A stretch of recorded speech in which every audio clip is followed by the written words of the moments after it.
would make it this far. They hated, they never believe me. Yeah, I would never drop the ball. I know I make it look easy. Yeah, Mayweather with the defense. I don't care what a critic got to say. I got them picking up the pieces. That to me, you really playing with your life. I'm about to come and run it all back. I'm the new era, about to snap back. You ain't fitting for it, cause you all cap like. Hold up, I shoot my shot, wait, hold up. I'm really about to run this go up.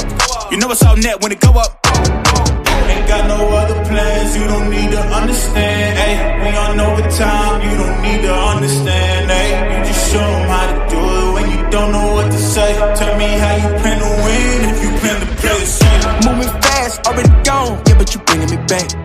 Try to double cross me, dog, just let me relax. Stop assuming what we doing. Keep it moving, what we doing. Cause it can get big right.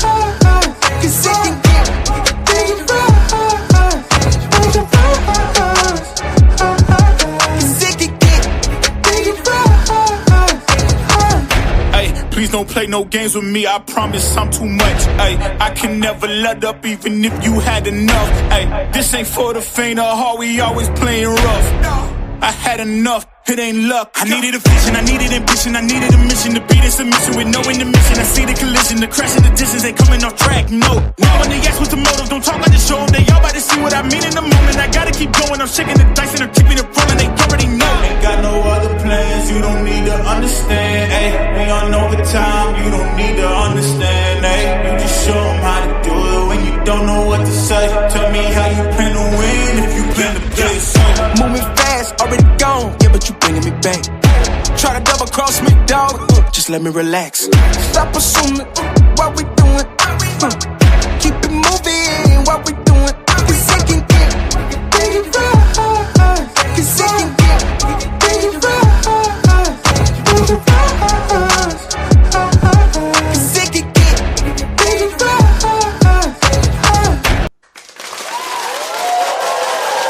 Yeah! Good afternoon, people, ladies and gentlemen. Hope everything is good. Clap it up one more time. Shout out to the ATP Combat Media team. You know how we carry it. The family's in the building. And we got a lot to talk about today. Obviously, Saturday, man. New regular time for me as well. I'll be popping up on Saturdays now. That's why I've made some adjustments now. And I want to be on Saturdays because I also want to cover these fights more often, man. I think it's important, man.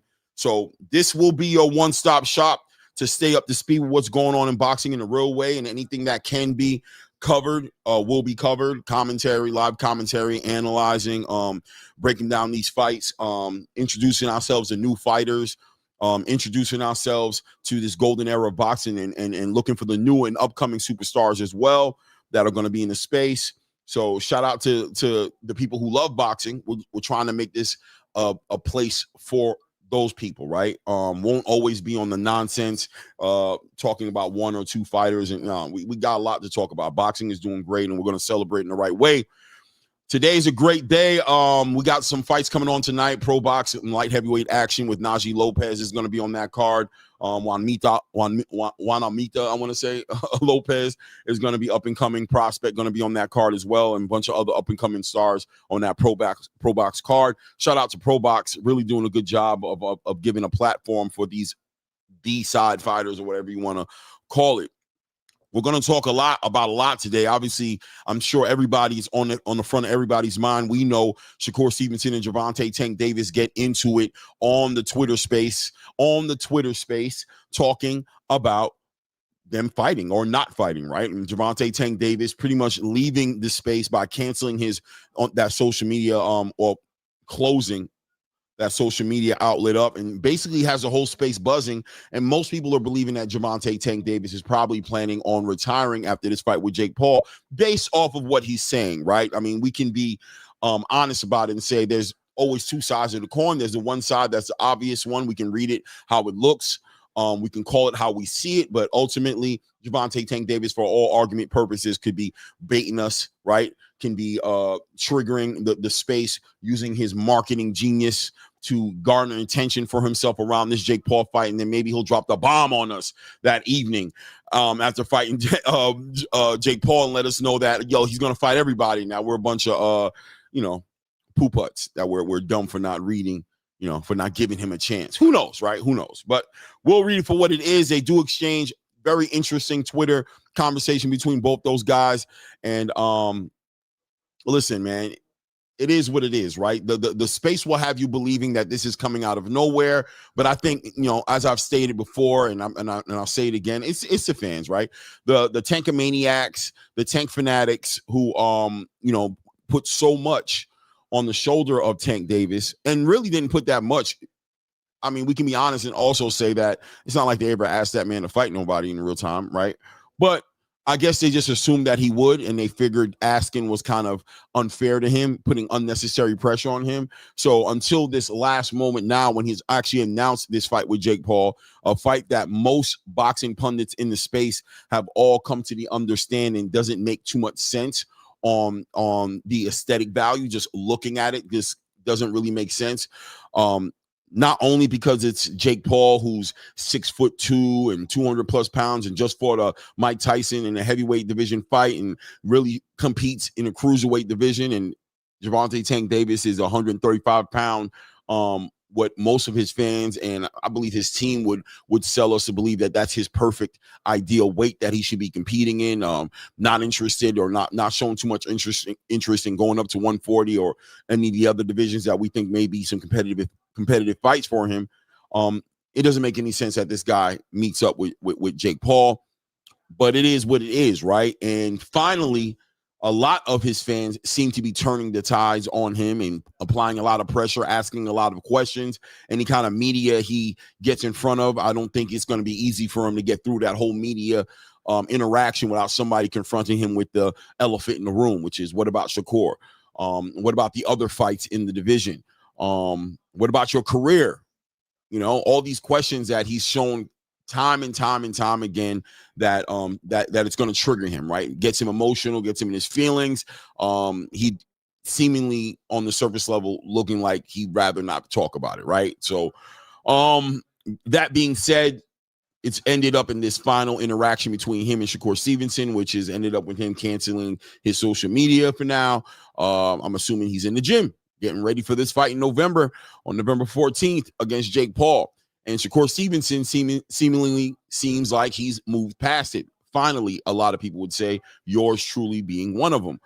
Moving past this scenario and now entertaining the reality that him and Tank Davis probably won't ever fight, but at the same time, embracing the idea that legacy is still there for him to make, that there's Teofimo Lopez there, that Devin Haney's still competing, that there are plenty of championship fighters in 140 and 135 pounds who can go ahead and facilitate that space for Shakur Stevenson and help him reach that Mount Rushmore of boxing that he wants to reach. So that's great for boxing, right? He moves past it, and hopefully a lot of the fans are able to move past it if it needs be. If Tank Davis truly is being honest about his position in boxing, then I would encourage the space to get past it. Give Tank Davis the best, wish him the best of luck on his next endeavors after this fight with Jake Paul. But if we are here for boxing, then that may end our Gervonta Tank Davis story as far as boxing is concerned. Maybe he'll return later, but boxing is also in the same space coexisting with a golden era that's being ushered in. And we're this month right here at the end of the month, getting ready to go into October. We have this Pro Box card tonight, but October going into November and December, 2025 looks like it's going to go out with a bang, to say the least. Non-stop fights, action. The cards are amazing. We got Fight of the Year candidates on the horizon, and we're going to talk about a lot of them today, right? We're going to talk about a lot of them, and we're going to talk about Terrence Crawford, of course. Why not? How can you talk? If you're not talking about the face of boxing, then you're not talking about boxing at all. Right? I hope I'm not plagiarizing that line, right? If you're not talking about the face of boxing, you're not talking about boxing at all. So, of course, we'll talk about Terrence Crawford today. Looks like the trajectory seems to be going into 160 for Terrence, right?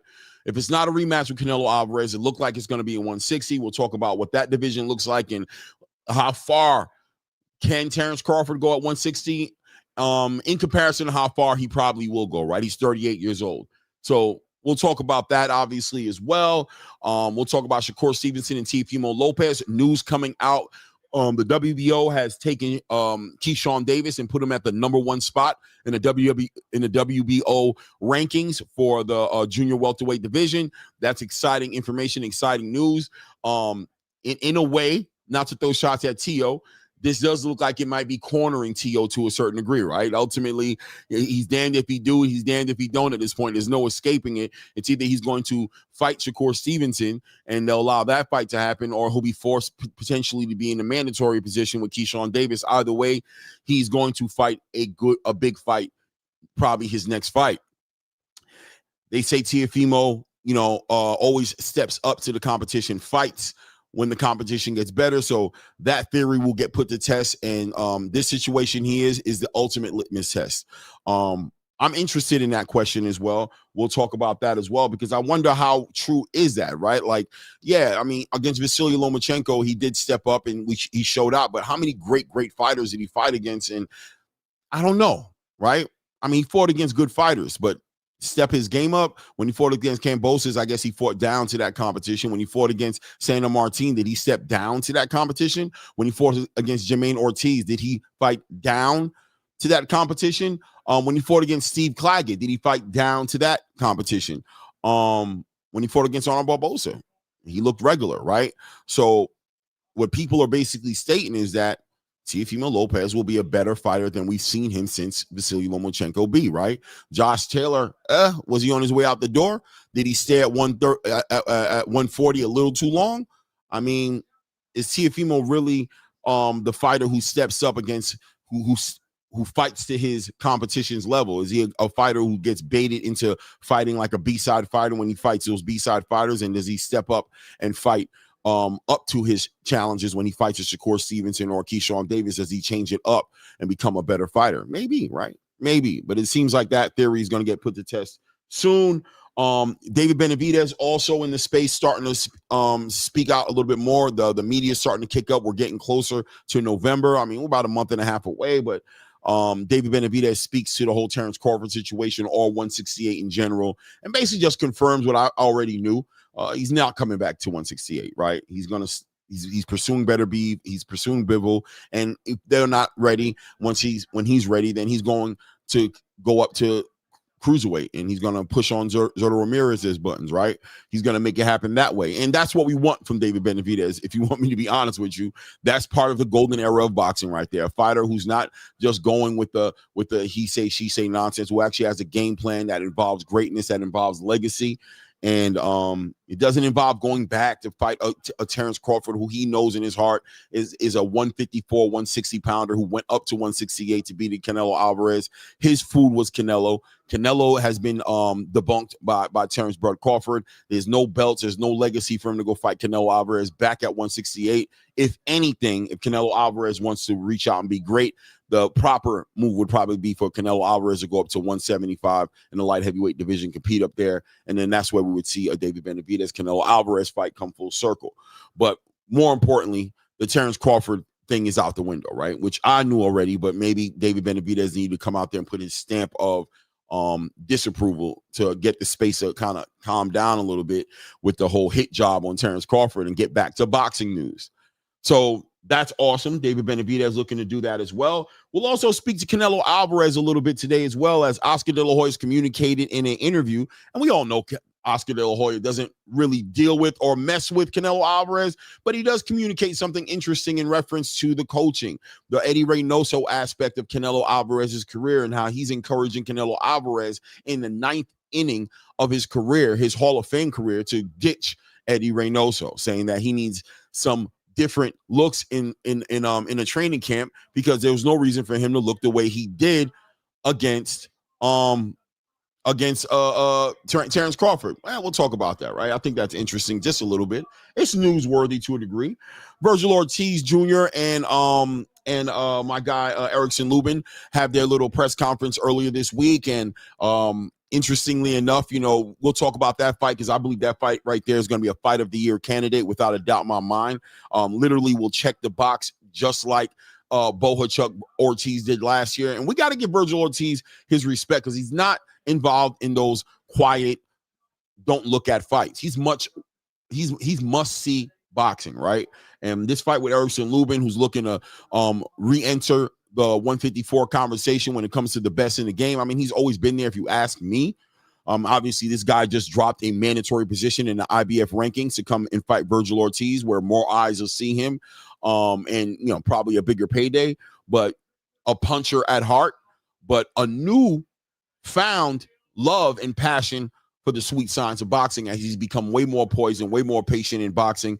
And we saw Vergil Ortiz Jr. looked a little pedestrian against Madrimov. Some people would say that's kind of like what got him in trouble with Sergey Bochuk just a little bit. But I haven't seen him against a high-level boxer as Erickson Lubin is becoming and where he is. Now, it'll be up to Erickson Lubin to be poised and weather that storm or what Vergil Ortiz is going to be pressing him to do and not allow Vergil Ortiz to drag him into a fight, but fight in spots where he wants to, but also be able to control that fight with his boxing. And we'll talk about that and see how that looks for him as well. What else is there to talk about?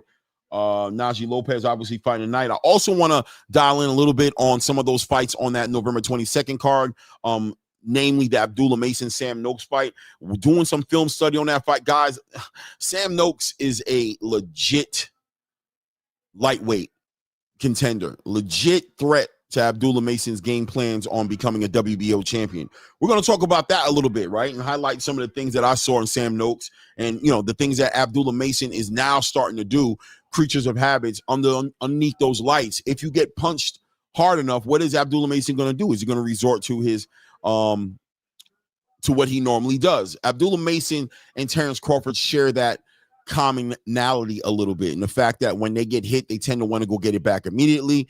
Terrence Crawford actually spoke about this in an interview earlier, speaking on how that was the big thing in the camp with Bomac. And you guys know I've already said it multiple times that boxing is a team sport. I know people don't like to say it because there's only two fighters in the ring, but we can't discount what these trainers actually bring to the table. And Bomac played a huge role in Terrence Crawford's story as far as his whole entire story of being an undisputed champion in multiple weight class divisions, but specifically this fight with Canelo Alvarez being disciplined. That was Bomac keeping Terrence Crawford dialed in and Terrence Crawford buying into Bomac's game plan. And ultimately we see it paid out in spades. Unanimous decision, giving him his third weight class as an undisputed champion. So Abdullah Mason's going to have to tap into that energy against Sam Noakes and be disciplined and be stoic and not be bothered. And if he gets hit, be intelligent with his response. He's going to respond, but don't overextend yourself because Sam Noakes is in position, a good boxer, a very good jab, works well off the jab, whether he's hooking off the jab or setting you up for that straight right hand. He's great body work with the jab. He can hook up to the body, hook off to the top. He can get back on that jab, level change on the jab, great footwork, knows how to move the pace of the match with his feet. I think he's an underrated fighter in this situation. I'm sure the American space is not as familiar with him as we should be, but this fight is probably going to be a real great fight between Sam Noakes and Abdullah Mason. And of course, there's always the possibility of Abdullah just going there and knocking him out inside of the first round or two and making it look easy. But still, pedigree-wise, Sam Noakes brings a lot to the table in that fight. Shout out to Showbiz, brings Shushu Carrington. I think this is one of the first time I've seen Showbiz bring an actual fighter on his show and interview him the way he did this one. Very good interview. Shushu Carrington, if you guys are under a rock or it's your first time on this channel, you guys know that I'm a big Shushu Carrington fan. I think he's a future of boxing. I love what he's doing at 126. I love when he does his interviews. I think he's super articulate. I think his future is bright beyond boxing. And what he does in the ring is spectacular, but even outside the ring, his analyst skills and his passion for the sport. He's a historian in his own right. It just checks all the boxes and everything that you want a fighter to be. But this interview was an interesting interview. Shushu Carrington campaigning again, staying on this campaign, trying to figure out what it is he needs to do to get himself inside of a championship title fight at 126. That WBC interim title he just picked up in his last fight doesn't really help him out, right? Really just took him off all the sanctioning body list. Now he can no longer even use or activate any mandatory spots that he could be occupying. Now it's about getting the community, getting the boxing space to get behind that fight, getting Turkey, Al-Sheet to get behind that fight. Which one of these champions are going to give Shushu Carrington an opportunity to go ahead and show and prove? Nick Ball seems to be the fighter that Shushu Carrington has his crosshairs on. Doesn't see why they shouldn't fight. Nick Ball has nothing planned for the near future. Neither does Shushu Carrington. Nick Ball, of course, just like a lot of other fighters in the 126-pound weight class division, are anticipating the debut of Monster Inoue at 126, but Monster Inoue hasn't spoken on it too much more, hasn't announced the date that we should anticipate him getting there. And we know Monster Inoue not only has a fight coming up in December, but also has plans on fighting Nakatani, right? Juno Nakatani. So, you know, how long is going to take before Monster Inoue makes his way to 126, and how long does Nick Ball plan on standing and bringing up, now kind of moving like a UK version of Gervonta Tank Davis, as he's bringing up fighters from 122 to compete with him at 126, and really just seems to be trying to play it safe until he can get his big payday against the Monster Inoue. And Shushu Carrington's not trying to have it, won't have it at all. So we'll talk about that as well. What else we got to talk about, man? Oh yeah, and Rick Glazer, of course, out in the space, speaking on the Keith Thurman Sebastian Fundora fight. You guys know, I know you guys love Rick Glazer, but he states a real legitimate point of view as far as what he thinks is going to happen in that fight. Keith Thurman in for a huge challenge. I'm having my hard time wrapping my mind around exactly how he plans on attacking this crazy mathematical problem. The fight of the inconvenient intangibles, which is a 6'6", whatever height he is, towering inferno in Sebastian Fundora, who's becoming more disciplined, standing behind that jab, working off that jab a lot more, taking advantage of the intangibles that he brings to the space. And Keith Thurman's gonna have to figure a way to chop this tree down and make it happen. So we're gonna figure all that out, man. And we're going to figure it all out together up on the panel later today as we bring up the usual suspects. But before we move any further, let me bring him up here. You guys know what it is. It's my guy, my co-host, Ray M. Effin Davis.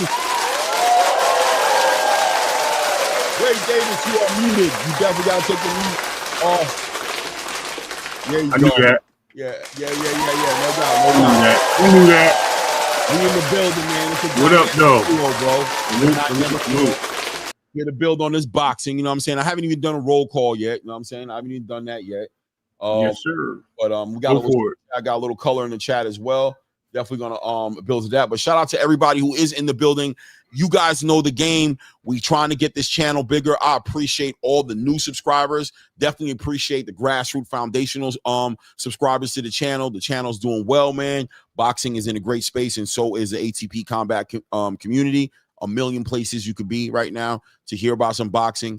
Terrence Crawford right now doing his parade in Nebraska, you know what I'm saying? And the city is embracing him.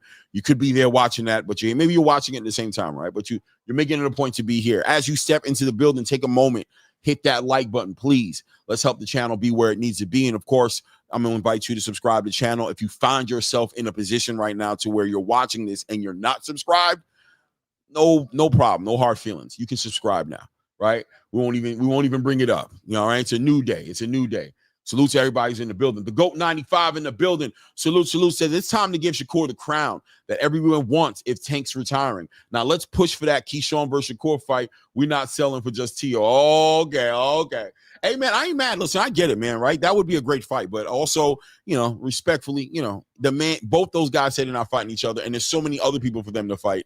I'm not pushing for that fight, to be honest with you. You don't want to get my hopes up, but I'd love to hear about it. You know what I mean? If it did come up, I'd be like, yo, I'd be excited to see it.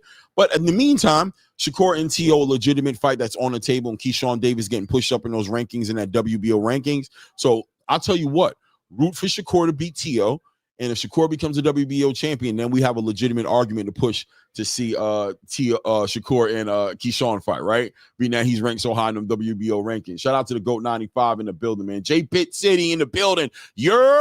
Salute, J Pitt. What's good, family? Shout out to RC in the building saying what's good to the family. Salute to RC. Champ Ross in the building say sup, fellas. What's goody? Skills from New Orleans. I ain't seen you in a minute, Skills. Hope everything's good with you, man. Hope you're in a great place, man. Healthy. living your best life. You know what I'm saying? Hope the family's doing well as well. He says if Tank's heart's no longer with boxing, it's best he retired.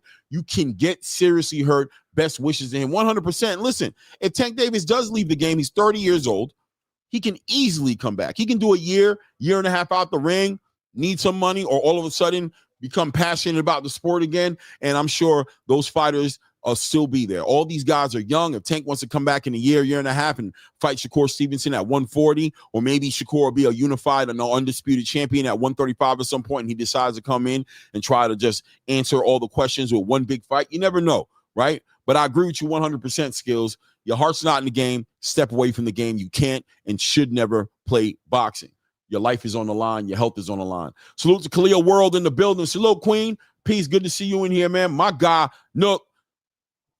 I kind of put you out there on blast, right? My guy, Well Connected Elite Sports, man, representing that DC space in boxing, man. Shout out to Well Connected Elite Sports in the building. My God, man. RC Luxurious Thoughts in the building said the face of boxing. Cut it out, Clay. Hey, man.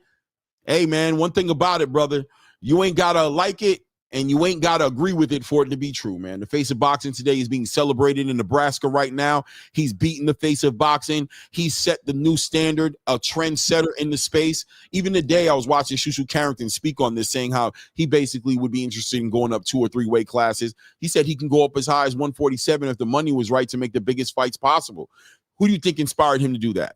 Who do you think inspired a 126-pound fighter to put 140 and 147 in his eyes as far as big fights to be made? Who's willing to go up to 130 now if the opportunity presents itself, and take on the winner of O'Shaquie Foster and Stephen Fulton if the opportunity presents itself for him to leverage his interim WBC title to go up there and fight one of those guys?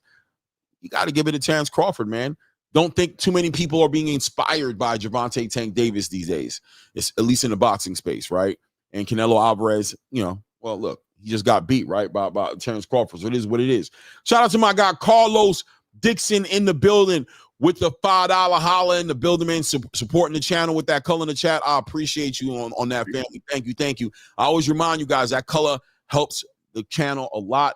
You know what I mean? One day, inshallah, you know what I'm saying? This will be what I get to do on a full-time basis, but it'll be based a lot on the support this channel gets from the subscribing, from the viewership, and, of course, from these super chats as well, man. So I appreciate whatever it is that you guys give. Shout out to Carlos Dixon. Says, what's good, Clay? I'm ready for Gervonta to get out the way. 100%. The distraction, I'm ready for the distraction to get out the way. And I try to speak that way because I want the boxing space to know that I genuinely don't have anything against Gervonta Tank Davis. It's not Gervonta Tank Davis. It's what Gervonta Tank Davis, unfortunately, represents to the space of boxing in this moment, right? He's defined in a very opposite way. He's defiant to the fans. He doesn't want to give you the fights. He doesn't care about boxing. He speaks down on boxing, says boxing is BS, boxing is dead, says he's not the face of boxing anymore. He's just a boxer. He's sitting on a WBA title right now that could be fought for in the in the lightweight division, He sits in front of the progress of boxing. He turns it into a toxic space just based on the kind of fans and the type of energy that's following him around in the boxing space. The Tank Davis fans have become very, very diabolical in the space. A lot of fighters could use that attention, could use that support from these fans, whether it's Abdullah Mason, whether it's Brian Norman Jr., whether it's Devin Haney, whether it's Shakur, whether it's David Benavidez, whether it's Emiliano Vargas, whether it's Najee Lopez tonight, whether it's so many different fighters, whether it's Clarissa Shields, whether it's what's her name? Carolyn Dubois. Across the board, just boxing needs the fans to dial into boxing. And Tank Davis, being somebody who seems like he's not interested in boxing at all, is now becoming a distraction to the sport and no longer asset to the sport, in my opinion, until he changes his mind and becomes one. He's quite capable of being one. He has a talent. He has all those different X factors. He's checking those boxes, but he's choosing to, out of his own free will, not be part of the solution, but be part of the problem. So, yeah, man, get out the way, respectfully. You know what I mean? Shout out to my brother, Blue Blood Sports CV. I would say my co-host, but I'm really his co-host at the end of the day, right? His co-host on his show. But my guy, you know what I mean? A mentor in the space, an underrated asset to the boxing space. And he should be given his flowers, right? Blues had a quite an action-packed last 2 years, from the Errol Spence, Terrence Crawford negotiations all the way up until this point. This man's been given a horrible jacket to be put on him and has represented in multiple different ways, a source of credible information to the boxing space that that doesn't get celebrated for that. I don't affiliate myself with nonsense. I don't affiliate myself with poo-putt energy. I happen to co-sign for whatever it's worth and say that Blue Blood Sports is one of the best, if not the most credible sources of information in the urban boxing space and boxing in general. But a lot of things that Blue Blood Sports has spoken on, a lot, have been super accurate. We all speculate. We all can fall on the bad side of a speculation. Things don't always have to work out the way we see it getting ready to work out, or the way people tell us things are going to work out. Your favorite content creators have been way more inaccurate with their information in Blue Blood Sports. They've been accurate in their own right from time to time, but they've been way more inaccurate. Blue needs to be celebrated for what he brings to the space. So I'll always be on that side of the conversation when it comes to him. And I always challenge anybody to bring me the evidence of anything else, right? Feel free to. The link always goes up at some point. Feel free to come up and enlighten me. Speak your mind. My brother Blue Blood Sports. Feel free to enlighten me. You know, I'm here for it. Shout out to Bubs Boxing in the building. I'm sure shining for Tank right now. What's Bub saying? Bub says, oh, did Tank kill the Shakur Stevenson fight once and for all? Oh, no. I guess we just have to move on from that fight like we did Crawford Benavidez. Darn. Oh, well. Bubs, okay. You a pain in my ass, bro. No, he just random. He's random. You a pain in my ass, bro. Why do you live in that area? Why are you doing that? Pause. It is what it is. It is what it is, man. Bubs in the building. Shout out to Bubs Boxing in the building. SOB TV in the building. Salute to you, family. Let's see here. Luxury Store says Vergil looked pedestrian versus Majimov. Lubin, a high-level boxer. I like it. He's challenging my thoughts. Challenge. Yes, he did look pedestrian versus Majimov until Majimov's conditioning kicked the wrong way for him, dealing with that upper respiratory infection. The first 3 to 4 rounds, in my opinion, Majimov was dancing in circles around Vergil Ortiz as Vergil Ortiz was trying to go ahead and initiate a body campaign to slow down Israel Majimov, and ultimately he did, right? But I think anybody who's being fair and honest will say that Israel Majimov, who fought Terrence Crawford, isn't who fought Vergil Ortiz. You might want to give Vergil Ortiz the credit for that and say that he slowed down Majimov. Look, hey, man, my opinion, I don't feel that's what it was.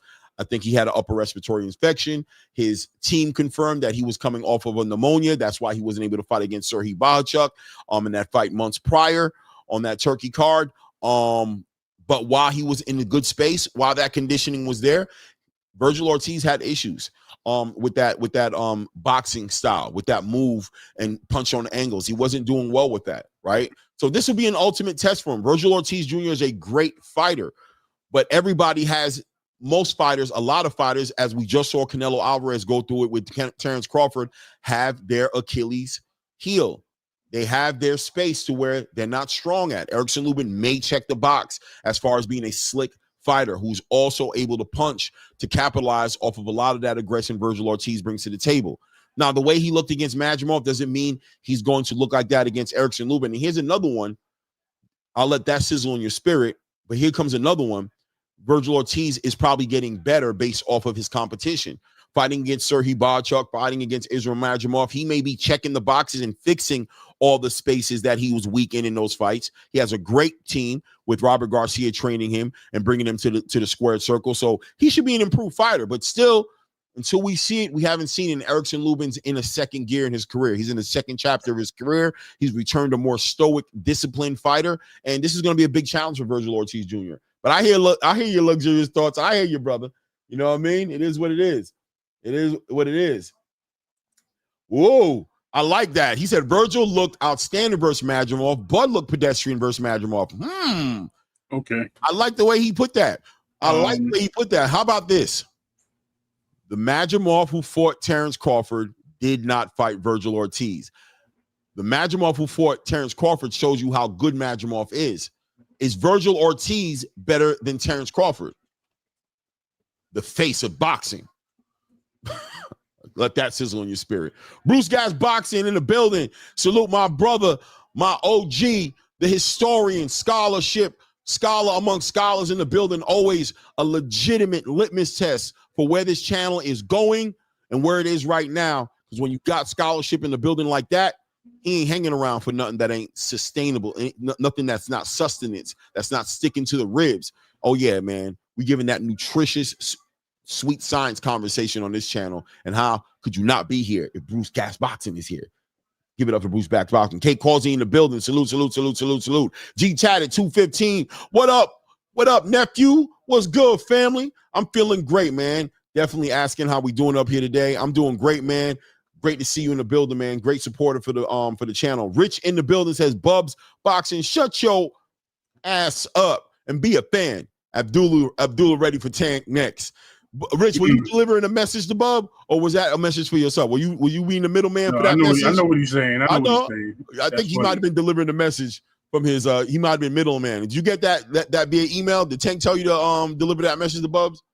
I don't know. It is what it is. Shout out to the wife in the building, Miss Rain in the building, man. Salute, salute, salute to my wifey, to the wifey. You're my wifey. I don't know how, something like that. You know how the song goes. Mangus Allen in the building. Salute to Mangus Allen. Said, "What's up, man? What's good, family? What's good? What's good? What's good?" Let me see. LS Legend in the building. Salute to LS Legend. Says, "That's what I expect. It's an angle. He's not really retiring, and I'm not buying this whole his heart's not in it. He just doesn't want to fight Shakur. His entire mood changes whenever asked." Hey, maybe. Hey, man, like I said, man, he might be just doing his thing. He might be working that genius marketing brain of his. You know how he is the face, man. You know what I'm saying? Shout out to Isaiah Inman in the building. Said, "Let his little ass retire. The sport's good either way. Talk about it.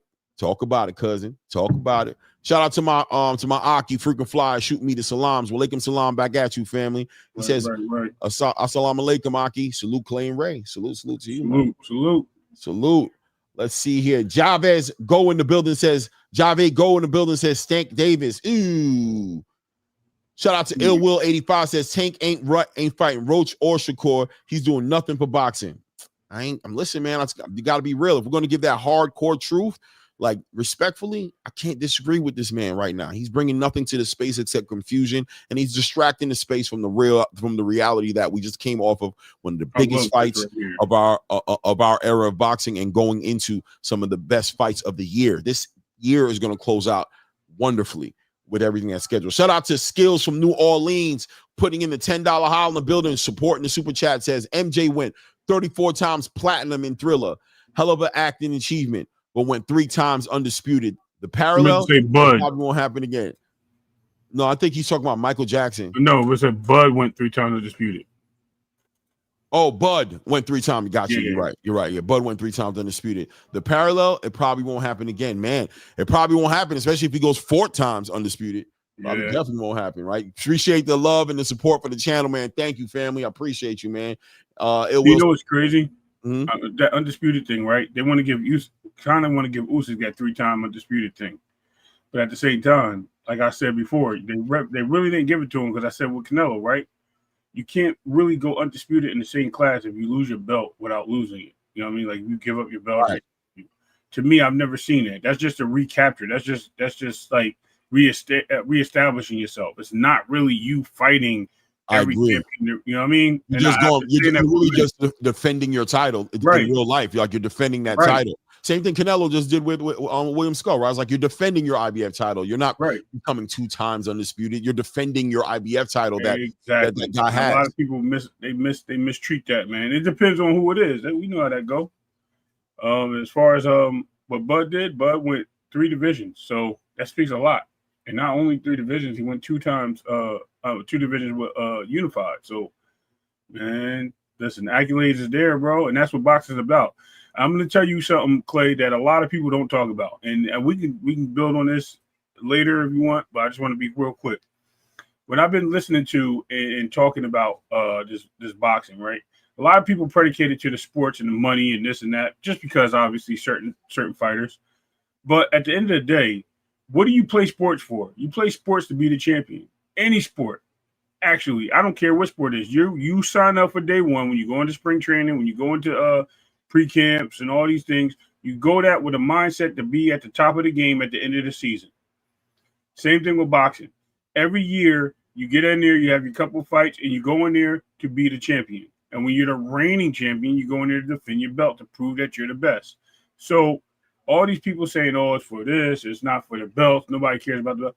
Everybody cares about the belt. If that was the case, Tank should have dropped the belt a long time ago. So he does care about the belts, obviously, to a small degree. It's just the fan base is just so tricked and so – I mean, right now he should drop the belts, right? If he only wanted that payday, he retiring, why didn't he drop the belt? Why? Because he really cares about the belt. He wants to be known as a champion. That title means a lot to a lot of boxers. So when it comes to any sport, perfect world, everybody goes out there to become the best in that sport. So we can rest the case on that. My bad. No doubt. Yeah, no doubt. Coach Eddie ATL in the building. Salute. Brian Norman Jr. getting closer to that belt, right? That day, huh, Coach? A new star will be born that night. We'll see, man. We'll find out. Shout out to Coach Eddie in the building. Let's see here if I miss anybody in the building before I move on. Anonymous in the building says, honestly, Lubin can make him pay for his aggressive tendencies, but he also has to be able to keep it up. 100% Anonymous. Lubin's going to have to find a way to get enough respect from Vergil Ortiz to where he can slow down the pace that Vergil's going to be bringing to the table. Can he do it? It's a tall task. It's a tall task. Vergil is a listen, this is not a game. Vergil is a machine, bro. He comes one direction, and he's very good at his shot selection as far as body shots, level changing. He's very good. Erickson has a big task in front of him, but he can do it, right? It's possible. We don't know. Shout out to let me go down list. I think we're about done, man. I just want to shout out everybody who's in the building that I see. Then we can start building on these conversations. Tank Fan 86 says Lubin, Chinny, Vergil sleeping Lubin. Yeah, I don't know, bro. Chinny? What is really? Listen, Chinny? That word Chinny is so it's almost like that word duck. They just attack pillow fists. They adapt that to people just because it's not what they want to see. I mean, you've been accustomed and you've been put into a state of mind that knocking people out or being able to take a punch on the chin and not get knocked down makes you certain things. Bro, let me tell you something. A lot of these fighters that we see in our histories that are greatest fighters, including this guy right behind me right here. What hand is it? This guy, right? He's been put down in most of his fights. Got up and weathered the storm and won a lot of those fights. So you want to talk about Chinny? Yo, you seen Sugar Ray get wobbled mad times in this fight going against the best. But guess what? He fought the best. And nobody called him Chinny. They called him a warrior. Holyfield, a warrior. He's been boggled a lot of times. So Chinny is a far stretch to say everybody's like that. Man, listen, anybody get hit with a good shot, they're going to feel it. That's it. In the day. I mean, we just watched, shout out to Ill Will who's saying Vergil more Chinny. I'm not going to say he's more Chinny, but we did just watch Vergil get put down 3 times in the fight against Serhii Bohachuk, bro. Right. Is he Chinny? What was wrong with him? He got bad balance. Listen, man, any given Sunday, right? Buckle legs. Sunday. What's the story with him? You know what I mean? It is what it is. As they say. So do we want to dive right into it? Somebody said, what he said, hold on, I'm gonna find him. Hold on. He said something about Tank. Let me see here. I can't find it. Somebody was like, Tank is distraction, but we keep covering him. Hey, bro, we Tank is newsworthy content when it comes to boxing when he's out in the space doing what he's doing, right? So, you know, he's shaking up the space. Shakur Stevenson and him are getting into it. He's newsworthy. But the thing about Tank is if it's not going to manifest into the fight, it is a distraction. If Tank was doing all of this around a fight that people wanted to see, he'd be the biggest attraction in boxing and be bringing boxing everything boxing needs. And we'll talk about it, right? We might as well talk about it, right? The whole idea of what's on that thumbnail right now. As you look on that thumbnail, I got a picture of, and let me just pull up the thumbnail right quick here, just to kind of give some perspective. As you look at the thumbnail here, you see Devin Haney, undisputed, multiple belts being celebrated. You see his father screaming in the background. You see Shakur Stevenson unified there with a lineal champion, Ring Magazine championship belt right there. You see, did I say Shakur? Yeah. And then you see Teofimo Lopez the same way, right? This is what Tank's peers have been doing in the space, right? Now, Tank has been able to have a real machine put behind him, right? He's been able to have a real machine put behind him, and he's been able to be marketed as a big attraction, explosive punching and athleticism and all those different things that he brings to the table that makes him the popular fighter that he is. But he's not capitalized on all of that to go ahead and make boxing great again. Hold on one second. Bear with me.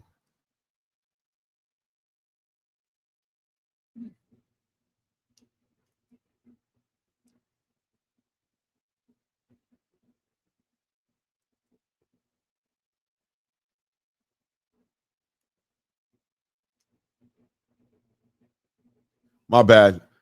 So when you look at that picture, you see legacy on there. You see boxing. When boxing is doing well, boxing looks like that, right? That's what boxing looks like. When you see champions being made, when you see divisions being unified, when you're seeing undisputed, when you're seeing people doing it in multiple weight classes, like we just saw Terrence Crawford do it, that's where you see boxing look its best and doing its best. Tank Davis has purposely chosen not to move in that direction, right? He's chosen not do what we would consider the traditional approach to boxing. And in turn, what has it done? Has it hurt boxing? No, I'm not going to say it's hurt boxing, right? I'm not going to say that, right? I will say that to a degree it has. Like, it depends on how you want to look at it. You understand? But his peers are moving in the direction that we're looking at here on this thumbnail, and he's choosing to be this outlier who's not going to participate in that conversation. He's not going to even fight them, not even if it's not for the belts, just for the fact that these guys are considered the best outside of himself. He's part of that conversation. They're part of that conversation. Tank Davis is distracting boxing from being what it could be and what it should be if he's not participating in this conversation in the sport he's choosing to compete in. They're changing the idea of what's important in the sport, and prize fighting has always been part of the conversation, but the legacy for the fans used to be the end-all be-all conversation. But it's changed and it's different now. I don't know if you want to speak on that, Rain, as far as the idea of him being a distraction right now, yeah or nay. How you feel about it? I think the distraction is definitely a truth statement, right? I think it comes off the tail end of him being disappointed. I think it's almost like a spoiled 13-year-old in school that doesn't get his way, or the teacher keeps calling, or he doesn't get his grades right, and he's just a good athlete, but he's just not able to do certain things. What do? They cause some type of rift. They give some type of problems to that teacher or that administration or that school, right? They create a problem to gain attraction. Same thing with a kid who went to a candy bar or toy in the store. When you take him, you're like, man, we're not here for that. We here to go shopping and go home. Right. Get what we got to get. You know what I mean? And they start panicking. Yes, that's a distraction. They do that, and I think that's what we're getting at. Is I think he did ultimately won a few of these fights. Not all of them. I would say he did, especially when the money was right. And when he thought he was getting 286, he seemed excited. He started naming fighters that he wanted to fight, talk about undisputed, talked about a lot of things. But soon as something went sideways, you started seeing these antics. You started seeing, where's my promotion at? I'm not even going to the press. I'm gonna go run down the street. Oh, I'm gonna come to this meeting with my two press conferences and look dead up in here. Matter of fact, I'm not even going to argue with this dude anymore. I'm not going to press him. I'm not going to do nothing. I'm going to look stupid up here. So I think the distraction is there to be key, to give the fans, his fans, something to analyze and twist up. He's very short-worded, right? He uses very short sentences and one-word conversations to describe certain things where it leaves you wondering what he's talking about. The body language, the emotions, the responses to things, they speak for everything. And I think that right there solidifies the distraction, because you start seeing that as, okay, Shakur, what he done for me? What did he do this? What did he do that? I hate to bring that up. You know what I mean? I hate bringing up these fights. Loma, he don't want to fight. Loma didn't want to fight me. All right, I want to fight Loma now. He's 60 years old. Let's fight. You know what I mean? The distractions are there. His peers have, like you just said, they have accomplished everything. They've accomplished everything. I wouldn't be surprised if he wanted to get out of that contract with Floyd because Floyd wanted him to fight the best fighters. You see that last fight was with Ryan Garcia under the Floyd Mayweather banner, right? He complained about the Rolly Romero fight because he didn't want to fight him. Floyd forced him to fight him. That was his own fighter. But as it got down to, you need to go get these belts. You need to prove to everybody in the division that you are the best. You need to go fight Haney. You need to go fight Shakur if he comes up. You need to go do this and do that. I think he created this temper tantrum distraction where he did not want to oblige by the rules, and he decided to move his own way. And people were like, I'm tired of it in the mainstream sport of the sports. But they always felt that he was a guy that had a chance to beat everybody. I know I did. But I think ultimately that temper tantrum or that distraction, as you would say, is big and it's very, very key to this conversation, Clay. And shout out to Sean up in the building. He came up, man. He's representing his Take Discuss. Listen, and Sean, shout out to Sean. And he speaks to the. He used the word, and I used the word the other day. I don't know if people have been using it a lot in the space, but yeah, it's tank fatigue.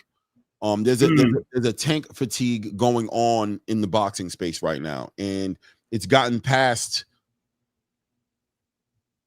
I cannot fault anybody who is a fan of watching Tank Davis fight. That's nothing crazy. Why even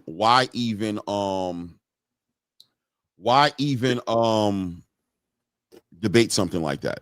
Right. I love watching Tank fight. I mean, he is a scientist in the ring, and he ends his fights with knockouts. You can anticipate it being a knockout. He's only had like 1 or 2 fights that haven't gone. Well, he had like 2 fights that hasn't gone to the knockout. Isak Cruz and recently with Lamont Roach. So it's, if you want to watch some great boxing and some action-packed boxing, Tank Davis is the blueprint and what you want to see. You know what I mean? But at the end of the day, it does get to a point to where he's proven his point at one point of the conversation. There's another point of the conversation that any real boxing fan, and I'll say that, right? I don't want to be, I want to say respectfully, because I don't want to call people casual fans, but I'm going to be honest with you.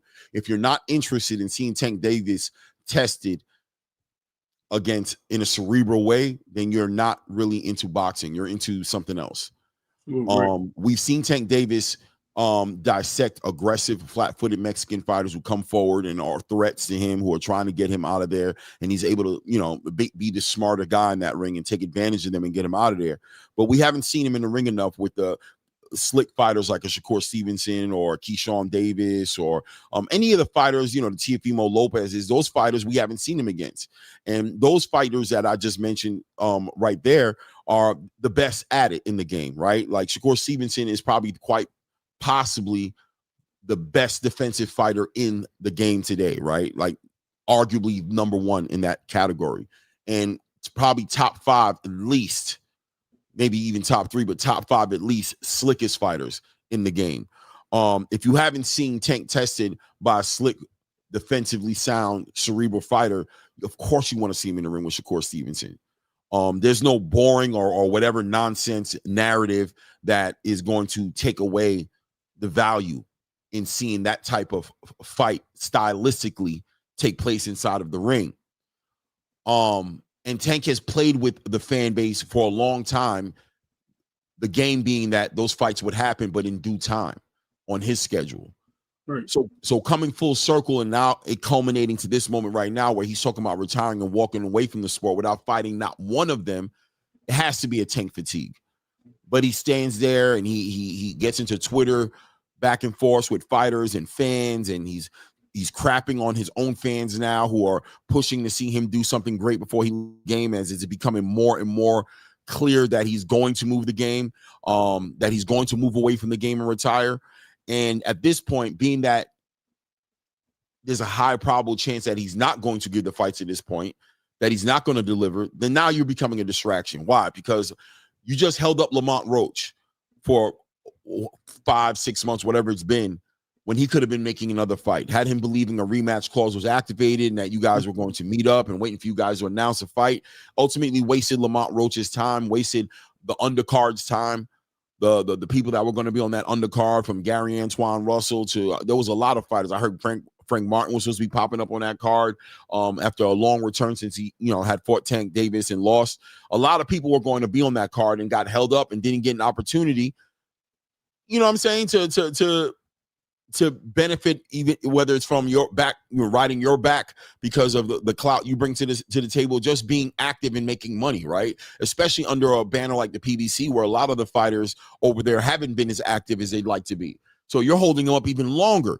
You're getting in the way, and now you're going to go fight on a Jake Paul card.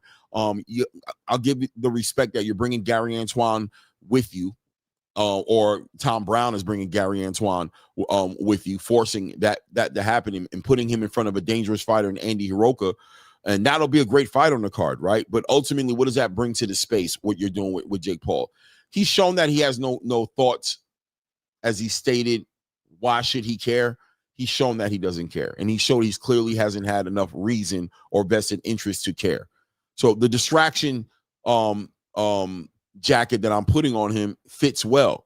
It's custom made for him. He is the biggest distraction in boxing right now. Right. Jake Paul arguably is more of an asset to boxing right now than Gervonta Tank Davis is. And that's unfortunate. And a lot of people, I'm sure that'll burn a hole in a lot of people's ears or in their stomachs for them to hear me say something like that. Well, at least Jake Paul is bringing in an Amanda Serrano, Katie Taylor. At least he's bringing Alicia Baumgartner along for the ride. At least he's bringing his own fighters and making opportunities and promoting boxing and being part of the conversation of boxing becoming bigger. Whereas Tank Davis is clearly in here for his own personal reasons. And right now, unfortunately, his personal reasons doesn't align with the important things that'll benefit boxing, right? He's being made a joke of at this point. Jake Paul is making a mockery of his legacy, making a mockery of his pedigree and of his achievements, making him a B-side to a lopsided sides fight, dangerous fight. It could be, Jake Paul is a bigger puncher. You could call him a YouTuber, but he's ranked in the sanctioning body with the WBA and the cruiserweight division. And he's knocked out a lot of people, right? I mean, he's done that. They're not boxers, high-level boxers at all, but he's still done it. So why are you doing this, right? You're doing this for your own personal gain, but the fans who have supported you, put you in a position to fill up those arenas, buy your pay-per-views, you give them nothing but your ass to kiss. So yes, a distraction for even those fans who could be focusing their energy on the fights that we're talking about later today, as far as the Erickson Lubin and the Vergil Ortiz, or even the bigger fights that are coming in November 22nd with Devin and Brian Norman, or even, obviously David Benavidez and Anthony Yardy. You're distracting from all those conversations. And a lot of content and a lot of content creators, in my personal opinion, have been distracted for well over 2 years now, making all their content around this one fighter, and not only making their content around this one fighter, but discrediting and attacking any fighter who they deem to be on the opposite side of the conversation of their favorite fighter. So doing a disservice to the rest of boxing, as we're sitting on the cusp of America losing every event, losing more and more of a grip on the sport that they used to be number one in, just losing it. Losing a relationship with Showtime, ESPN, and other networks that we've lost in the past. During this time period when boxing needs to be celebrated and focused on in a way to help American boxing be part of the bigger conversation and be the leader of the conversation as we used to be, we're focused on somebody who could care less about that. Right. And look, here's a distraction right here, right? 86. Fun number to put in the title too, by the way. I love it. But it's okay, Tank fan. Listen, let me explain something to you. There are 1 million different fighters we can talk about other than Tank. Obviously, the way the media works and the way that this works is you talk about the hottest topics. The hottest topic is Gervonta Davis right now. Why is he the hottest topic? Because he chose to be in that position, right? The distraction. And you're creating a distraction to try to throw us off our game and maybe talk about somebody else because you don't want the parade that's coming with the shitfall that this man put on himself. Unfortunately, we didn't do it. You fans did it.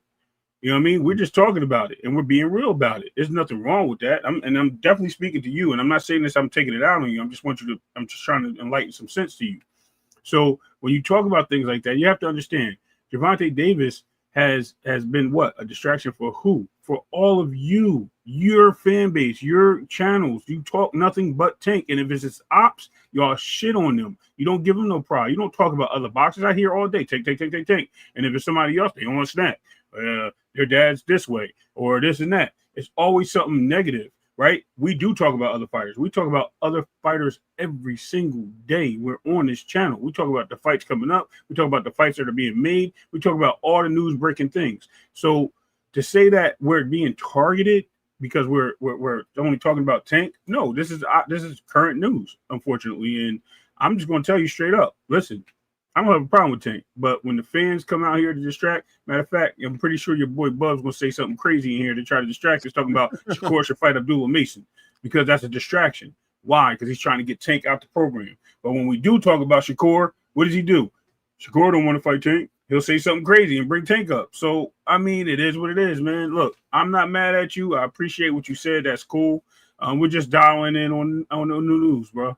That's all. Yeah, it is what it is. It's news. And if you pay attention to the channel, you know I talk about boxing on a very, very broad. I'm all over the place with boxing. I talk about a lot of boxing. You know what I mean? We're going to talk about a lot of boxing today, but I'm not going to feel bad on speaking on this because it's top. It's the top of the news. Again, headline. It's headline everywhere. People are talking about it. Him shutting his social media off. But anyway, that being said, he goes back and forth with Shakur Stevenson. And he speaks to the fact that Shakur hasn't done nothing and talks about how, brings up asking Shakur how much money he made against his fight against William Zepeda and things of that nature. And once again, just anything he can do to distract the point of the conversation away from what it is, which is we're the most anticipated asked for fight in boxing today, right? We are the most talked about. It used to be Canelo Alvarez and David Benavidez. Now that's even taking a back seat because Canelo just lost to Terrence Crawford. Right now, Shakur Stevenson versus Gervonta Tank Davis is probably the most biggest fantasy at this point fight on paper that people can think of being made, right?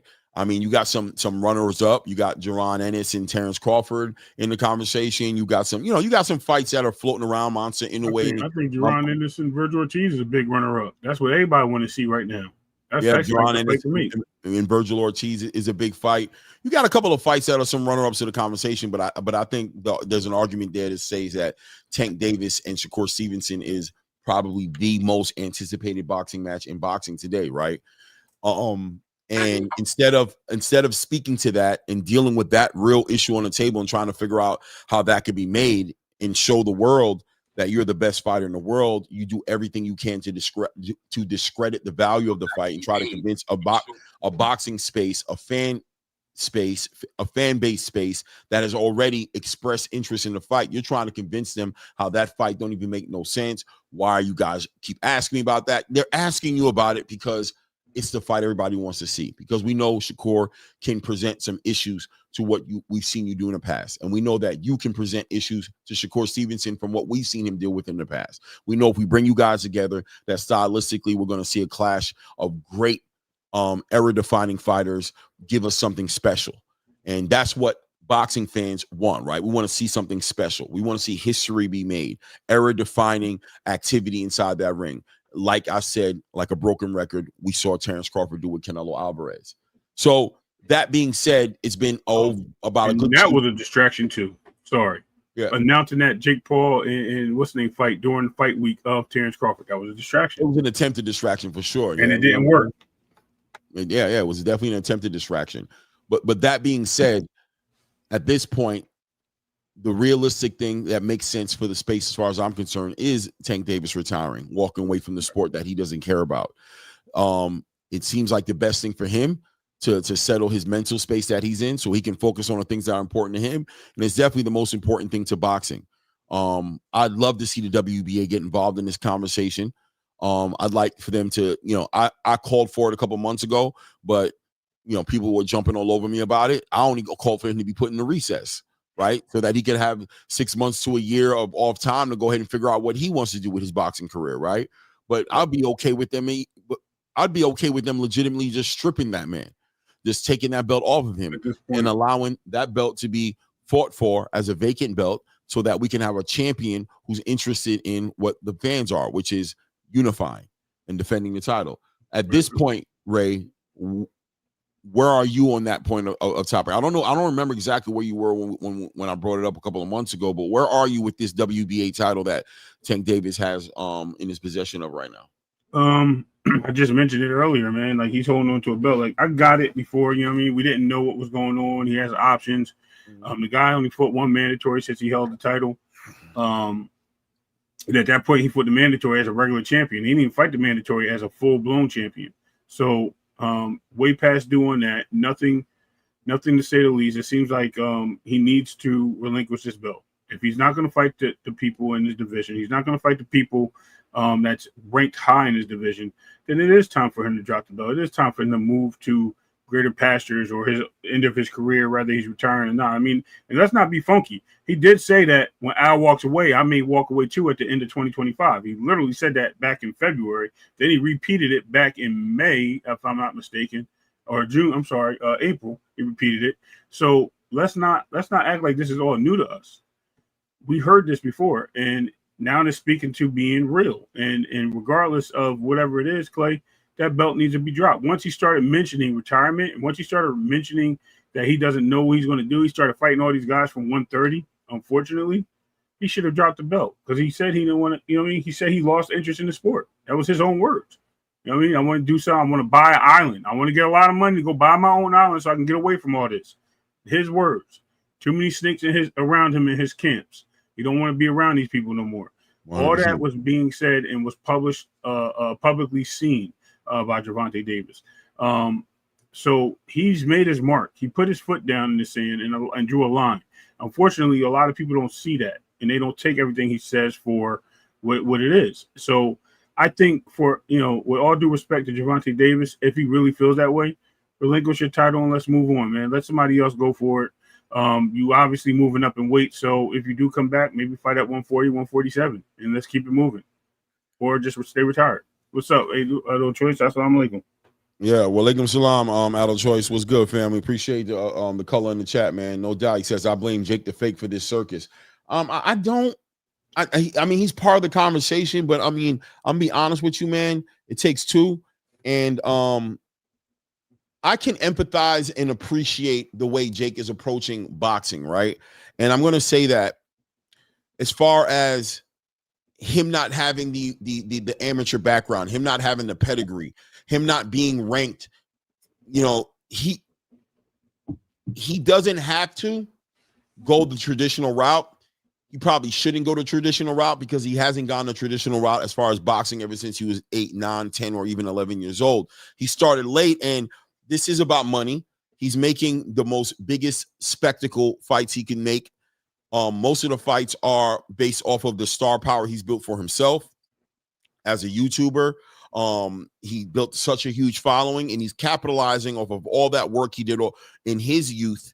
When everybody was practicing boxing, he was practicing being a huge leader in the influence conversation, right? In the content creation space. And he's capitalizing off that, and he's bringing on the biggest stars a fight has that he can get that has something to offer to what he brings as far as comparable needle moving energy, as far as the seats being filled, as far as pay-per-views selling, as far as money in versus money out. And he's doing what he can. And if you're going to sign the paper and he solicits you and he's able to sell that package deal to a Netflix or somebody else to give him a large sum of money, then naturally he's going to do that. And naturally, a lot of fighters have already chosen to do that, who have been against Jake Paul, who think he's not a real fighter, who want to discredit what he brings to the space. But at the same time, they signed the paperwork. Even Canelo Alvarez, from what we understand, was in negotiations with Canelo with Jake Paul to make a big fight, right? To make money. It wasn't going to be a big fight, to make money. So whatever you give Jake, he's going to take advantage of it, and that's naturally what it's going to be. If I have a dog and I leave a steak on the floor or somewhere, where he can reach it without any supervision, or I'm going to blame the dog for eating it because the dog ate it. But what role did I play? You know what I'm saying? In allowing that to happen. Did I all of a sudden decide he wasn't a dog, and all of a sudden I'm not going to hold him to the rules of what a dog does? No. So Jake is going to do what Jake does. The one positive aspect of what Jake Paul brings to the table is the fact that he's here for the long run, not as a fighter, right? This fighter thing, I believe, is not for the long run with Jake. I think it's just for as long as he can ride this wave, he's going to ride it. But I do believe he's here for the long run as far as promoting boxing, as far as putting fighters on and signing fighters. And there's always that part of the conversation with Jake Paul, right, Ray? Like it's Yep. always Listen. that part of the conversation that we cannot deny about him. Right. Tank don't have that part of the conversation. He's not even interested in getting in on a promotional side. He said he doesn't even want to promote the GTD promotion to sign the fighters around him, like Scooter Davis, who just signed a deal with Top Rank, and all these other up and coming talents that could be coming out of Baltimore. You've got your coach Calvin Ford, who has the leading gym in Baltimore, or one of the most talked about gyms in Baltimore, an Upton Gym, and he's spending a lot of time working with these kids in the amateur program. I don't see you pushing none of these fighters, or trying to grab none of these guys up with the best talents that Baltimore has to offer and push them out. You're here for your own selfish needs. So there's no payoff on the other side of the antics, right? There's no payoff on the other side of the nonsense with Tank Davis. There's no payoff on the other side of him not fighting Shakur or fighting Jake Paul or cussing out fans. There's no payoff. It's just him taking and leaving. And it's like a who said? I think Dana White said it's like a sellout. It's like a not a sellout. It's a closing, a door closing or a store closing sale every time Gervonta Tank Davis comes, right? Come and take it. Get everything you can. Get everything you can. Getting all the money because we're out of here. We're gonna get, once we get all this crap done, we're not buying. We're not putting no new inventory in the store. We're not filling up the shelves with anything new. Whatever we got. We're selling it to make as much money as we can, and then we're closing the store down, and we're out of here. And when you close the store, what happens? All the people who work in the store and got no jobs, all the people who depended on the store for certain merchandise and the thing to keep them going, ain't got nowhere to go get it now. It just becomes nonsense if you allow somebody like Tank Davis to hold as much weight in the space as he's done, which I will segue into and land my plane here and let you take it, as far as the importance of celebrating boxing and not one fighter above everything else. Because when you put all that power behind a fighter, you give him the ability to do this, right? You give him the ability to walk away with the whole entire heartbeat of the sport. You give him the ability to put all the energy in the sport and be the energy and be the reason why boxing is what it is. But like that, he can walk away and take away the whole, just blow out the lights, bro, and just shut down the whole entire lights of everything in the building. What do you think about that? Listen, man, that was strong right there. That was real strong. I'm gonna tell you why that was strong. Because we only seen it with one promotional company, believe it or not.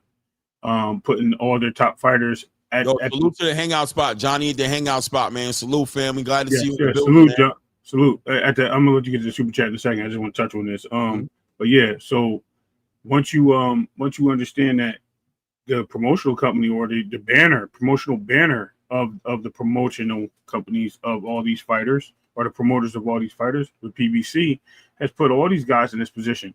Bag over freedom, right? We're going to give you all this money. We're going to control. The Grand Prix is on right now. Who's that? The Grand Prix fights are on this weekend. I thought that wasn't happening until later. I can take a look. It's supposed to be December. Yeah, that's what I thought. You talking about the last Grand Prix fight that just passed like a month and some change ago, Aaron Gonzalez, or are you saying right now? No, it can't be right now. You talking about the ones that happened before? Yeah, right? that was like last month. There's no way they went a month. Yeah. He's talking about last month. My bad. I interrupted. Okay. Go ahead, bro. Yeah, no worries. But I was saying, like, it's just, if you look at the laundry list of fighters that they put in the forefront, and every time they had these guys on their leaderboard, they took a L. And once they took an L, they started collapsing, and then they moved to the next one, moved to the next one, moved to the next one. With this last situation with Gervonta getting a draw, it looks like the same thing has happened. It looks like they put him on the cutting board. This guy's not even using the PBC to promote his fight. He totally is just using himself. He actually found a way to get Tom Brown over there to be his representative, which I think they have their own deal separate from the PBC. That's why you don't see a lot of the other guys there. He did always acknowledge Al Heyman, I guess, for the platform, but I don't think they acknowledged him to the fact that he was still his promotional company, because he's never established that. This right here just shows a lot of who's working for who. But to say the least, Clay, to get back to what we're talking about with the belt situation, and I think I thought it was a great point that Literary Pharaoh, had said 2 takes ago. He typed in the chat, was really good. But yeah, man, we got to stop putting the horse before the race a lot of times. And I think that in the cart, or the cart before the horse, whatever you want to call it, however you want to do it, and live in reality. The reality is, this guy is showing us who he was. He showed us a long time ago, and we just live in a fantasy world of trying to speak for him and give him acknowledgments on things that he has not done yet. The guys, and I don't want to shit on Tank. I promise you I don't. But if we look at the whole history of this guy, he's never been unified. He's lost his title on the scales multiple times. He's fought over the weight limit. He went up. He had a lot of secondary belts. And he's been crowned, to me, I think, as one of the best fighters of our era. And I think he is, fighting-wise. But when it came to us wanting to see more from him, to see him get those accolades and capture to be the best, he let us down. And I think he let us down to the fact that, as a fan of the sport, I would have liked to see him be the GOAT right now at 135, maybe even 140 possibly, right? But he's not, because he chooses not to. Why? Because he has no interest. And we have to face the facts. The guy said he has no interest, and he's proven he has no interest. So let that be known that I don't have a problem with the way he's moving to a degree, but I do. As far as the Jake Paul scenario, Jake Paul's not the clown show. Jake Paul's just taking advantage of the people that he visits the city with, right? There's always a bearded lady in the crowd. There's always a strong man in the crowd. There's always a ringmaster at the circus that brings people from the stands. There's always lions fighting in the cage with guys and tigers, right? With the chair and the whip. Always. We see it all the time. But guess what? When one of them get hurt, what do? They go get another one. And they just bring them in, and they have another trainer. So we have to understand. Same thing with SeaWorld. SeaWorld does the same thing. I hate to keep bringing the animal thing up, but orcas land on people and kill them. What they do? They put the orca down and get another orca in there. So this is nothing new. Jake Paul is just a traveling ringmaster. You have to respect him for what he's doing. He's taking advantage of what people are wanting to see him get beat. Floyd did it for a long time. After Pretty Boy Floyd was done, he became Money Mayweather, and he fought everybody that they wanted him to see. He took advantage of who he was fighting. If y'all don't know who I'm talking about, he took a certain demographic, and he took all their top fighters and made a point to bring you guys into the arenas. He fought on their holidays, the Independent Day and their other holiday, the birth of the country, and he did that on purpose. He did that to bring numbers. And the same thing with Jake Paul. He's doing the same thing. So I don't know as much as it being a circus or him being the ringmaster of the circus for this one, but I do know he's got a lot of animals that he's running around with in this circus because he builds a lot of fighters, right? But he also is bringing his opponents in. When I say the other animals, I don't mean to disrespect anybody. I'm just giving an analogy. But when he brings these new attractions, that's the word. He brings these new attractions in, guess what? Y'all all fall for the beat. So he's doing his job. Yeah, no doubt. Shout out to Ill Will 85 in the building with the $5 holla. Appreciate the love, man. Says lost interest because he was too soft to move up and get real work. Ouch. He rather pull people up. Ouch. Now that ain't work. Ouch. I'm cool with Jake Bread, but damn. Yeah. Yeah. And I think people a lot of the fans lose sight and understanding that, what would you do? He's getting the money. Yeah, it's not about him. Nobody's saying don't take the money or that, that's his business, what he's doing with Jake Paul. What we're saying is there was a lot of opportunity before this Jake Paul thing even came up for these fights to be made, man. At least one of them to be made, right? Specifically the Shakur Stevenson one. There was a lot of opportunity there, man. And hindsight is so 2020, right? Like you can be so optimistic about what somebody's doing in a present moment, right? When somebody's doing something, you could be optimistic and be like, this is what their intentions are. Give them some time. You're judging them too quick. You won't give them time to allow things to develop. But hindsight on this Tank Davis topic, and I'm going to land the plane here because I want to jump into talking about this Abdullah Mason and Sam Noakes conversations. I think this is a very interesting conversation we're going to have on this one. But just to land the plane to say that hindsight says he was never going to give us none of these fights.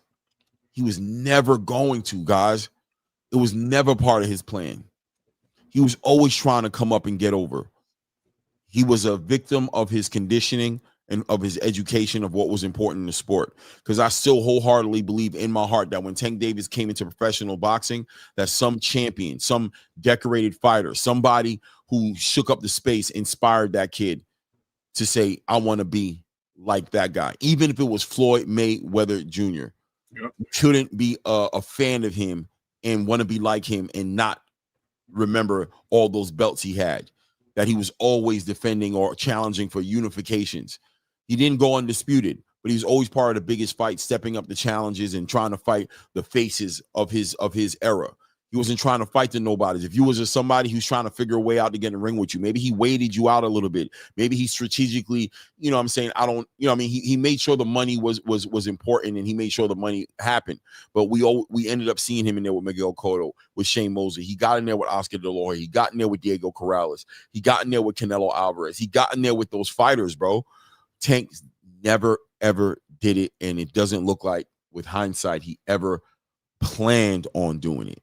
So for that reason, allow the distraction to go away, because boxing is more than Tank Davis. And right now, his fans have had an opportunity to get some perspective. And I'm hoping that they use that perspective to focus that energy on the things that matter in boxing. One of them being where I'm segueing right now. Abdullah Mason versus Sam Noakes, November 22nd. This one for the WBO vacant title that Keyshawn Davis allowed to slip out of his fingers on the scale. This one, a long time coming. We watched Abdullah Mason move last year, one of the most active fighters, if not the most active fighter in the professional space, fighting about 6 to 7 times, right, in that year. And this year also being damn near just as active, and finds himself in a position to challenge for a WBO title in a lightweight division that we're just talking about right now, where Tank Davis looks like he's going to be moving out of it soon. But it's the home of Shakur Stevenson, Floyd Schofield, Raymond Moratala. We got a lot of fighters in that 135 division. Lucas Body, right? Zaru Abdulev, and obviously the Sam Noakes of the game. Just a very active division with a lot of great fighters in it, and he gets a chance to be a champion. And one of the young guys that I believe are going to lead this golden era of boxing moving forward. And what I mean by lead is by example, right? Fighting the best fights out there, defending his titles, allowing the mandatories to get their opportunities, looking to unify, become undisputed, and move up in the weight classes and push himself to his potential. But this fight right here against Sam Noakes, a fighter who doesn't get talked about a lot here in America, he has a pretty decent fan base in the UK, but here we're not that familiar with him. I had an opportunity to go ahead and do some film study on him over the week, seen about 4 fights of his, maybe even 5 fights of his, and notice some things about this guy, man. This guy is a game opponent. This is going to be a real good challenge for Abdullah Mason. Now, I still believe Abdullah Mason pulls this one off, and I was going to say squeezes by, but not squeeze by. I think he can win this fight in a dominant way. But I think Sam Noakes can capitalize on some of the holes we've seen in Abdullah Mason's game. We've talked about this, right, Ray? Earlier, yeah. We talked about his wide stance and his ability to react and counterpunch and be defensively responsible, and how open he leaves himself to getting hit and things of that nature. But we've also seen some improvements in him since that fight where he got put down 2 or 3 times. But I'm going to tell you a key thing that has me concerned about Abdullah Mason. He never had an opportunity to get in the ring with Giovanni Cabrera. And I think that was a disservice to him, because that fight right there was going to tune him up, was going to get him together. For me, I felt like Giovanni Cabrera was going to give him the same adversity that Madrimov gave Terrence Crawford. What do you think? Yes, that would have been a good fight, a good tune-up actually for him. That would have given him the opportunity to get it tested and accustomed to the better elite fighters. What I've noticed with Sam Noakes is, and this is where I give him the credit and obviously a chance to beat an Abdullah Mason or give him an opportunity to beat an Abdullah Mason, is that he punches with the opponent. He punches with them, and he punches right in between them, straight jab, right in, and then he brings it over. He's got long range, just like Abdullah. Yes, he's a 1 inch short. He's 5'8", but I think they're probably about the same height. And I think he brings a little bit more power than Abdullah Mason. I'm not saying Abdullah Mason don't have punching power. When I'm talking about power, I'm talking about weight distribution. I think he has a little bit more in the rehydration parts to hurt Abdullah Mason. Wait, so when you're saying that, are you saying like you think he might be a little bit bigger as far as a little more dense, like a little bit more? Yeah, like he's a little bit more filled in.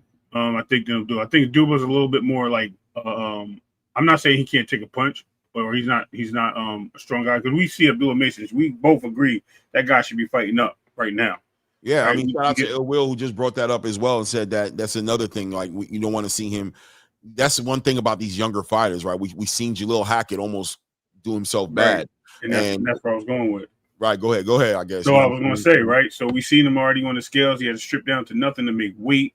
Last minute things, had to cut his hair off to make weight. A lot of people don't know that. A lot of these things are tangibles to this guy making weight in this division to be a champion. And obviously, it's not a problem if he's doing it. Hey, you can do it. You can do it. If you feel good doing it and you're young and you still have the energy to do so and you can carry yourself, that helps. But I think when you get into a reach with a guy like a Sam Noakes and a guy that can actually stop you, who reminds me of Josh Taylor, the best of Josh Taylor at that point as well. He's not more of a puncher, though. Let's be honest. Right. Like Sam is right. punching. Right, and that's what I was going to say, because he punches with you, and he's not afraid. Now, on the only flip side of it, and his punches are short; they're not wide; they're right. tight. So right, that's what I say. He comes right inside your punches. He throws with you and comes inside, almost like Tarver caught Roy Jones. Yeah, he'll disrupt you, right? Like he'll disrupt you.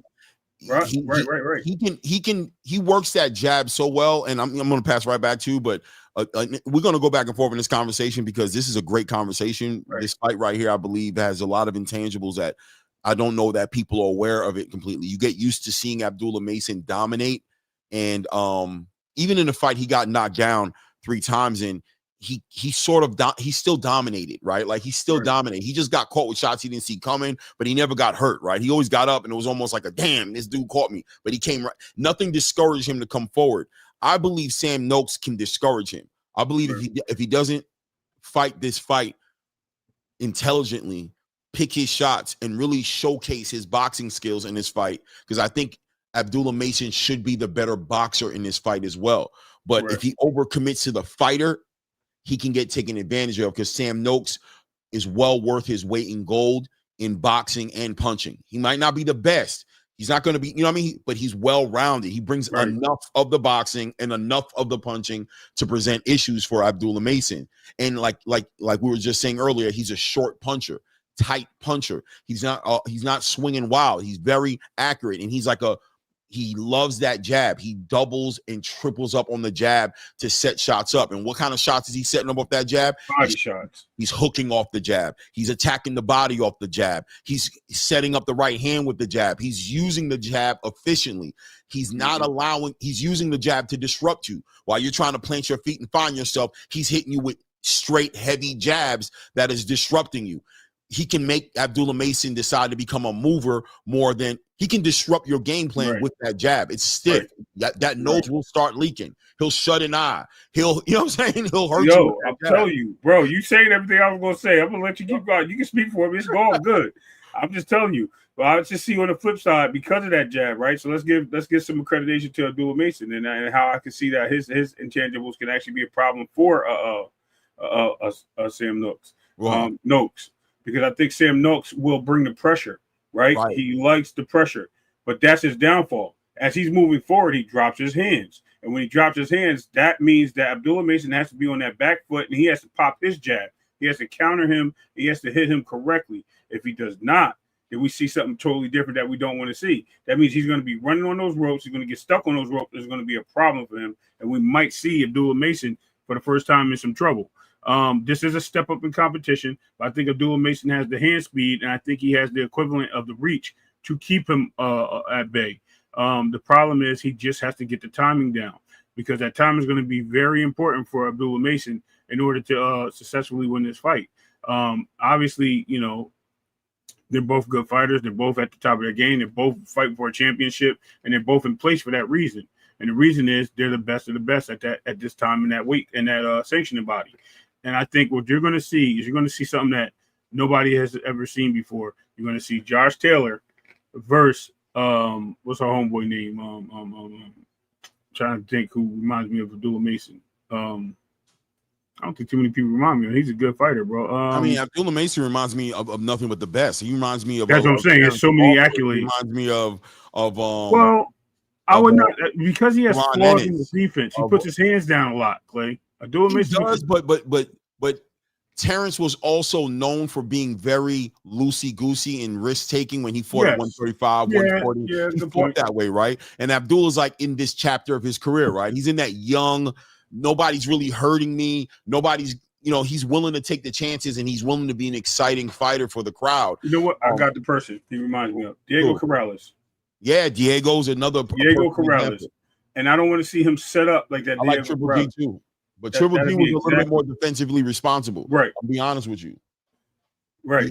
Triple G never let go of that Eastern European foundation he had. He fought behind that jab. His hand stayed up. He stayed behind. He stayed defensively in a space to where he never gave up real estate. So he was always right there to counterpunch you with something that was going to devastate you. And Abdullah tries to put that in the forefront of his mind when he's fighting. He doesn't want to give up real estate. He wants to stand there, even if he has to go shoulder to shoulder with you and get into that little bit of a Philly shell. He wants to stand up in there. Why? Because he wants to capitalize the same way Jaron Ennis does. He wants to capitalize. That's Sam Noakes has fighters to compare him to, right? Yeah. Sam Noakes has decent footwork. I see somebody in here say that that he's like a William Zepeda. I think he's better than a William Zepeda because I don't think. I told you the best Josh Taylor. Like seriously, he's best Josh Taylor. Josh Taylor is whipping everybody's ass. William Zepeda has like more of that. He has that Mexican style. Vergil Ortiz. He comes forward. He has a high guard. He attacks the body. He comes over the top. He hits you with volumes of punches. Sam Noakes has a high volume output, but he's way more educated with that jab. And I'm telling you, this fight is going to be decided on the jab because Abdullah Mason needs to win that war.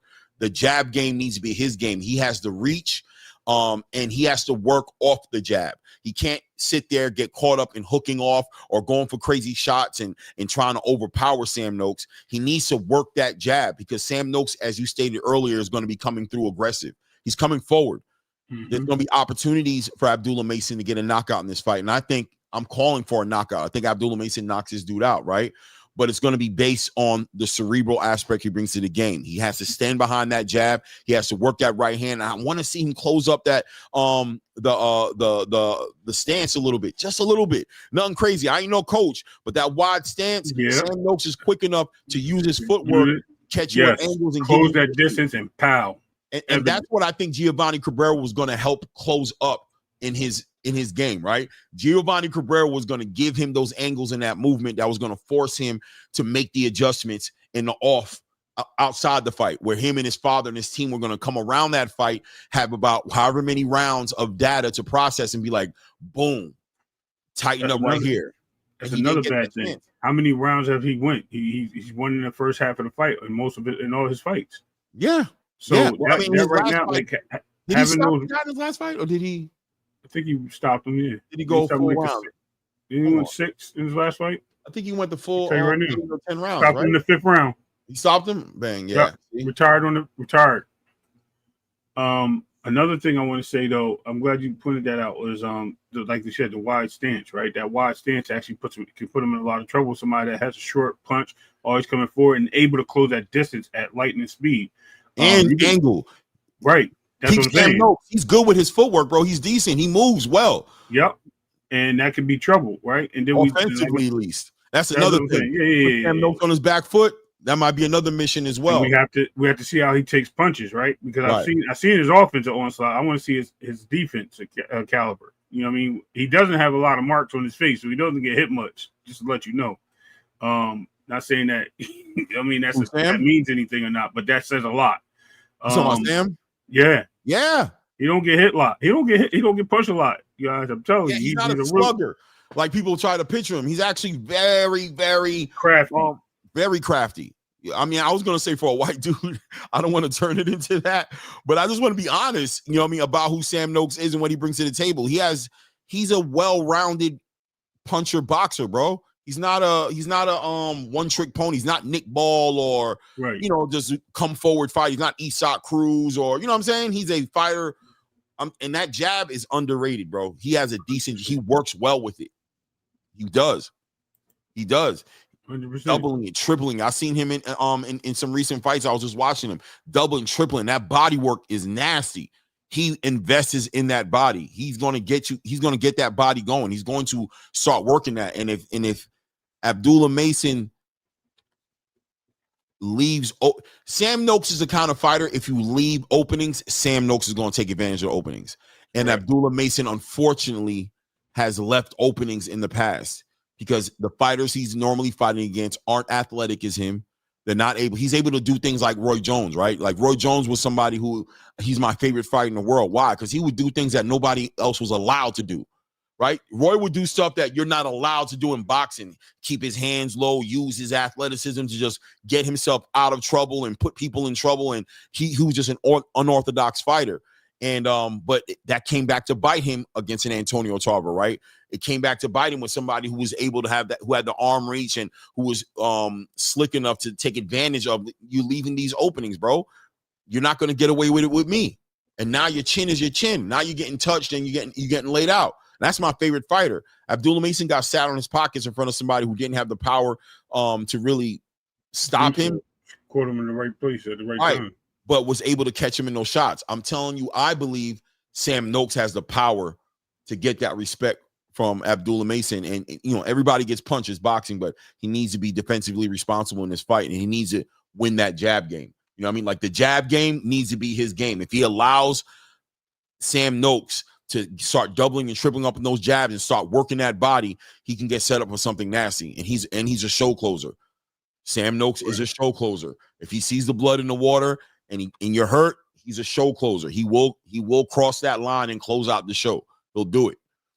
Abdullah Mason, on the other hand, athletic, had a great jab in his last fight. He worked behind the jab real well in his last fight, actually. An improvement that I felt like he decided he needed to make. Like he kind of spoke on it, you know what I mean? Like standing behind that jab.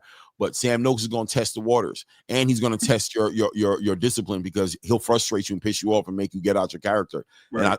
And I also think this is a dangerous fight with Abdullah Mason if he allows this fight to turn into a fight instead of a box. He goes the distance, and we never seen him go the distance. That's the thing.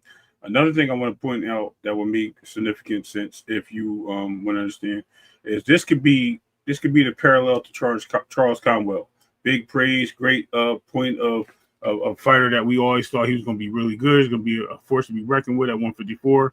Gets in there with a fighter of Jorge, what's his name? Jorge Perez, right? Got in there with Jorge Perez, and what did Jorge Perez do? He nullified Charles Conwell. He made Charles Conwell look normal, which everybody was like, yo, what is he doing, right? He didn't look like the fighter that we thought he was. So this could be the same scenario going forward when you see something with Abdullah Mason. Now, I'm not writing Abdullah Mason off. Please don't do that. I'm actually 100%. Building the fight. No, I'm telling the fans, we building the fight here. We letting you know that he's in for a fight, and we want to see that that there's a good opponent across the ring from him.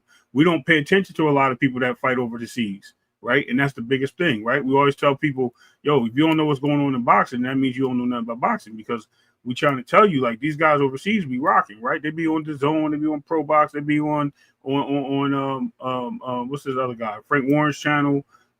He fights on the Zone too, but I'm saying they be all over, Clay. Riyadh season, all these cards, and we watch them, and we don't watch the fighters we should be watching. We don't do it because the fact that we feel that those guys are not up to caliber with the American fighters. And when we see we put ourselves on this pedestal that we are likely to get upset. This is the reason why Loma ran through the division. This is the reason why the Klitschko's ran through the divisions, because you guys weren't studying them. This is why Inoue's running through the division. You're not studying them. And then as soon as they catch fire, now it's hard to figure them out because they done beat so many people. You try to figure out what this guy's bringing to the table. And this guy done seen everything and anything that you put out there. And guess what? They ain't disappoint yet. So don't be surprised if Sam Nook puts on the fight and gives you – I'm sorry, Sam Noakes. I got to keep saying Nook. Keep saying Nook. You know what I mean? Sam Noakes puts on a fight that we don't expect. This is actually another example of when Shakur was supposed to fight dude that came up for 130 that lost his belt. A lot of people were discrediting him. Started with a C. Wait. Remember Shakur was supposed to have that fight when he injured his hand with the guy? And everybody was talking about why he fighting this guy, why he's fighting that. Yeah, Cordina, right? So everybody's mad at him for fighting him, but Cordina was a great boxer, bro. He was a good fighter. He still is. And he's a big fighter. He's a big fighter. His last fight, he didn't look bad in at all, bro. Right. Thank you. And a lot of people was writing him off like, how does he get here? He's a former champion. That's how he got there. A lot of former champions moved up and got title shots. Matter of fact, the biggest one that got the title shot was Earl Spence, to make comparisons to that after a terrible loss. At least Cordina went to the bell, and it wasn't as bad as a loss. It was like a split decision. or majority decision, whatever it was. But let's move forward with this fight here. That we have to stop looking past these guys because we don't know them. We need to do our own research and tap in. Like that guy said right there, the boxing plug. You need to plug in and get that. The boxing plug. You got to give him the salute when he come in the building. He's earned it, man. Oh, salute. Okay, right. Another source of great information in this space, man. Yeah, man. L-Dub, right. You know what I mean? Like, you got to plug yourself in. You got to get to know these people because you think it's going to go the way that you want because that's your fighter that you're depending on, but you never know when the upset's going to happen due to the fact that you don't know your opponent. You don't know what skills they bring and the intangibles. So be on the lookout of Sam Noakes being somewhat disruptive a little bit. I still think Abdullah wins, but I think he's gonna teach Abdullah Mason. He has a good chance of winning. Like I said, this is like a Josh Taylor. And when he was at the top of his game, beating up everybody, and he became undisputed. So don't be surprised if this guy gives Abdullah Mason a run for his money. I'm be honest with you. I kind of expect him to do that. I think Abdullah Mason is going to elevate in this fight. I think this fight right here is going to be a milestone for him. I think you're going to see him.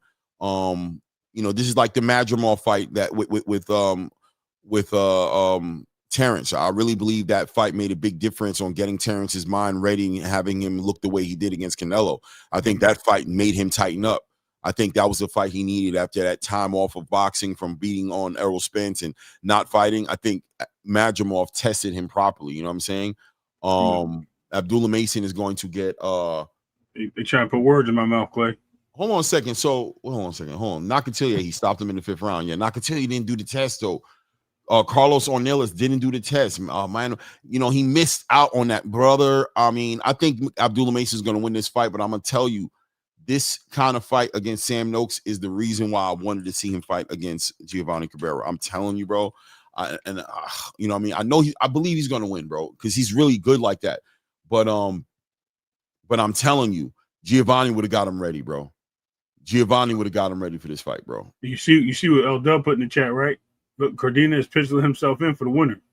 Yeah, I'm about to say in his last fight, he looked great, and I think he's holding a WBO some sort of a WBO interim title. L-Dub, can you speak on it? He's holding something. He's holding like an interim or some sort of Dub. What kind of WBO title is Cordina holding right now?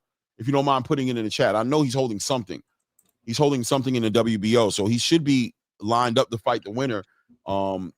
Ideally, obviously, we're rooting for Abdullah Mason to win this fight, and his next fight after that will be in Ohio. But if Dub wants to put it in there, he could put it in there. Didn't Cordina get stopped by the Irish dude? Yeah, he got stopped by him, but it was that fight was crazy, man. I just want people to know that Kakachi fight, I give Kakachi his credit, but he kind of clipped dude in the back of the head, and his legs never came back. And I thought it went the distance, but my bad, it didn't. Yeah, I don't know. Did he get stopped? Or did it go distance? I thought he won unanimously or split or something like that. But yeah, he did rock him. He did catch him a couple times. I gotta look it up. I'll look it up for you. But it was like a specific shot, like behind the ear, like behind the head. It was like the 3rd round, yeah. Right, and it's like he never recovered for the rest of that fight. Like every time he came close to recovering, he'd get clipped again, and them legs just weren't there. You know what I'm saying? So Ryan say, "Oh, you got stopped." Okay, he got stopped. Okay. Good point. Thank y'all for the correction. No, WBO regional for Cordina, but he's number 6 in the rankings. Okay, so it was a regional WBO regional belt for Cordina. Okay. I stand corrected, y'all. No disrespect. You know what I mean? I own my shit. I stand corrected. Anthony Kakachi turned out to be a hype train, bro. I'm sorry. Yep. I'm not dealing with him. Didn't want to fight nobody. No defenses. Yeah. I don't like the way he moves, bro. I don't like it. It is what it is with him. But I mean, he looked good with the Joe Cordina fight for sure. But I don't like it. He makes the Joe Cordina loss age bad. Like it makes Joe Cordina look bad because he looks good when he fights, but he doesn't want to take the big test. It is what it is. But yeah, this fight with Sam Noakes and Abdullah Mason, I think is going to be a real great fight. I think it's a real test for Abdullah Mason. It's going to be a fight that I think evolves Abdullah Mason. What do you think about the weight situation with Abdullah Mason, though, man? I mean, he's a growing young fighter, man, and we see what he did in his last weight cut. This one right here could show. Do you think this could show up in an ugly way in this fight? Yes, that was another traveling, going to Saudi and everything. That's another point that you put out there. I think he's young enough to really do it, but he's going to have to dig deep. The kid is like I said, he's missing. He's literally barely making weight, and he's fighting for a championship fight. So if he doesn't get in this ring and be on his best weight, that means that he's going to miss weight. If he misses weight, the fight may not happen, or he doesn't win the belt, either or. No, he won't miss weight. He will make weight. The question is, if he makes weight, is he going to drain himself? Is he going to be able to bring? That's what I'm worried about. Is he going to be sitting there, especially against a puncher like Sam Noakes? Right. How does he rehydrate? Because you always see him in the ring. He definitely always looks scrawny. You can see that he has a physique that he should be a bigger fighter in a bigger division. But he's fighting at this class because he wants that belt. That's going to be scary. This is not me giving accolades or a puncher's chance to a guy that's really good at what he does and across the ring from him. This is just saying, like, these are red flags that we're throwing up that could be a potential reason why he doesn't come out on top. I think he wins this fight. I'm not trying to sell homeboy or nothing like that. I'm not trying to make it a 50-50 fight. I'm just telling you what it really is. And if you don't know, now you know. You know what I mean? Listen, man, we're going to give it to you real, because I'm telling you one thing that me and Ray, and really the foundation of our boxing relationship, pause, right? The conversations, what really brought us together is this is what we do, right? Like, people don't know. We get caught up in so much nonsense in boxing. They don't know that we talk about boxing in a very analytical way. We stylistically get into these fights, and that's what I'm hoping to really bring to the table a lot more on these shows is this level of conversation, because there's a lot of intangibles in these fights that people don't speak on. And to be honest with you, a lot of the times these fights go by and a lot of stuff we'll be talking about, not on the show, be happening in the damn fights. I mean, quite honestly, a lot. Like a lot. Here's a big one for them. Here's a big one for y'all. So since you think, you know what I mean, if you don't believe it's about Sam Noakes, right? Check this out. Who do you think has a better chance of winning? Sam Noakes or dude fighting Benavidez? I can't think of nobody's name today. Fighting Benavidez. The guy fighting Benavidez. Who has a better chance of upset? Yeah, thank you. Anthony Yardy. Who do you think has a better chance of the upset? Noakes. Not you, the fans. I want the fans to answer. Because I think their understatement of not understanding where we're coming from, Clay. We want to paint a perspective of how big this is and how close this fight is with Yardy and he says Yardy has a better chance. Nah, bro. Noakes is I'm more legitimate. I think he has a higher threat. Yeah, he's a higher threat than Yardy he's a big puncher. He's a dangerous Anthony Yardy, but his IQ, his pedigree isn't. Listen, I'm telling you, Noakes' pedigree is official. He's good. He's well-rounded. And here's another thing. Who will be the more natural 135-pounder that night in the ring? I think Noakes is going to make weight like that. I think he's going to be right on point. I think Noakes has a future at 135. I think he's going to continue to fight at 135 after this fight. I think Abdullah Mason has got like 2 more fights. Maybe this was the last one. He gets his title, he might move up. He's right there, bro. He's about ready to go. He's about ready to go, bro. He's about ready to get up out that division. He might win this title and just jump up. It might not even be worth him staying. Utilize that to get a bigger fight at 140, because I'm telling y'all, like, it's gonna be a tough fight. And remember, he's never fought past the 6th round. He's never been past the 6th round. You know what I mean? He hasn't had those rounds, those championship rounds to go into a fight with. I can't, literary Farrah. I can't, because if I bring it up, they're gonna demonetize my channel. I did this one time before. They don't let me pull up the fights, bro. I don't know I gotta figure it out. I just not that I care, because honestly, I'm not making that much money on these damn videos anyway like that. I don't care if I miss out on a couple of dollars. It ain't gonna take my super chats or nothing. Should I just do it? Should I just say F it and just put it in? Here's a good one. So what you do is you tell them for educational purposes only. You know what I mean? This is used for the fair what's the name act, right? You just make sure you announce that while you're playing the video. Fair use act. As long as you're doing it for the fair use act, you're not doing it for profit and things of that nature, you are allowed to do that. Guys, no super chats during the video, please. They might take that. I don't know. I'm gonna do a little more research. You're allowed as long as you say it, and I know how to do it. If I figure out how to do it the right way and it doesn't hurt us like that, we'll do it all the damn time. I promise you, bro.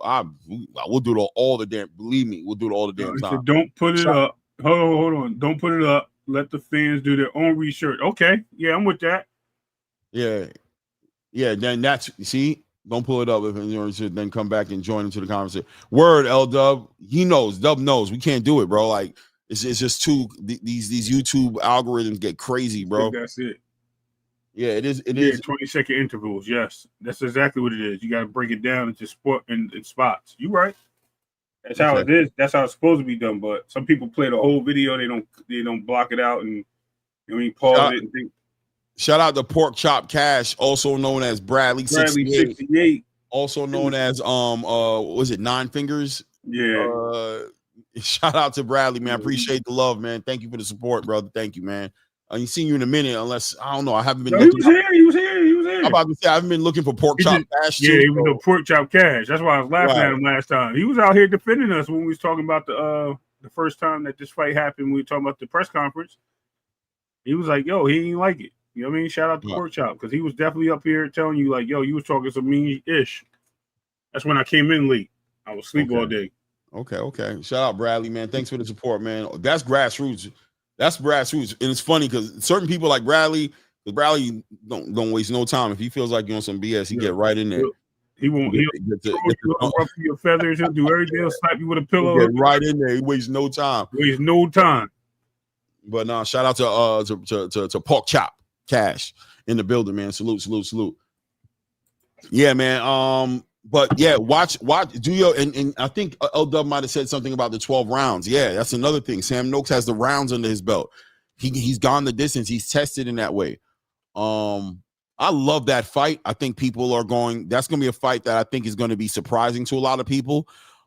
It's going to be a fight. I'll tell you this. It's going to be a fight that people are going to feel like Abdullah Mason. People might feel like Abdullah Mason gets exposed in this fight, even through a victory. The same way that they did with Jaron Ennis and Karen and David Avanesian when they would start talking about him. They might start doing that with Abdullah Mason. But, of course, we're going to keep it real here on the platform when they start to do that and let the platform know that he's getting better. This fight makes him better. I said the same thing to Vergil Ortiz Jr. when I spoke to him in New York, and I told him that I thought that the Serhii Bohachuk fight and the Madrimov fight, I said, I'm excited to see how you look when you come back because I know those fights made you better, bro. I know those 24 rounds did something. That experience is like priceless, right? You can't take that back. You can't take 24 rounds. You can't take 12 rounds against Serhii Bohachuk and 10 to 12 rounds with Israel Madrimov and not come out like different, better or worse, however you want to look at it, right? Like you can't do that. And I think Abdullah Mason has an opportunity to really show improve. I think you're going to see the grit. You're going to see the dog in him. I'm personally calling for a stoppage. I think he will stop Sam Noakes, but I think it's going to be work because Sam is not going to just sit there and get played with. He's not there for it. He's not going to sit there and get played with. Not at all, bro. They did us dirt. They did us dirty, and I'm glad you saluting that brother, Pork Chop Cash, man. They did us dirty back then in the 70s, man. This dude out here, they gave him that ring name. They gave homeboy Ray Candy and Brickhouse Brown. Bro, they did our black wrestlers dirty back then. We don't want real boxing. Talk about Twitter beef. Okay. He pulled up. He said, "I'm joking. You guys are cooking." Okay. Listen, that was a shot. That was a shot to you, Tank 86. I'm just letting you know. If you ain't see it, I'm letting you know you caught a stray on that one. No doubt. Literary Pharaoh says sarcasm, right? You can't be serious. Yo, crazy, right? It is what it is, man. It is what it is, man. But man, really interesting fight right there, man. And I'm highlighting it. And I'm gonna go into another. I'm gonna segue into another very interesting fight. Keep in mind that this is a lightweight fight, so in the division, the winner of this fight is gonna see a lot of possibilities of unifications. Shakur Stevenson is a game opponent. We also have Raymond Mortala. Supposedly looks like the walls are closing in on him. He has little places to run now as Andy Cruz's mandatory position is going to become an issue for him in 2026. It's something that he's going to have to deal with. You know what I mean? He's going to have to deal with that Andy Cruz situation, and Andy Cruz is going to have to barbecue mildew, right? 5 fights into his professional career, 5-6 fights in his professional career, gets a title shot. He's a special fighter. We know that. Comes with that crazy amateur background, that Olympian background as well. And he's a special fighter. But a real test, I believe, will be Raymond Mortala for him. But we'll see what comes out of there. Either one of those guys are great opponents, and I think either one of those guys are gamed opponents for unification and legacy fights. And I think those guys are going to be at 135 for a minute. Abdullah Mason, I don't know. Yeah, you know I think he got 1 or 2, like you just said, man. It is what it is. He said it too. I think in one of his fights, he don't know how long he's gonna be there. He said that? Yeah, I forgot what fight it was. Abdullah don't talk like that. No. He did. He was in an interview with somebody. He said, he don't have trouble making weight. He was just saying that he don't know how long he's gonna be there because his body's growing. He did mention that in some interview before the last fight or the fight before that. I do recall him saying something similar to something like that. Might have been on the channel too. I can't remember, but I know he recognizes Clay. Okay, trust me, he recognizes it. No, I know he recognizes because it's his body. I know his father, right? But I'm not sure how willfully he's been communicating. Which one did they do when he was on the bus with his family? He was on the bus and they was all just recently he did it on the build up to this fight. That's when he talked about it. That's when he talked about it. It was on that. He was talking about it. He had mentioned it because like I said, people recognize what their holes are, man. It's just people try being denied, but we'll be seeing it. I think as fans, sometimes we allow the fighters. We don't acknowledge that the fighters are always going to sell the fact that they're making the weight easily. That's what they're going to say. But we can recognize. We were calling it for a long time on Gervonta, and he was telling y'all, "I'll make it work. I'll make the weight easy." 2.5 years, Clay. Yeah, and 2.5 years. We were saying the whole time. Dude need to move up. Sitting here like this, like. Bro, we was getting kicked out of chats, called all types of people, throwing over the fence with the dogs. They did us dirty, bro. Yeah, over that. But I mean, we're just keeping it real, right? And the same thing we're saying, obviously, Jalil Hackett, you had to be a blind Steve Wonder not to see that man was killing himself to make the weight at 147. Right. And shout out to Coach Malachi and him on the build that they had, because he exposed a lot, Clay. I didn't even know he was getting he was out there doing this thing. I ain't gonna say his personal business, but he put it out there himself. He was doing his things other than getting ready for boxing. He had recreational activities. Jalil Hackett said it. Word? Like what? He was blowing some trees? Listen, I'm not going to say anything. You can go watch it and listen to him say it. I don't want to I don't want to put words in his mouth. He didn't specifically say what it was, but he was saying that certain things preempted him from getting ready for fights and making weight. So I'm just saying. A lot of things are out there. You know what I mean? When you use the word drugs, that can be that's a large word. It's a lot of things fall underneath that, is what I'm saying. So I don't want to speculate and I don't want to push buttons. So I'm gonna leave it there. You know what I mean? Yes, sir. Yes, sir. But he said it. It's his own word. I'm glad he said he fixed the habits and he's back and he's gonna do his thing. Yeah. Man, listen, man, you can't play this game of boxing. There's the outside part of the game and the inside the ring part of the game, right? The outside the ring part of the game is usually the most important part of the game because the inside the ring is really the fun. That's when all the work you get to go and just have at it. You should have gotten tortured during the camp to the point to where inside the ring ain't even a big deal like that to you. When you're playing the weight game, the weight gaining game, and the weight cutting game, that's a dangerous game, man. You got to be all in on that, or it can end up being real crazy for you. I promise. Those 2 Japanese dudes that died on that card, I don't know why they died, but listen, let me tell you something, bro. Could be weight, because what they was fighting at, like 110, 112, 118, 118 and little weights. Yeah. 112 and 118 or something like that. Yeah, crazy. Bro. Like those are not punching weights, bro. Sorry, you shouldn't be getting hit in the face at those weights, man. Yeah, man. We got 46 people in the building, guys. If you're in the building, you haven't thought about it, and you haven't done it yet, take a moment to hit that like button. Obviously, subscribe to the channel if you haven't subscribed, but definitely hit the like button. Let's help the channel be where it needs to be. Appreciate you guys. Let me put this in again. Boom. So you see it. Yeah. But going into this next fight that I kind of want to talk about. Let's talk about Terrence Crawford real quick. Let's segue into Terrence Crawford. Today's his homecoming parade. You know, they're having a big parade for him. Doesn't seem like he's going to retire, right? Doesn't seem like that's what I was kind of encouraging him to do. Doesn't seem like that's what he's going to do, man. It's so weird because I'm getting different mixed messages. Clay, I'm getting mixed messages. I think his temperament is I'm happy. I don't know what I'm going to do next, and I'm on top of the world. I think his athletic his what do you call it? That urge, that monster inside of him wants to keep going. You know what I mean? So I don't think he knows yet. I think he's conflicting within himself because you can hear it in his conversations. He's like, yeah, I want to fight. I'll do 160. I'll do this. We'll see. And then he's also like, I don't know. Like, because I think it just has some time to wait. He has to sit there and he has to let these thoughts develop and see what's best for him. He could, you know what I mean? You're undefeated. You have all these accolades. Is it good to go down there and get one fight in and get another belt and just call it quits? Absolutely. I think that's all he has to do. But if he wants to go down there and do undisputed, I heard you and Blue talking about this yesterday. Salute to Blue Blood Sports on Blue. Y'all go follow him, by the way. When he's up there with Claymore Rain, you know what I mean? Shout out to the two. But listen, when he was out there saying that Blue was like, yeah, he need to go. He only need 2 fights. 2 fights is a lot at 50, close to 40 years old. When you're averaging a fight a year. Yeah, it's close to 40 when you're almost at 40 years old. And you figure he's going to be 38. They'll be 39 for the next fight. Matter of fact, he'll be 39 next fight. Possibly 38. He'll be 38 tomorrow. Right. And then you figure next year, if he fights a year from now, it'll be 38. Then he fights another fight, it'll be 39. So where are we really going with this? Does he really need to prove himself like that where he's fighting? I mean, he can. I'm not mad at him if he feels he got it. It's not about if he needs to. The question is if he wants to, right? And that's what I'm saying. That's the thing about it. That's where the need comes in, right?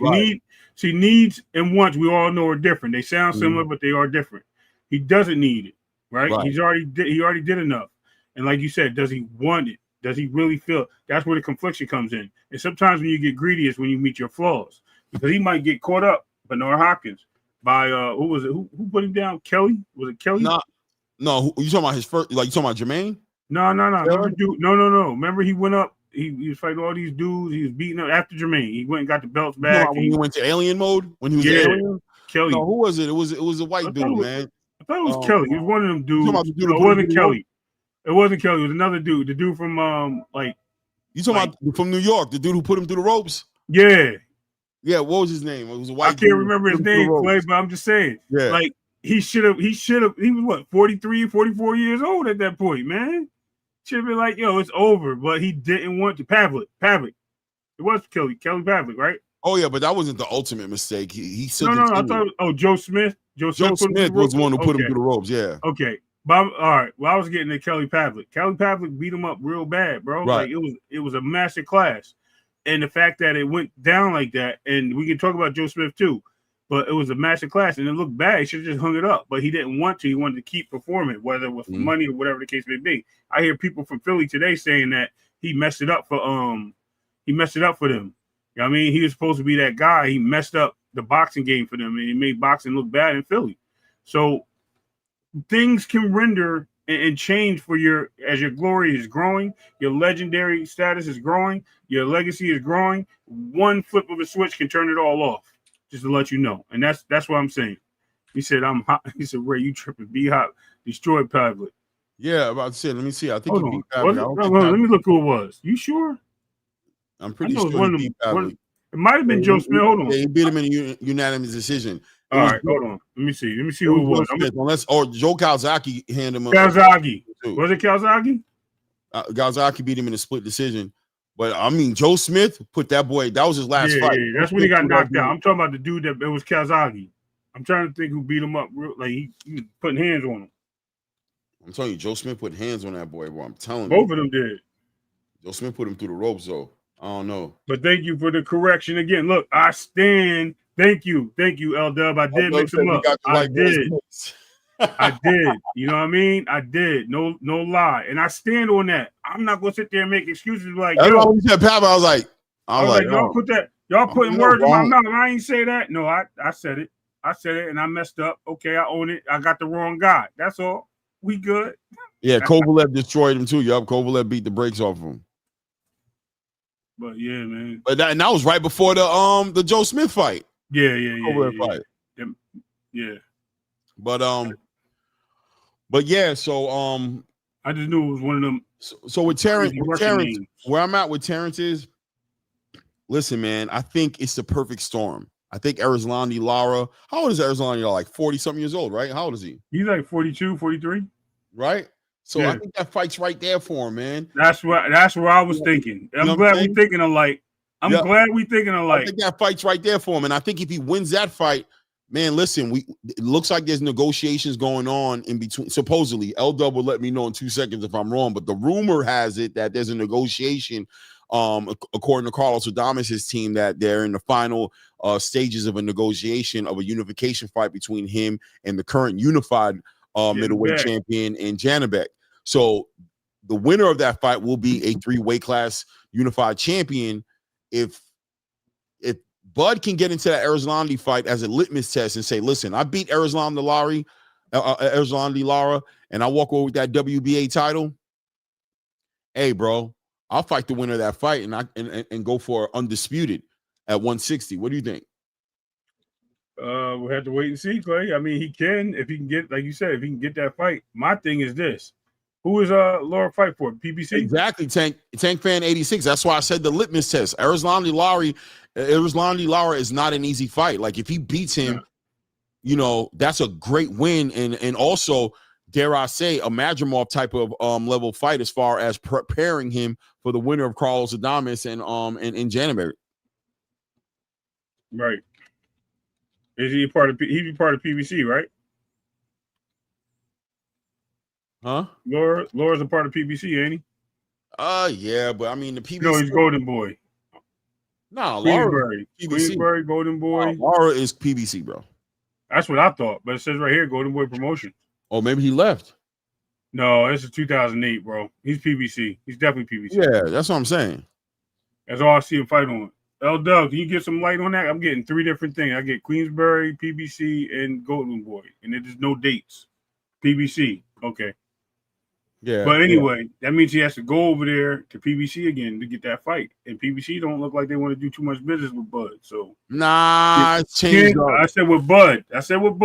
Now can Turkey it ain't gonna work. Turkey, the Cubans. Turkey bring him from PBC to Riyadh. That's what that'll happen easily. There's no more of that, bro. Okay. The PBC's not getting in the way no more like they used to, bro.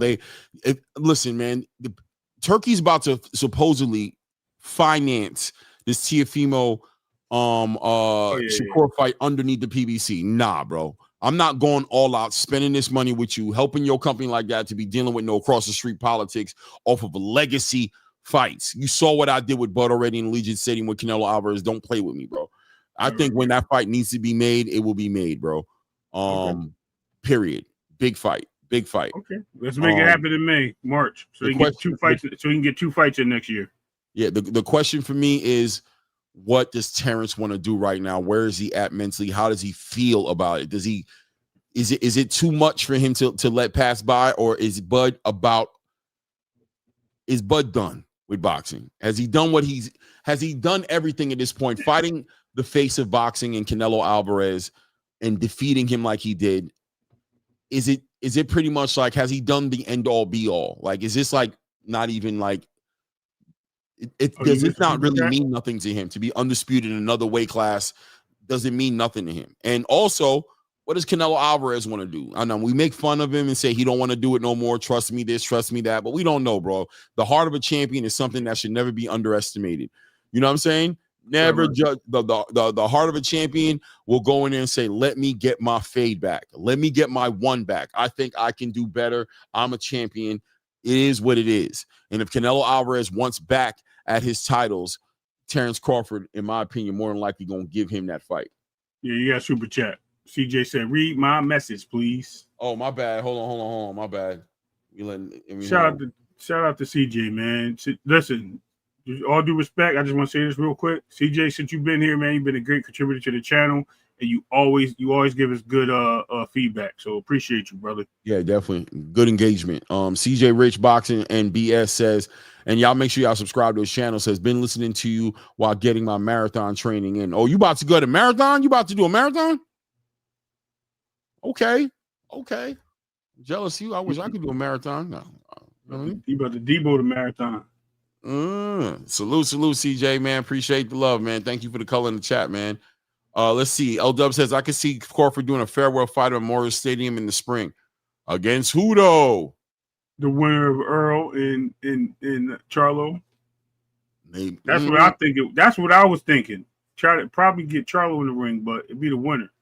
Only other person, I don't think it could be, because I heard Triple G coming back. I'm just letting you know, by the way. That's what I heard too. I heard that too. So he got a lot of weight to lose, though. He got to get in shape. That boy. Yeah, he do. That's why I said that'd be an easy fight for him. Danny Garcia?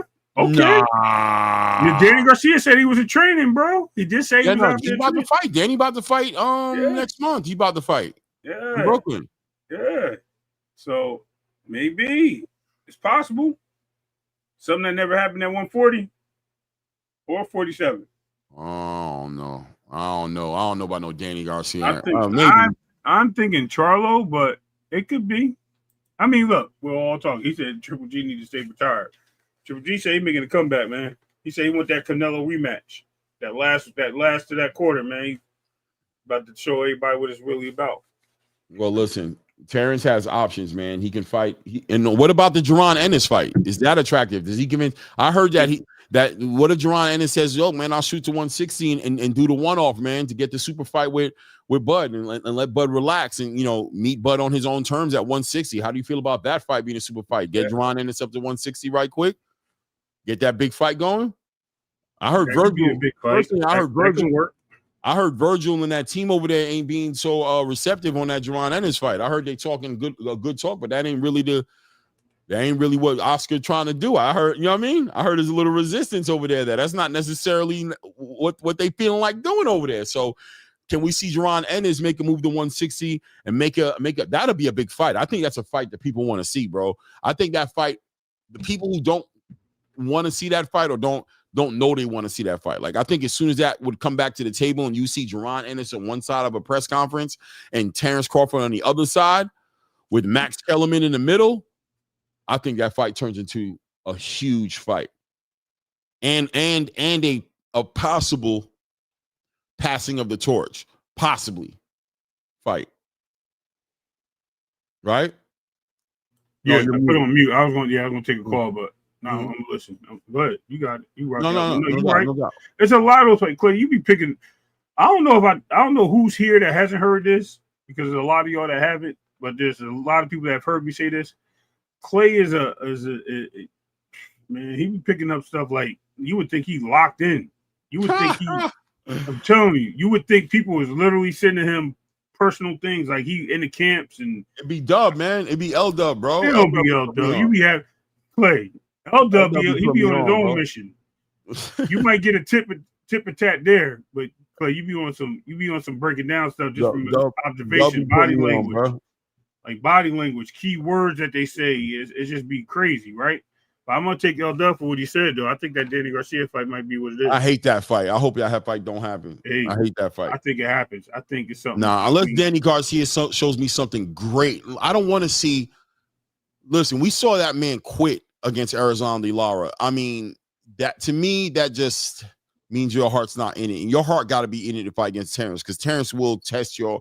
If anybody can make you quit, Terrence Crawford can make you quit. Perfect example why you don't fight for money. Perfect example why you don't fight for money. Yeah, I don't want to see Danny Garcia and Terrence, man. I want to see somebody with something. I want to see Terrence Crawford tested. I got no problem with the boots fight. I got no problem with him pursuing a unification or undisputed at 160. And I got no problem seeing him rematching Canelo Alvarez. Those are the three fights for me that make the three circumstances that make the most sense for me. But we'll see. We'll see what he decides to do. That being said, though, Canelo Alvarez, is he done? Is Canelo Alvarez done with boxing? Is Canelo Alvarez retiring from boxing? Was this the end-all, be-all? Or does he look to get a win before he walks out the door? And if he does look to get a win, where does that fight happen? Definitely moves up. He moves up. Well, here's another thing.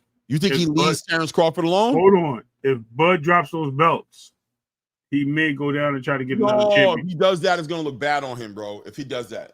If he allows Terrence Crawford to drop those belts and then he goes to go pick them up, I didn't say all of them.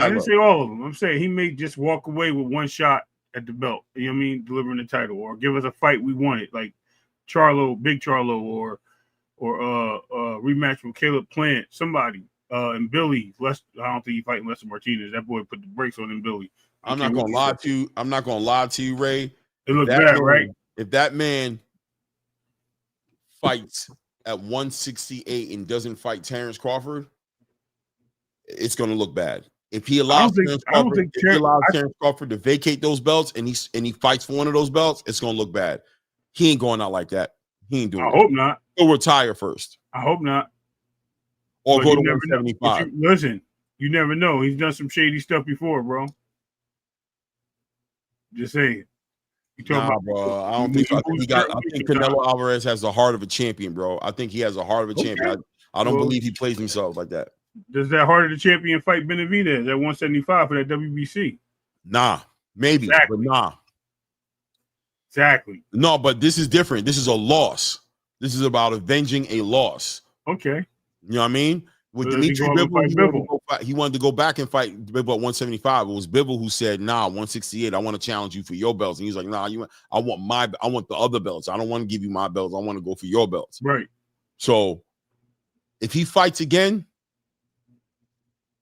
he fights Terrence Crawford. That's what he does. He pushes. That's legitimate. I can see that. He fights Crawford. Hackett versus Zayas. Too soon for Jalil Hackett, bro. Too soon, BVO. Yeah, I get it though. I watched. I followed Jalil Hackett on Instagram, and I saw his father put up an interview that he did. I don't know who he was talking to, but he was talking about this whole fight between Xander Zayas and his son. Jalil, I have questions about Jalil, man.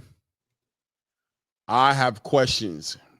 I'm gonna tell you like this: he's very competitive. But one thing that will always stay in my brain is that man was ready to leave the sport if he didn't get a knockout in that last fight. To me, personally, that's a committed, passionate stance to take. It's also a bit childish and a bit. It makes me think you know what I mean? Your will is a little weak. Mentally, you're a little compromised a little bit. You telling me on the back end of a loss, you were ready to walk away from the sport completely? I don't know, man. And I think fighting against Xander Zayas, you have to be mentally strong because I think Xander Zayas, for anybody, is a cerebral fight. It's a mental fight. It's a boxing match. It's a chess match. You need to be mentally strong and tough to fight against Xander Zayas. And if Jalil Hackett was willing to walk away from the whole sport on the back end of not only losing, but off of not knocking this dude out, and that man said that with tears in his eyes. He didn't just say it and laugh at it. He said it fighting through an emotional feeling he was having. It makes me wonder, you know what I mean? He probably could use another fight or two before he jumps in the ring with the Xander Zayas, I would think. You know what I mean? Because going for the belts is cute, but when you get into the big leagues with those big dogs, and I consider Xander Zayas a future big dog, maybe not a current big dog, but a future big dog, mentally, I think he's the most mentally challenging fighter at 154. I think he brings a more math to the conversation than any other fighter at 154. Jaron Ennis may prove us wrong on that one because he has the ability to make it complicated. But as of late, Jaron hasn't been really mathematical. He's been more so athletic, slick, and powerful. But Xander doesn't have that pop. He has to make it math. And his math is hard, is difficult math. You know what I mean? It's geometry. It's calculus, right? It's a different kind of math. You got to be mentally strong. And I don't know if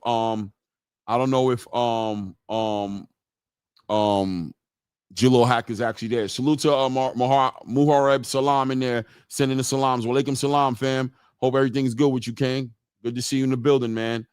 Ill Will says Jalil got robbed in PR. Tamir Small's about to avenge that ish. Yeah, Tamir about to fight that Puerto Rican dude, right? Tamir Small's another future situation coming out of Philadelphia. He a beast, man. I like Tamir, man. But that fight right there hurt Jalil Hackett. So he didn't, in my opinion, I thought he won the fight, but he lost it, right, on paper. But he didn't, clearly he wasn't dealing with it in a mental space. And I'm going to tell you, at the end of that fight, Watching Jalil Hackett get interviewed at the end of that fight, I felt like one of the big things that I remembered was me celebrating how mature and how, unwavered he was. For me to hear him cry in that ring on the back end of that last fight he had in the back end of that victory and say that he was considering leaving the sport, so it shows me that he was dealing with some adversity mentally during this camp. Now, it could have been a one-off. That could be not really who he is. That might have been just where he is. None of us are perfect. People go through their up and down in emotions, right? But he's talking about going directly into a championship fight against Xander Zayas. Now, one of two things. A, he sees Xander Zayas as food, or B, he wants to go for it all or nothing. He wants all or nothing, which, you got to take it however you want to take it. When a person says all or nothing, there's certain, like, it's respectable on the warrior aspect of it to a certain degree, but it also has kamikaze energy to it. It has, like, ready to die energy to it, which this is the fight game, and I guess you kind of got to be ready to die to get in this ring. So it's a complicated situation.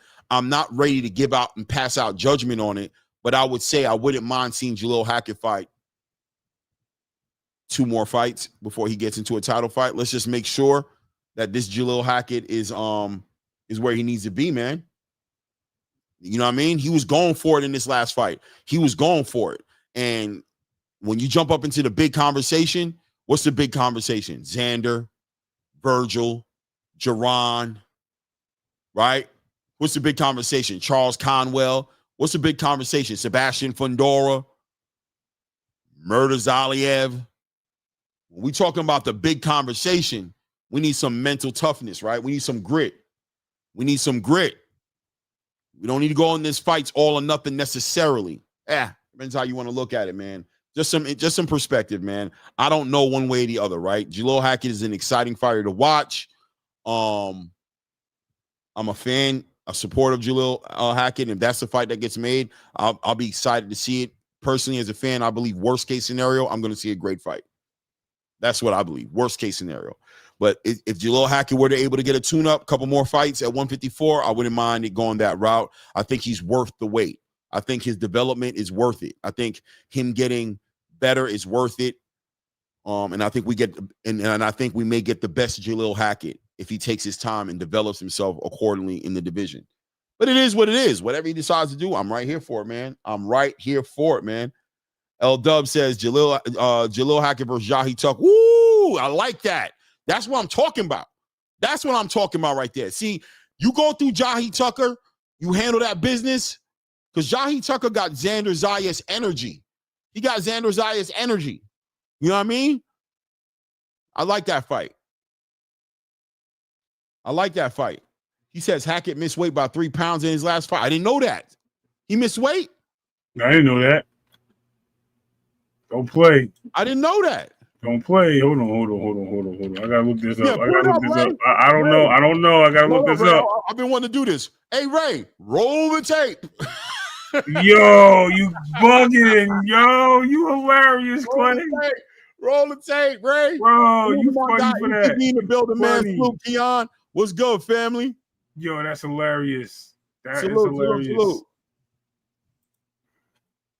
I don't know. Murtazaliev.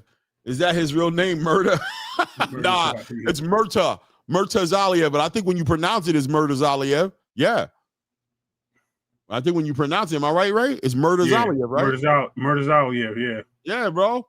That's the right pronunciation, but that's not the way you spell it. It's M-U-R-T-A, which might be Latin for murder, right? What's Murta? Does that mean like I'm about to find out. You know, Google will tell you everything. Oh, wow, 157. Oh, see? Yeah, 157. See, and that's another thing. Let me keep it real. When I hear them talking about fighting the champions, they did the same thing at 147. Guess what else they did at 147? They were too big for 147. So when they were doing that, they were just trying to get a belt while they were there. You could tell. So is this energy really like we got at least more energy and we just going for a belt? Go ahead, Ray. Yeah, when you watch Coach Malachi, you'll see that. Shout out to Coach Malachi in True Media. He mentioned that on his show that that's why they stayed there too long. They were supposed to move up 2 fights before that. He also did mention, though, that this was a last-minute fight for him because he wasn't supposed to be fighting this guy. He was pulled in. So he had like a month or something like that, or 3 weeks of training for this fight. So he really had a full camp. That's probably why they allowed the fight to happen. So remember, he said he was drawn in, flown in for this fight. Because he was off. You know what I mean? He was taking care of some things. He had an injury or something. He just came. He was dealing with, and he got cleared, and then he took the fight. Don't take my word for it. Take his word for it. You know what I mean? Go fight. You know what I mean? So it is out there. It is his words, not mine. Yeah. Yeah, man. He says, look, he's not disciplined. Look how big he blows up between fights. Yeah. Yeah. Yeah, man. And I think that weight, that weight cut game is such a sensitive game, man. It's a game. It's a science. It's an art to it. It's a sweet science within itself. Outside of the boxing match, inside the ring, that weight cut outside the ring is just like, it's not just about like going into calorie deficit and fasting and forcing yourself into weight. That's an art to doing that in a healthy way, And if he's not doing that in a healthy way, bro, especially in a division like 154 with all them punches, ouch. You know what I'm saying? All right. So clarity with that word muerta means she is dead.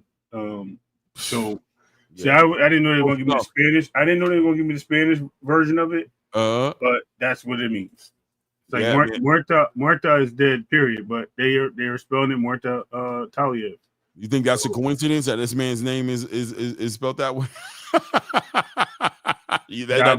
First of all, that man's name, bro. PBO, you got some jokes, bro. Call me. I look like Baby Suge Knight up here, bro. That's crazy, bro. Diabolical, man. Yo, salute to my guy, Low Nose Boxing, because Low Nose Boxing in the building with the $2 holler says Cassius Clay in the building. What's good? You got the other name. What they call him, Ray? What they call him, Clay? Cassius Clay and Sugar Ray up in the building. Yeah, baby. Yeah, baby. You know what I mean? It's the Rays and the Clays in the building. All days. Let me see here. Boom, boom, boom. He blows up. I'm just kidding. He blows up to like 180. I heard Adam Olsen says, I don't know, man. He said, he's bigger than that, bro. He's definitely. We seen him. What was that one fight he took, Clay, when we was like looking at him? He was like, yo, he looked stronger. It was before he lost. It was like, yo, he looked crazy. And then he went there and won. And then remember we seen him on. He had the white. He had the white on the side. Right. Then after he won, he said, "Look at you, man." He's like, "You look like you need a jerk."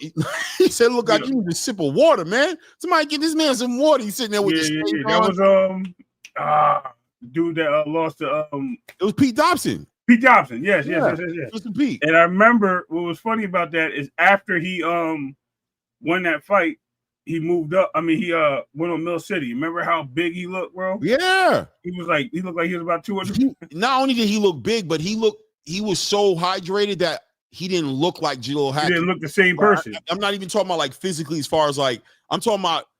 He didn't look like Jalil Hackett. Like a whole different person. It was like a whole different person, bro. It was ridiculous. You know what I mean? And in 154 is not the division to play that game in. You really could. He got away with it at 147. You know what I'm saying? 154 is not going to be forgiving, man. And I mean, Xander's eyes also look like he's got a little uphill battle going on with the weight cut as well, potentially. You know what I mean?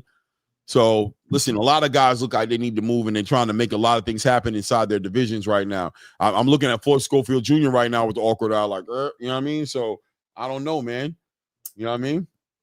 Shout out to Bugs in the building, says Claymore Rain and Ray Davis. What's good, brothers? You two playing games. I didn't get any notifications. Salute to both you kings. No doubt, Tay. I appreciate you, man. You know, we fighting it's warfare out here, man. We don't know how to work this damn algorithm, bro. So if you don't, guys, I don't know if you guys notice, if you don't get notifications, what you can always do is you can actually just click on your phone. You click your subs, and it shows you all the top, and you see the little blue dot. If we on, there's a blue dot next to the icon. Or if you hit the bell on the top button on your phone, I don't know if you have an Apple or Android, whatever, but you hit the bell. What it does is, and even if it don't notify you, it'll show you everything that's playing or has played or what's going on. So don't let YouTube try to play you. You know what I mean? Because they want us to do it manually because they're trying to hold us down. You know what I mean? Yeah. You know don't let them fool you, bro. There's other ways to get into that box, bro. Trust me. What the literary says. Oh, I like that. Hold on. Where's Literary Pharaoh at, man? He put a question on here. He said, is Murta nice like that? I'm going to have to pull tape on him. Let me tell you something. That's a great That's a great question. Because let me tell you what we're making our decision of on Murtazali. Let's be honest, Ray, right? Let's have an honest moment here, right? What are we judging Murtazali on? We're judging him based off of the fact that nobody wants to fight him, that he's been receiving so much step-off money, right? So he's not fought nobody for real because nobody won't fight him because they know something we don't. And number two, we saw him put on that clinic against Tim Tszyu. But do we really know? Do we really know?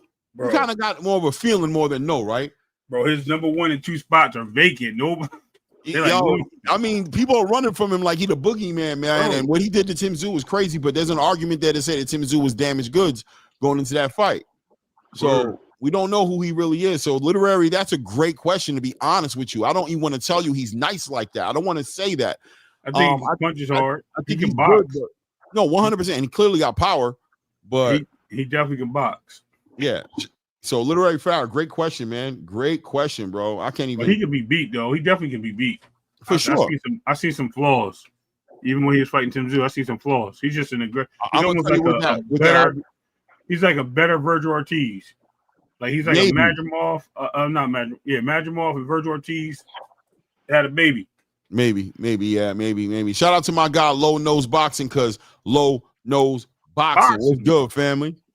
What's good, man? How's everybody doing today? Peace, man. What's up, Low? Good, peace. We doing good, man. No complaints. I see we talking that good old 154 talk. We talking about Bakram, right? Well, just right now, Bakram, was I mean, the 154 in general. Really, we were talking about Jalil Hackett and him pushing to try to fight against Xander Zayas. And I was just saying that I thought Jalil could use a tune-up or two before he gets in the ring with him. It's just that the way Jalil Hackett acted. Did you see his last fight that he just had on that underdog card? No.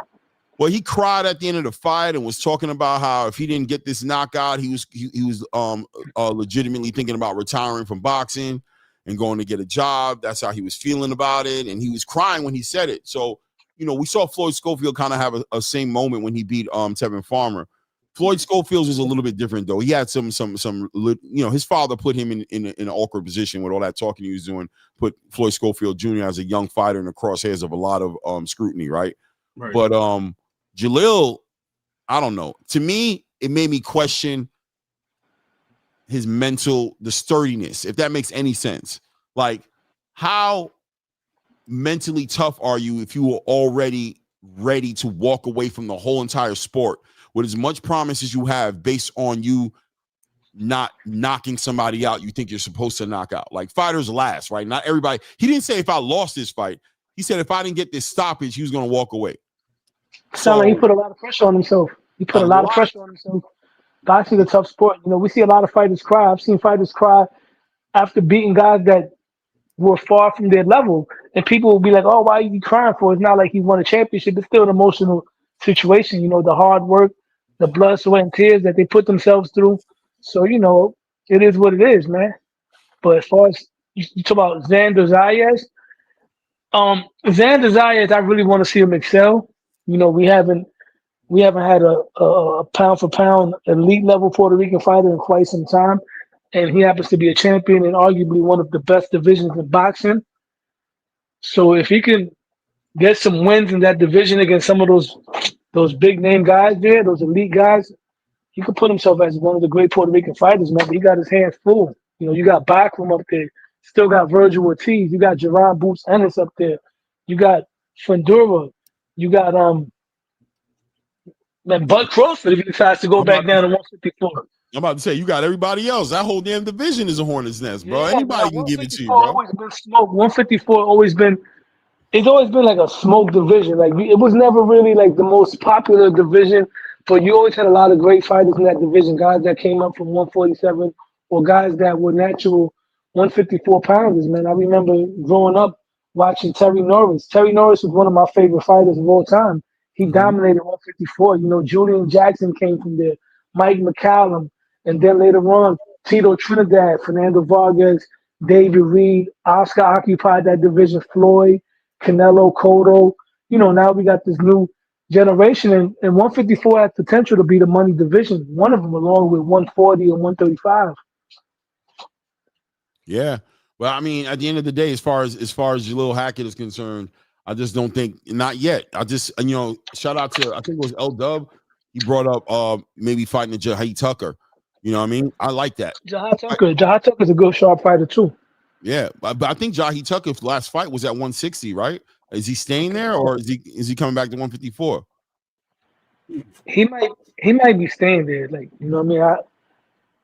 I actually met him a few times too. I kicked it with him, Jahi Tucker. He's cool, man. He's a real fighter too.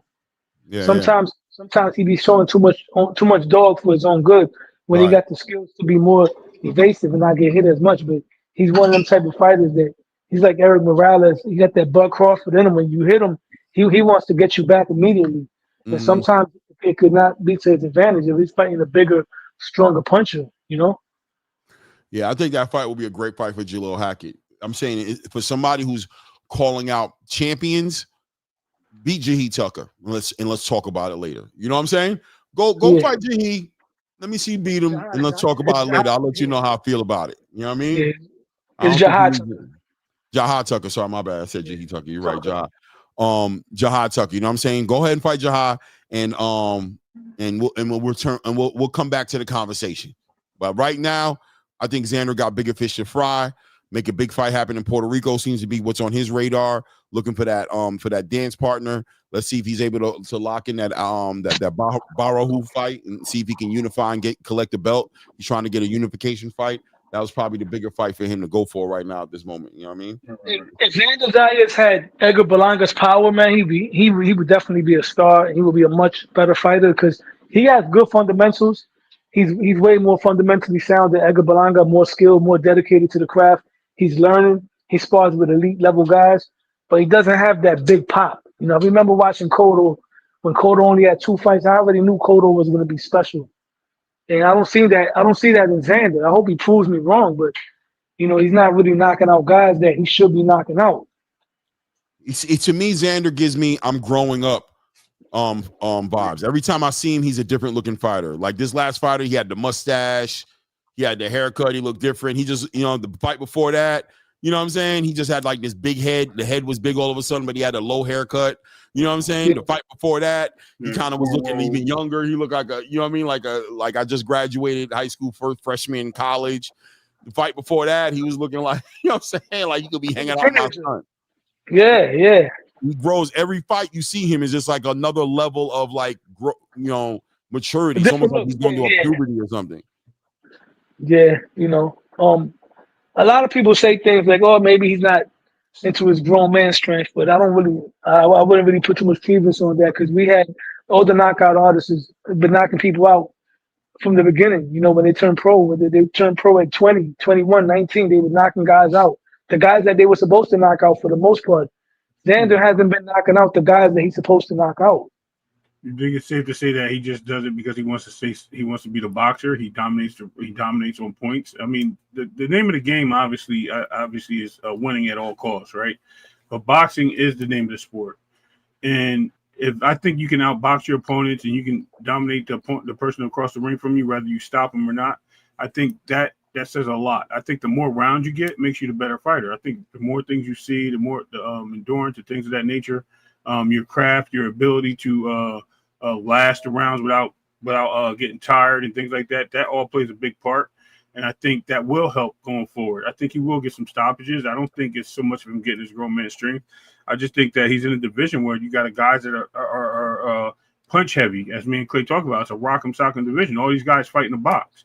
So when he's a boxer and he's out here being fleet of foot and he's moving circles around him, he's not really going to do much to really hurt somebody where he can knock him out. He can. I mean, they're fighters, right? And they punch each other in the face for a living. He can knock him out, but is he willing to go through the fire and stand in those boxes to do so? And I think he's smart enough not to because he knows he can win from the outside. Why take that chance if I can just beat you on boxing because you guys are out here rocking, socking all day. You can't beat nobody. Clay Moore Rain. No doubt. Shout out to 20 years Jody in the building. Says respect to the king, Claymore Rain. As far as Tank fan goes, if he leaves boxing, they are not going anywhere. They're going to just get behind the next KO artist. That's a fact. That's a fact. The Tank fan base is very toxic, man. They kind of remind me of what do you call them? domestic abuse, the domestic abuse victims that they still get back with their man even after their man abuse them, or women that still get back with their toxic boyfriend that done cheated on them. Because these people be crashing out for Tank Davis, right? We all fans of the sport, regardless. Let's be realistic. We all have our fighters that we support more than others, because it's a sport. Right. But they what's crash crazy? out for them, and he don't even support them. He curses them out. You know what I mean? Like he won't even take pictures with these people, acknowledge them, but yet they be so quick to crash out. So in a way, it's kind of good that he's doing that. He's showing faith to his radical fan base.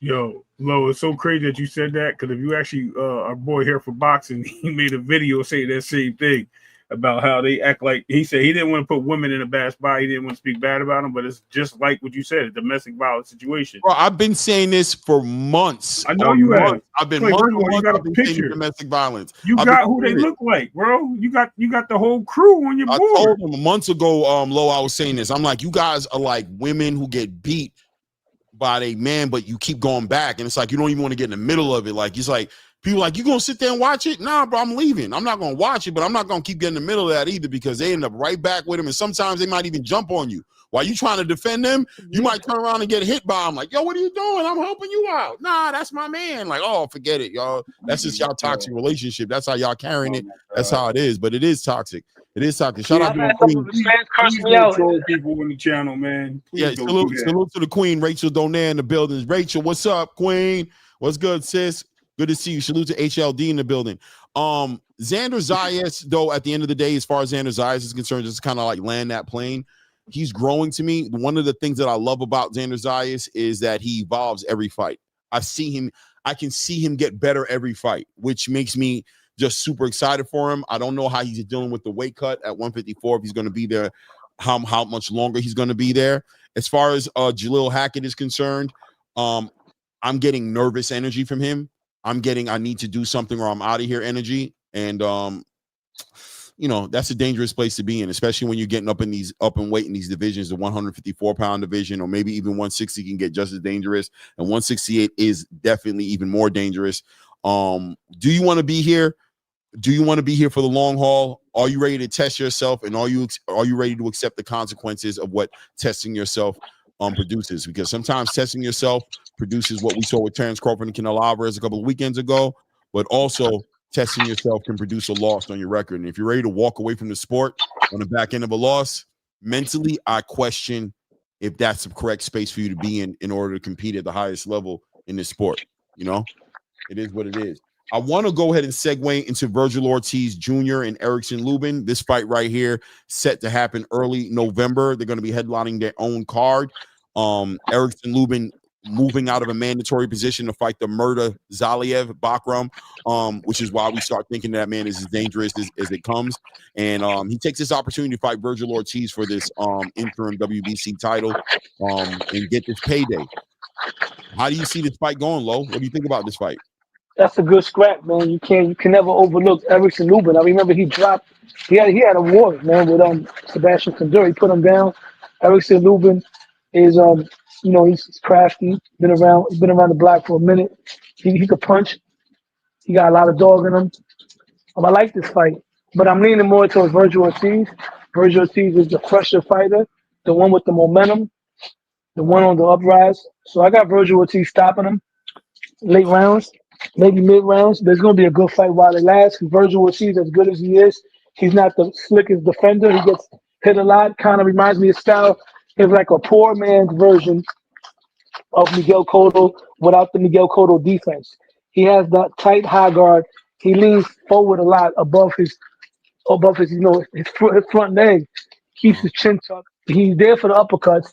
Throws nice jabs, but like I said, he doesn't have Cotto's defense. That's why I say a poor man's Cotto, but definitely a hell of a fighter. But a lot of dog in him as well. I like it, man.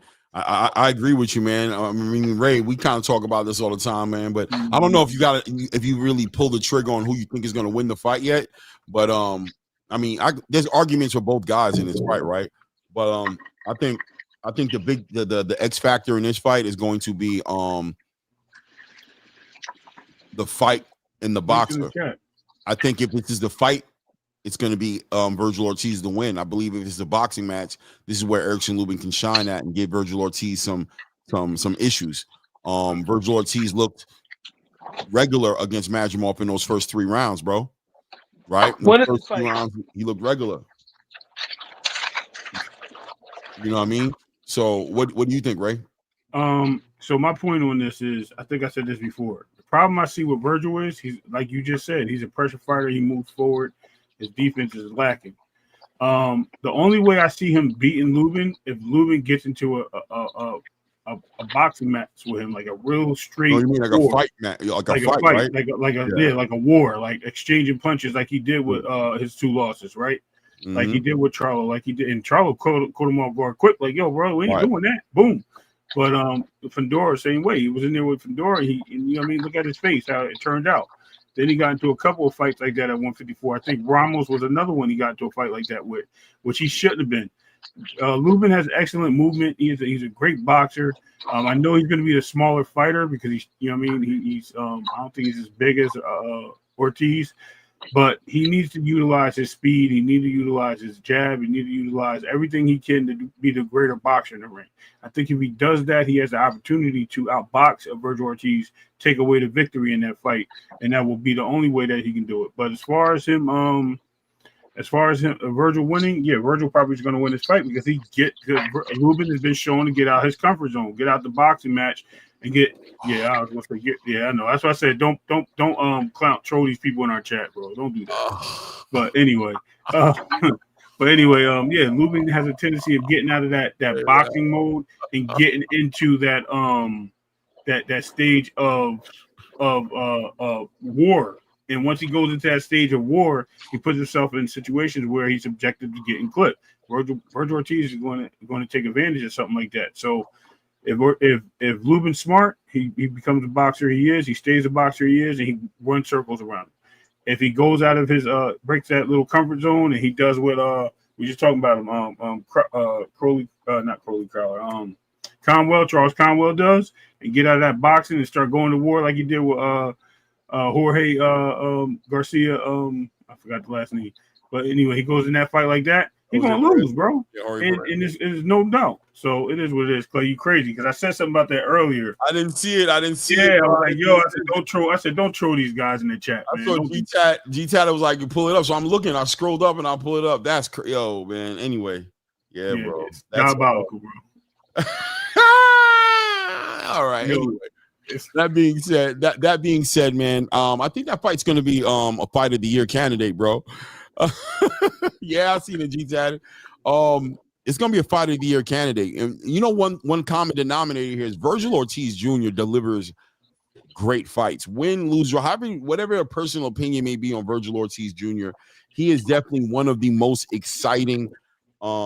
He's just part of the biggest fights, man. He's just not a boring fighter. He's going to push the pace, and he's effective. I mean, you just want to see him in the ring with everybody. I'll be honest with you. I can't wait, and I'm hoping that Oscar De La Hoya does not get in the way of this Vergil Ortiz Gervonta Ennis fight. I mean, because I just think that's a fight that is just going to be Christian and Billy Lester Martinez with more pedigree, quality of fight, level of fight. I think we're gonna watch these dudes punch each other out, bro. And whoever wins this is gonna be the I mean, I don't want to put too much weight on it, but damn it, bro, they're gonna lead the pack to a certain degree. There's a lot on the back end of that fight that can come out of there, man. I'm really looking forward to seeing that fight, man. Craig, did you just drop the link for Low, or you dropped it for everybody? I remember you dropped the link earlier. Yeah, I really just dropped it for Low because Low asked me for it. Okay. There you go, HLD. There's your answer. What do you say? HLD was like, "It's a link he wanted to talk about." What do you say something about the Puerto Rican mainlander? I'll send him the link. Yeah, HLD got something to say to you, Will. HLD, oh man, that's like my arch nemesis right there, bro. No, he called you the Puerto Rican mainlander, bro. Listen, HLD, man. Mainlander. I know that's got to be insulting, bro. He called you the mainlander. That means that you over here in he said he calling you Edgar Berlanga. What you trying to say? I'm not. Oh man, HLD is like one of only 3 of Teofimo's fans, along with me and Punch Drunk. So you know that's the common thing we have in common. And HLD. HLD's the Puerto Rican guy that be up there yelling, but you don't want to show his face. But that's my guy. Salute to HLD. Man, I know he's gonna jump on the panel and start screaming at the top of his You lungs. want him to show his face, right? He's adjusting the microphone right He don't now. show his face because he don't show his face because he brown skinned. Because he dark skinned here. He a whole Subril Matias version Puerto Rican. Exactly. He's Afro Rican. Huh? That's what you call they call Afro Ricans. In Puerto Rico, we got black Puerto Ricans. They call He Afro. don't tell nobody that. He won't be out. I'm just messing around, bro. Yeah, he coming up. Oh shit! I got Shelton Moore in the back, bro. Oh, Shelton here. What's up, Shelton? He just popped up. Shelton, what's good, man? Oh, he probably been there so long. He probably ain't even bought the damn thing. He probably back there. No, he like, damn it, Clay. I know you hurt. Yeah, I just looking at me. I seen you with your glasses. You was looking at me like, fuck that motherfucker. I ain't bringing him up here. Would you watch? Yo, I ain't gonna lie. I happened to be looking down there. I was like, what the hell? I thought, what up, though? You see, if you would have popped up like on your camera, you'd have caught my eye quicker. But that S for some reason. Okay. No, I didn't want to do that because I was up here watching. I was watching UFC. Come back from 15 down in the fourth just to blow the game on the last second field goal. Oh, that sounds like a good game to me. It sounds like a good game, man. It was a great game, but I'm just mad at SC lost. I'm mad at SC lost. It was a great game. No doubt. Salute, Shelton. Yeah, man. So I'm listening to y'all cook. Y'all cooking on Xander. I heard y'all cooking on Xander. I heard y'all cooking on yeah, but basically y'all been cooking on Xander for a minute. I mean, we just you know what it is though. We were really cooking on Jalil. That's what we were talking about. And it was just Jalil Hackett? Yeah, that's really what we were talking so about. What you guys think is next for him? When you see him going? Well, I mean, that's what the conversation was about, right? Him and his father are campaigning right now, and they're trying to convince Xander Zayas to shoot them an opportunity at Xander Zayas' belt. But then, it doesn't really make sense from the outside looking in. You just walked into the division. You got a decent little victory against nobody that we really know, and you were talking about I don't know. I just question his mental strength. You know what I mean? Just somebody who's willing to quit the game, who's talking about if he didn't get the knockout in this fight that he was willing to walk away from boxing. Just makes me feel like, he has a lot of mental exercises to kind of get through. He needs that strength. You know what I'm saying? He needs the strength, man. What's going on? What's going on, Clay? Everybody on the panel. Is that he gets hit a lot. Jalil gets hit a lot, bro. He gets hit a lot. That fool is not even ranked. Yeah. Let him get ranked before he starts talking. What's going on, Clay? What's going on, Ray? What's going on, Mainlander? What's going on, Shelter? Mainlander. No, I could prove to you why he's a Mainlander. He's over here using the brainwashed racial ideology about Afro. Look, all Puerto Ricans, no matter what fucking color you are from the island, you're only one thing, Puerto Rican. Ain't no Afro, ain't no white, we don't use that. We don't use that over there. We are Puerto Ricans. Use that over here, though. That's what it is. That's an Americanized racial ideology bullshit they got over here. Okay. Damn. So Sabril is just Puerto Rican, period. He's a Puerto Rican, period. I got you. That's what's up. That's the way it should be, man. Roberto Clemente, he didn't know anything about racism until he got over here to the United States. Because he grew up as what? There's an interview. I'll send it to you. He's like, man, I grew up. We just Puerto Rican. That's how we just Puerto Ricans. Then when we got over here, oh, he's the black Puerto Rican, or he's black, or I don't know, this and that. He's black. He's not. He's black. Listen, in Puerto Rico, even the black Puerto Ricans call themselves black. They be like, oh, ese Boricua negro. I've never heard no such stupidity, bro. Yo, diabolical, crazy. I've heard that. What it is. But hold on. So let's dial in on the topic. HL, you're here representing Xander. Xander is a fighter that you're behind, and Jalil Hackett is asking to make this fight. But I'm in agreement with you that he shouldn't be that this fight shouldn't be made. But I mean, you seem to think that Jalil just ain't checking the boxes, right? Like he ain't. I told him, bro, you're not even ranked. Put your nose down, keep grinding, and make sure you watch out for those slip and falls, because you're not even ranked, brother. You're not even ranked. So what I mean, like get earn it. You know what I mean? So let me ask you this: it seems to me that he's in a rush. whenever I see Jalil Hackett talking, it seems like he's in a rush. He was pushing for Brian Norman. He was pushing to get into a title fight at 147. Now he's at 154. He debuts. He's pushing to get into a title shot again. What's the rush? What Jared Anderson mentality. These guys don't want to put the work in, bro. These guys just want to get that bread and that's it. Or is it because it's weight issues? It could be that, but he's not. I mean, I don't see the kid being anything special. I don't see special. I don't see special. And that's just the way it is. Like when back in the day, like 5 years ago, we talked about Norman Jr. I mean, I'm talking about like before he was even on TV and shit. There was special. You see special. You see some qualities that this kid's got. Jalil Hackett ain't got none of that. Okay, so you're saying he's just a different regular version of Mario Barrios. He's a regular. He's a Mario Barrios. Hey, if he's lucky enough to get to those that check type of paycheck, good for him. I don't see it. I'm just saying I don't see it. And I'm not trying to trash it, but I don't see it. I don't think he's special. Man, that man need to move up to 154. Yo, Brian Norman Jr. I'm picking him to knock Devin Haney out. By the way. You picked who? Listen, man, that's going to be another conversation. We're not going to do it because today's conversation. Today's conversation. Did he just say Teofimo ducked Devin Haney? No. Listen. Oh, okay. If we're talking about that November 22nd card, how about this? Has anybody watched Sam Noakes? And are there any opinions on this Abdullah Mason Sam Noakes fight? And I want honest. Let's not just give it to Abdullah. Let's be honest, man. My honesty, I haven't watched Sam Noakes for me to. I'm gonna have to watch him just I just watched some of this the guy that Boots is about to fight because I don't know nothing about him except that he's Portuguese. I watched him yesterday. This guy's just a walking. Bro, he's gonna get knocked the fuck out. He's just ass juice. Stands up straight. Either I gotta watch him. I haven't. Stand up straight. No movement.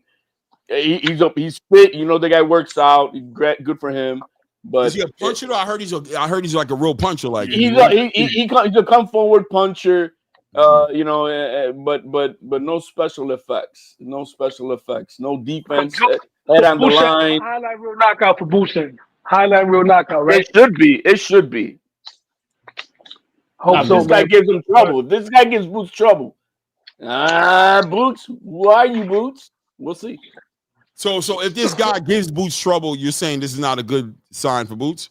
So you're saying even inside of a victory, if he looks like if he looks regular in this fight, or if he looks like what he looked with David Avenesian or Karen, 154 is gonna be a little bit of a. It needs to be this is a showcase fight. Bro. He should be doing the Matrix. He should be doing because this guy is not. He looks amateurish. Yeah, you watched him, Ray? I don't know if you have. Yeah. I saw clips of him. I did watch clips of him as well. He does look very stiff. Nothing special.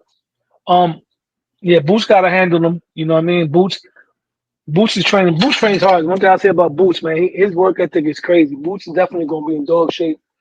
And I just hope he performs great. You know what I mean? He had 2 fights in Philly and they weren't his best performances, right? And I don't know, maybe he put too much pressure on himself, but we gotta see, man. He go out there and take care of this guy the way he should, You know who he reminds me of? I'm not saying Sam Noakes is the second coming, bro, but I'm just trying to get a man his respect. I think if you guys watch it, and I'm HL, I'm asking you to do that for me. The next time you come up here, I'm going to ask you about what you think. So do a little groundwork on Sam Noakes, man, and let me know. We'll do when he gets back, because I think personally, I can tell you right now, I think he works well off that jab, and he produces, and he's a big puncher, and he has decent footwork. He's somebody he closes distance. Yeah, bro. He's somebody who, in my opinion, I just think Abdullah Mason is not completely who he could be, if that makes any sense. He's so good. It absolutely does. He is not.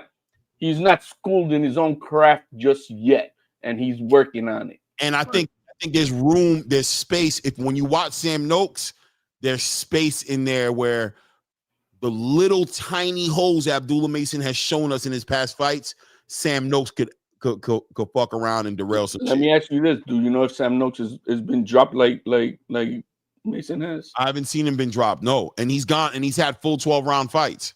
Oh, so he's got that experience, and he's a puncher, and he got good movement. Let's be honest. When it comes to Ennis and this guy Lima, right? We know what Ennis looks like when he don't have to look for you. He ain't going to have to look for this guy.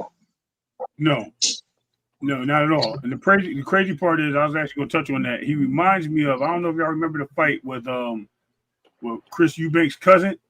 He fights like Chris Eubanks' cousin. Harlem? Yeah. Yo, I ain't gonna lie to you. Harlem got to show me something, because that last fight he had with Jack Catterall was boo-t-licious, bro. He looked horrible. Clay, he fights just like him. I hope not, because he looked horrible. He looked like a damn YouTuber. He looked like he fought on Misfits. Pretty much. Like he fought on kids. HLD sitting there like, oh, you said Misfits? Yeah, I think so. Yo, I'm telling you. Listen, he looked like a damn undercard for KSI. Yep, exactly what it is. Look, he this couldn't guy's get a good regional fighter, man. That's what he's so trash. He couldn't even put the H in trash. He put a G. Yeah, bro. Trash. Trash. No, he's horrible, bro. I've seen him. I was impressed with him at all. So as far as that goes, this is what I do know. Man, I can't help me with the name. I keep my and I've seen it many times. Baruz. Yeah, Baruz. I'll get his name. Man, and I mean, the first few times I get it because I don't. But man, I just can't memorize this shit, bro. Yeah, I'm gonna tell you his name right now. Abbas Barahu. Man, we're gonna go with Abbas. Right. All right, Abbas. Yep. So Abbas came out. He's a free agent, and so he's negotiating right now within the next 2 weeks with who he's gonna sign with. He only mentioned talking about with his same team, but he may be who knows, he may be migrating to a matchroom or something like that. So there's no saying where he's gonna go. So depending on where he goes, you can then kind of like find out with who he's gonna fight next. If it's gonna be on the side of with Boots over there, or if he's gonna end up fighting with Xander. He does want the unification, but him being a free agent, you know, the demand for a unification fight, the minimum is gonna be $2 million for him. And who has that money? I don't know if Top Rank is going to produce, you know, $5 million total package card in Puerto Rico for him, or if Eddie Hearn can make a package where he can make a fight because that's what the person is going to be in total. It's going to be around $5 million at minimum, plus the undercard. So so that's where that man is at. Depending on who he signs with next, we'll see which way the next chess move is going to play out. Speaking of Puerto Rican boxing, what's going on with Subaru Matias? Is he going to fight Dalton Smith on that Devin Haney card, or no? They took him off, right? No, in Puerto Rico. He's fighting in Puerto Rico. No, wrong. You guys wrong. Dalton just came out and said that the fight is going to be in New York in January. Oh. Okay. So it's possibility. This is what I'm kind of moving in my head. Yeah, that's what I'm thinking. I'm thinking that because I always said that fresh promotions, where are they gonna get $2 million for this bid that they did? Let me tell you something. I don't think they were gonna get this money, so they probably sold it right back to Turkey. Listen, this is a good move because if the TL Shakur is gonna be a PBC event, right? That's what this. I don't know about that. I don't know about that. But if PBC is involved with it, we know that PBC is the company that has ties with the Barclays Center because everybody else does Madison Square Garden. So if this PBC, this is Barclays Center, which is Barclays is better for this fight because Teal's Brooklyn, Shakur Stevenson from the East Coast. Manhattan is great as well, but that real gritty New York vibe for this kind of fight belongs at the Barclays Center, regardless. But the Subaru Matias, being that he should have been marketed in New York City for the Puerto Rican fan base, Madison Square Garden is more of that route. You know what I'm saying? I don't really see too much of the Puerto Rican support at the Barclays like I do at Madison Square Garden. So, that's a good deal. Plus, you get to showcase a potential opponent for Teal, assuming he wins that fight.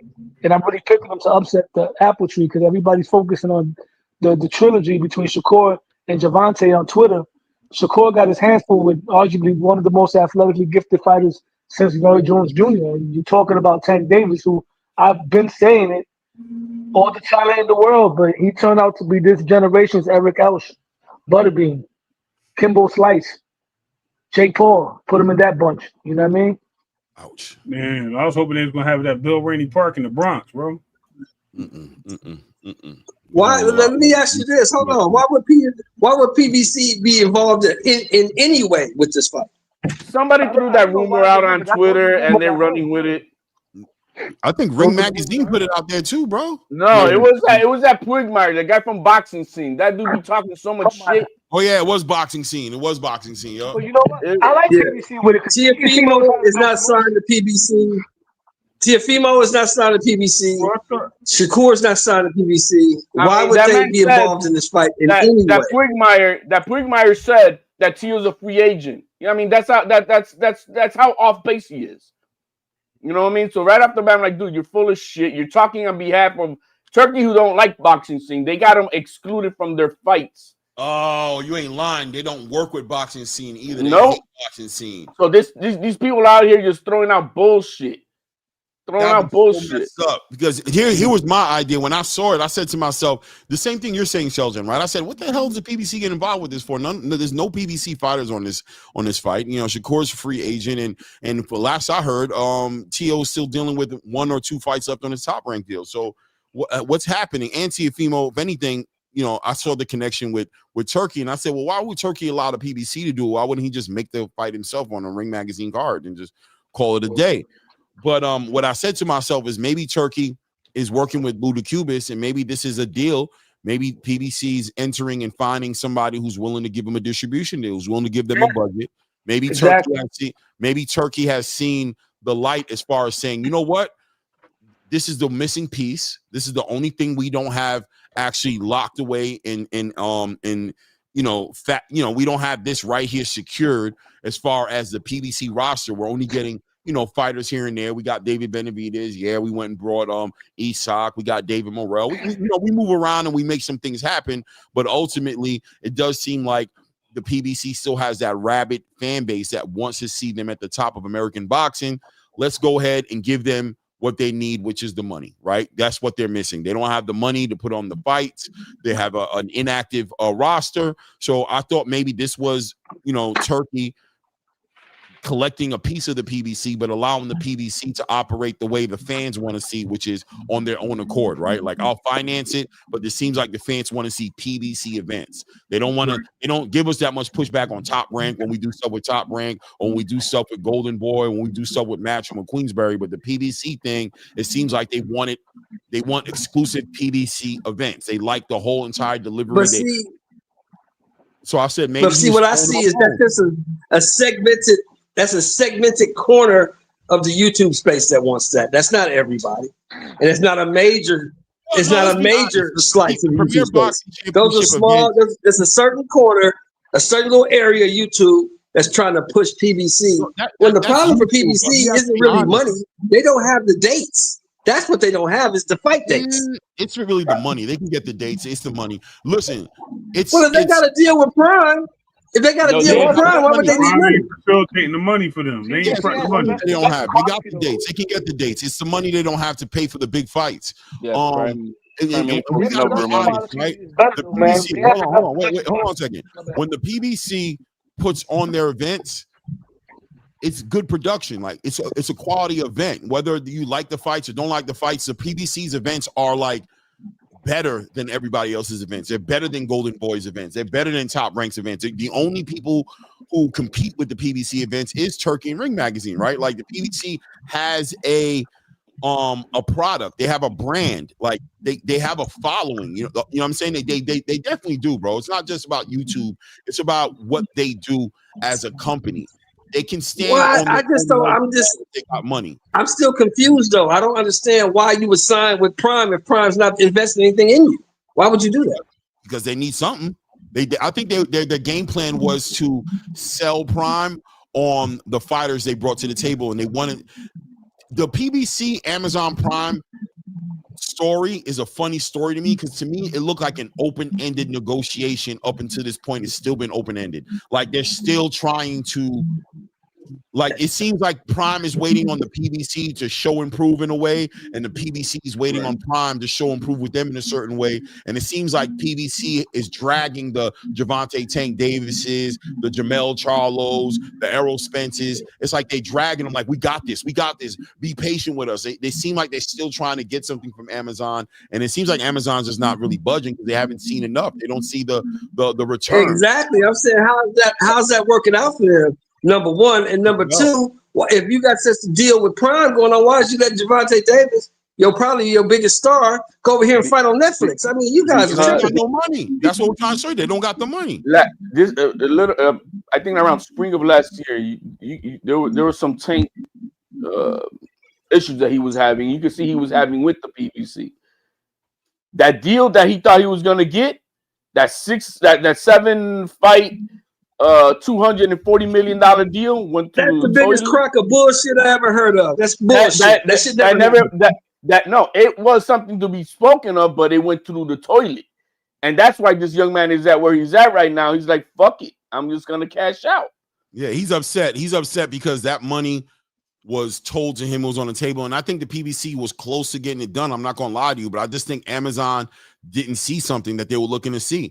I think they just didn't see the return. And I think they promised a delivery on some sort of box to be checked, right? Amazon gave them a bunch of boxes to be checked and said, we're willing to shoot, Canelo Alvarez X amount of dollars. But I think I'm be real with you. Want me to tell you the truth? I think Canelo Alvarez moving on destroyed the PBC's relationship with Amazon as far as money is concerned. I think when they saw two things, when Canelo almost left the first time, they were like, that made them dial back. Like, hold on, what's going on, bro? You ain't able to keep your fighter. You said that Canelo was gonna be part of the package, and then it was gonna be Gervonta Tank Davis, the two faces of boxing. And Canelo looks like he don't got no loyalty to you. So I think after the Edgar Berlanga fight and MGM having to put that bread up to pay Canelo, I feel like that is when it got weird for Gervonta Tank Davis's deal. I think that's when they started hesitating and pulling back. And I think they tried to sell Gervonta on putting on these events. Being patient. Be patient and take low money. And I think Gervonta Tank Davis being so vocal on Twitter and being so negative and talking about retiring and talking about all that thing, I think that thing really just stumped up the whole entire negotiations with the PBC. It did. You're somewhere right around the line with that, Claymore. Huh? Let me ask you a rare question. Wait, hold on. Let me ask you a rare question. Hold on. Go ahead, H.O., what'd you say? No, I was just complimenting you. You're right around the of what you're saying. You're right in the realm of it. Exactly right in the realm of it. Yeah, so I'm just guessing, but yeah, go ahead, Shelton. Let me ask you a rare question. Why did HBO, Showtime, and ESPN get out of boxing? Why? Because they weren't making no money, in my opinion. That's what I believe. There you go. You think Amazon, over $1 billion company, over 170 billion dollar company, don't see that shit like everybody else? You think they don't see that? Exactly. Yeah, we're making no money off this shit. Why are we wasting our time? Amazon had the benefit of seeing all of this come together, and they just had too much data to fall into the same realm of them. It's like, you know what I mean? It's like you get with a girl and you seen the girl like, wilding out in the neighborhood for like years, and you're finally messing with her, and it's like, yeah, you sexy, so I'm messing with you, you know what I mean? But I ain't messing with you like them dudes mess with you. I ain't dumb. Like, I'm gonna do what I do. We can have a little fun, everything like that, but come on, shorty. The devil's advocate to that, real quick, the devil's advocate to that is ESPN was also like, we don't want to be too much in UFC. It's kind of going down. It's not, the ratings are not that great, and blah blah blah. And bam, $3.7 billion. Yes. So it's not 500 million. We talking about money that you could go around the earth 10 times. And so I'm like, so right now with Top Rank, it's October. We still don't have a deal. Are they really trying to cement a big deal because ESPN try to downplay them like they're not worth it? And maybe that's why they're taking a long time to make a new deal, because maybe something big is coming down the pipeline. I'm just saying. But just like we said that ESPN wasn't making money, why did then Paramount invest $3.7 billion in the UFC? You want me to tell you why? Can I tell you why? UFC, that's not boxing. That's UFC. That's not boxing. No, what he's giving though is he's giving a real situation where ESPN was pulling away and not interested in what UFC's numbers were giving, and that he's saying basically saying it just takes somebody to see the vision. You know what I'm saying? And boom, and things can change overnight. And I think the thing that what you're looking at with Paramount is Paramount's looking at the long run with UFC, and what they're saying is all the moves Dana is making right now, they want to get involved in the Dana White business. Yeah. Dana's working with Turkey. Dana's getting into boxing. Dana just brought Nick Khan on. Nick Khan is there. There's a whole bunch of intangibles where they're like, you know what? We ain't going to see money maybe this year, but they believe 5 to 7 years down the line, they're going to reap a lot of money because they think UFC has a future visioned strategy, and they want to get involved with that. Boxing hasn't shown these networks the future, and you know why? Because of what Dana White said. Boxing has always operated on a greed level. They don't invest back in the sport, and it's always like a clear house selling, like a store close sale going fire on. Sale, like he says. A fire sale. They try to take all the money they can right there, and they never build the sport up. So any network looking at them are going to say, well, what are you doing different?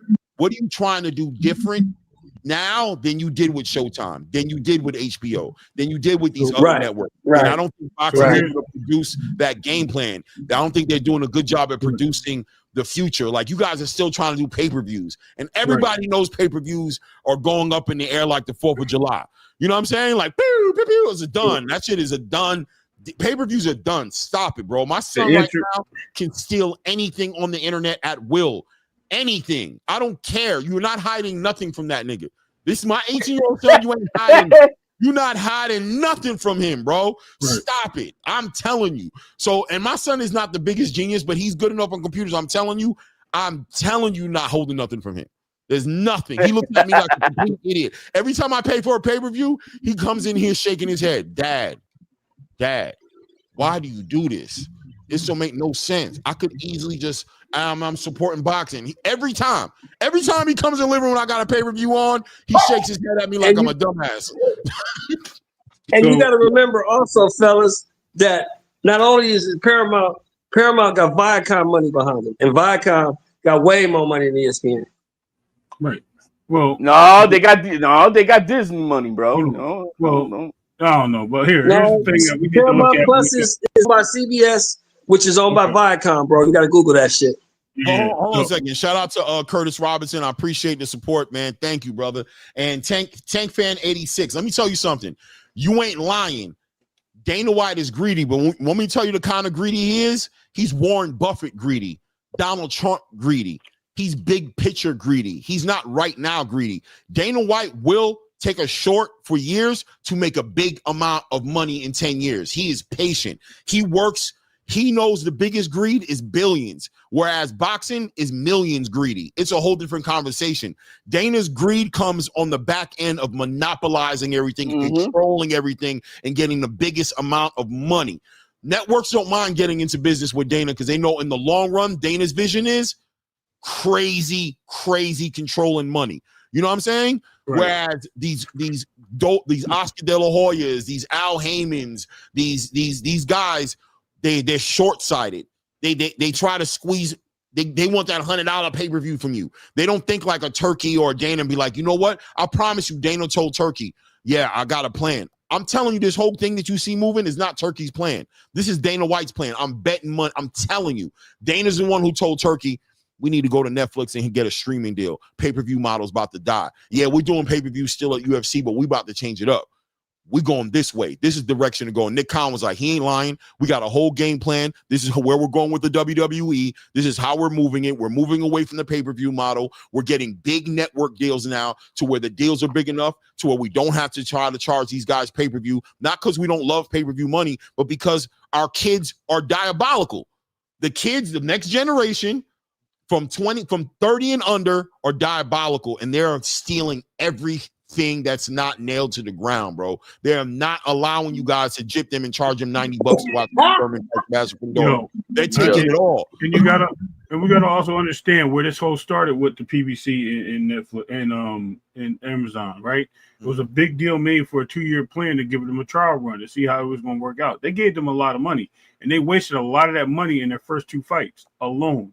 By doing so, that kind of hurt the brand. So then they capitalized, and they didn't get much back from it. So what did they tell them? They told them they had to fund their own fights. And ever since they had to fund their own fights, you've seen a lot of cross promotion. You've seen a lot of sponsorships. You've seen hotels paying fighters millions of dollars to come out there and fight. You've seen so many things that was there that was not an obligation for a network to do. And they were like, look, you're not pulling a fast one on me like you did Showtime. You're not pulling a fast one on me like you did Fox Sports. You're not pulling a fast one like you did on CBS. You're not pulling a fast one like you did with USA.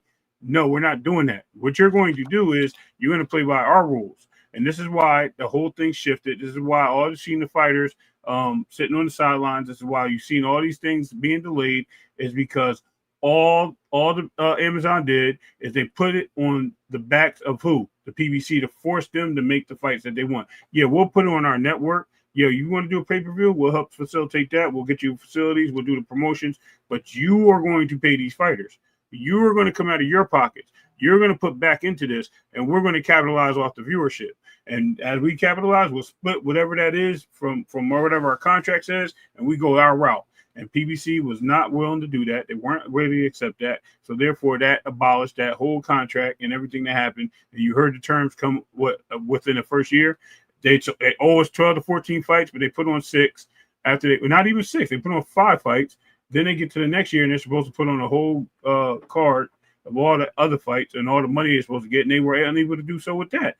So it's a whole bunch of malarkey. Now, when it came to Top Rank, on the other hand, Top Rank and ESPN, they just see the fit that you've seen boxing moving off of Top Rank. You started seeing them stop talking about boxing. You started seeing the commentators in the shows with Max Kellerman and them getting released. You started seeing Michael Cappinger getting I keep calling him Cappinger. Mike Coppinger getting released. You started seeing these things. You started seeing them coming out the magazines, and they no longer had a section of boxing. So you've seen that trend of that moving along. And as you've seen it moving along, you've seen Top Rank still putting on the best fights and keep doing things the way they were. They had weekly fights. They had things going on. The problem is the viewership. They didn't give them the days and the things they were supposed to have. I think when they had the Wednesday night fights, it was going great. When they had Thursday night fights or the Friday night exclusives, they were doing great, but they just moved away from that.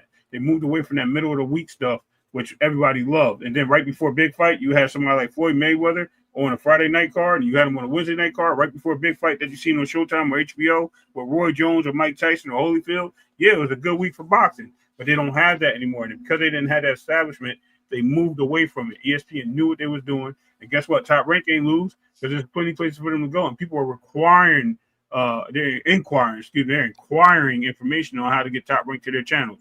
And like you just said, Paramount's a good deal. And they ain't losing nothing there. Hey, real quick, salute to my guy Freaking Fly in the building, man, and salute to CJ Rich Boxing and BS in the building with the support and color in the chat. I appreciate you again, King. Says Tio is HLD's hero. Hijo. Okay. Hijo. That's unconditional love. Oh yeah, man. They don't son. That means son. Hijo, son. Oh, that's he's throwing a shot at you. Okay. Yeah. All right. Well, I'm sure you're used to it now when it comes to Tio. $2. Thank you. That's my boy.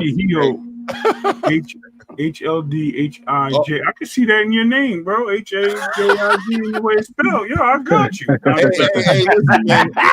Look, I want to fall back on Tio a little bit, right? I think Tio's involved in some great conversations right now. I'm cool with Tio right now, bro. I mean, he's done some things, but he's being a little more quiet. And when he's talking, I hear boxing, I hear focus, I hear a little humility, but not enough to where the boxing part is going to get hurt. I'm liking what I'm hearing. He's in the middle of some good conversations, clearly with with Shakur, but also with the news of Keyshawn Davis now getting put up at #1 in the WBO rankings right now. Tio's going to be in some good conversations, man, and I want to see him in the fights more than anything. You know what I mean? I'm gonna chill on Tio for a second and say he's part of the solution and not the problem right now. So everything, y'all. I'm gonna say y'all. Everything y'all said about Tio in the last 6 months. Go ahead. I told you Turkey not getting rid of that boy. I told you he's got a contract. I told you when you got a contract, you gotta honor the contract. I told you don't start, whoever the hell it is. No, but so we know that Turkey's involved already. HLD. No, he is involved. He's involved. Turkey's involved. Okay. Turkey's never left his side. Yo, shout out to Curtis Robinson. There's a lot of moving pieces. HLD, let me just shout out Curtis Robinson for becoming a member of the channel. Oh yeah, salute Curtis Robinson, man. Appreciate you, man. Welcome to the family, man. And by the way, everybody should be members, man. We about to step up. That I got a whole I switch up so much. You about to find out the member channel is going to be legit. The member part of this channel is going to be legit. Remember, I told you that. Just remember, I told you that. Yeah, we definitely hit milestones here, and we're making the proper moves. So shout out to CJ Rich as well, who's also joined the community. I appreciate you, CJ. Thanks. Granted to culture nerds. Shout out. Tio ruined his career. Tio shot himself in the foot. Tio stepped on his own face. Let him get it. And no. There's a lot of movies. HLD. Let him live. You got it. When Bill Haney. Oh man, he got to get better. Now we on the Bill Haney. Bill Haney threw out the Norman Jr. fight out there. When he threw that name out there, there's a lot of pauses in the background of what was happening. A lot, because Turkey actually liked that fight better. He liked that fight better because he wants Kevin Haney to get punished. He wants him punished.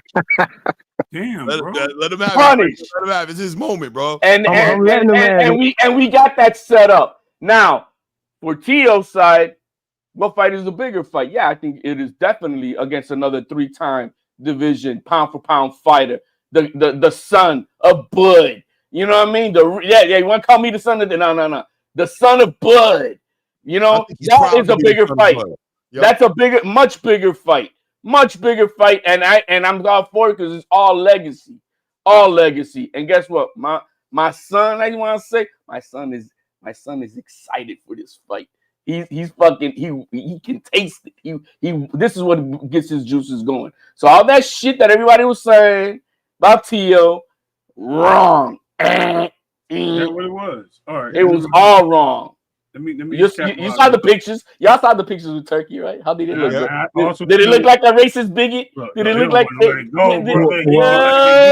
it look like a Muslim hater, bro? Did it look really like a Muslim hater, bro? No, you know what, HLD? I agree. I actually agree with you, though. I do think that's a bigger fight. You know, Tio versus Shakur is a bigger fight than Devin Haney versus Brian Norman Jr. for sure, but I don't know about much bigger though. You exaggerating a little bit there, but legacy-wise, Devin Haney's a it's not that far off.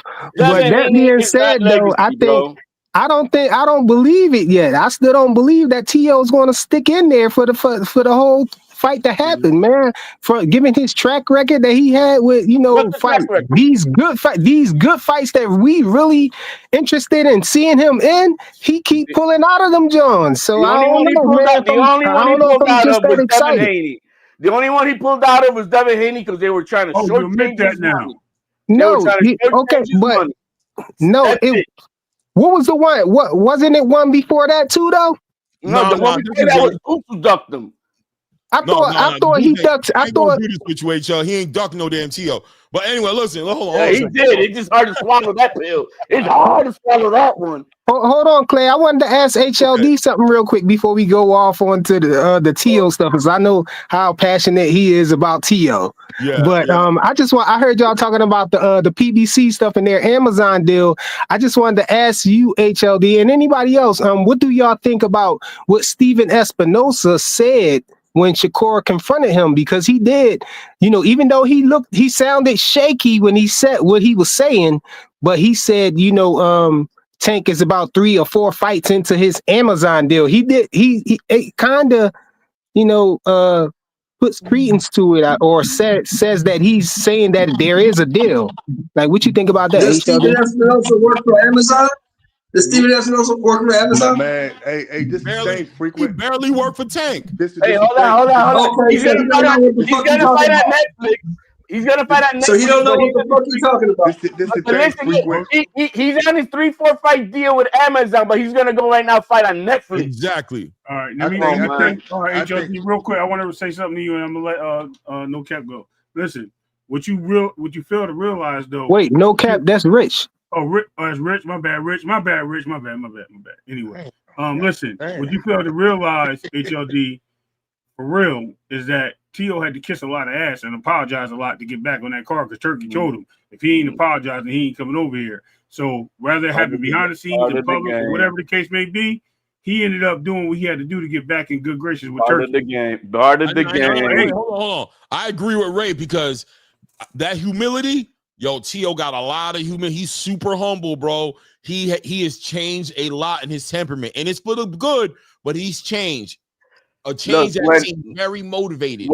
When Turkey was on the TBV and Two-Tone asked him the direct question about Tio's money, about the contract, what did Turkey do? He swerved it because that was the course of action of why things fell apart. Simple as that. So what did he do? He deflected with the innuendos of oh, you have insulted my people and all that. Nah, it was never that. Because Tunavidi never said anything horrific or anything about it. He just had his little innuendo. So H.O., you don't think T.O. apologized? Nah, not when it comes to you bugging. Not when it comes to Twitter. What are you talking about? Not when it comes to one-on-one. You full of shit. Nah. That boy you guys are the same guys that believe that Bud pulled up on Tio and they already had met 5 hours before and they took a picture together and they had a little squabble, but nobody talks about that. But you Tio looked a little shook, bro. He pulled up on him 5 hours later. Like, okay. Tio looked a little shook when Bud put his arm around him, man. We know what that means in the streets, man. We know what that was.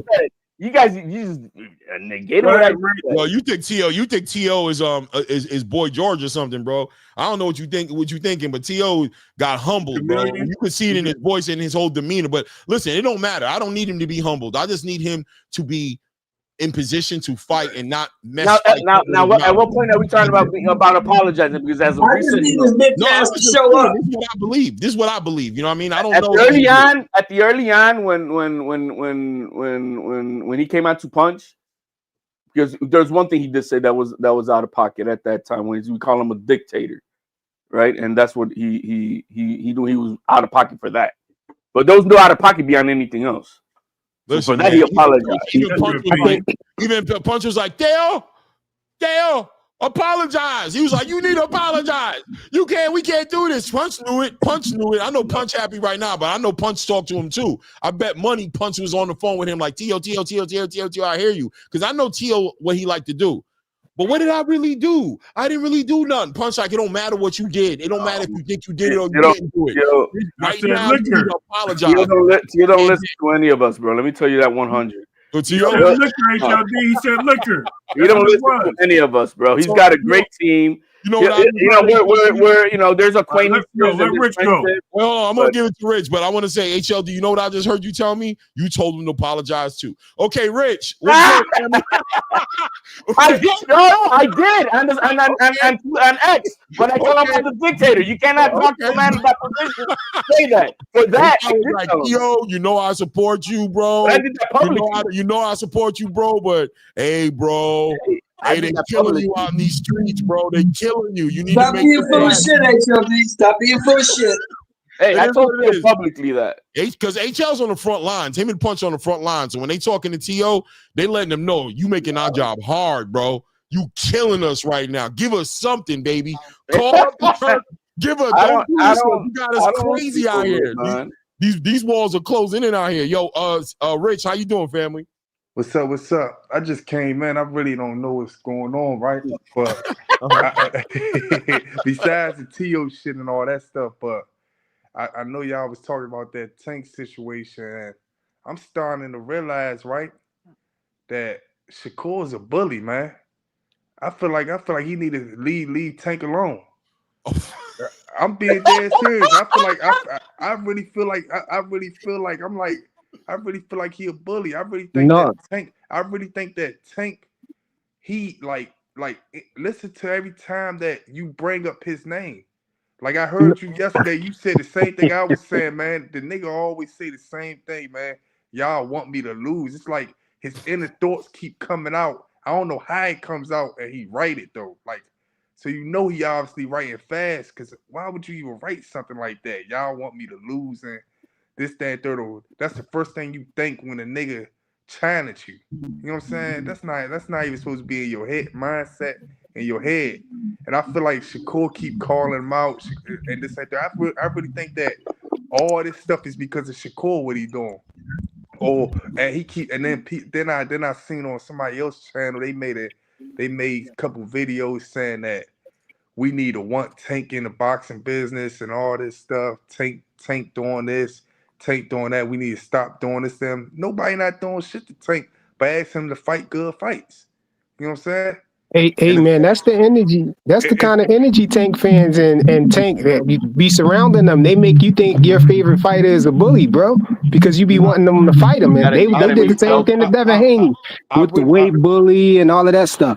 Listen, I don't even want I feel like the best way to get him out of boxing, whatever case may be, is people just stop talking about him, because it's too much, man. I've been saying this for years, and you know what? All you fans, all you Tank sugar booty fans of his and all that crap, you guys are the fuckers. You guys never wanted to listen to this man. He sugar the Tank, whatever you want to call it, man. This dude has always said he don't care about legacy, he don't care about belts, he only cares about his dollars, and that's it. He was never a legacy fighter, but nobody wanted to listen to him. Nobody wanted to take that to heart. And he's always said what he is. He's always been a globetrotter. He's about making his money, and that's that. He don't care about Shakur. He don't care about Tio. He don't care about Loma. He didn't care about Devin Haney. He don't care. He never did. And so right now what he's doing is he's cashing out on what he is, being a globetrotter on another biggest stage. And that's that. There's nothing else to it. Just like you said, I've been saying it forever. Stop talking about this guy in the same conversation with legacy fighters. He's not a legacy fighter. And that's that. Hence the thumbnail. That's why I said I got distraction and I put up lineal champions. I put up, you know what I'm saying? Unified undisputed champions on the board, and these were his peers, and this is the conversation he's supposed to be in, but the man refuses to entertain the thought, so we can't force him, man. One last part on this. One last part. When my man said, one last part real quick, man. You that he keeps on mentioning, because he's on a different stratosphere of his business. So when he says, yo, y'all just want me to lose, it's because you guys don't understand. He's in the entertainment business, and him losing will lose all of that. He can keep on fighting all these cans and make his money. But if he is to lose, that money's going to go down the toilet. He ain't going to be making that type of money because he probably ain't that good to begin with.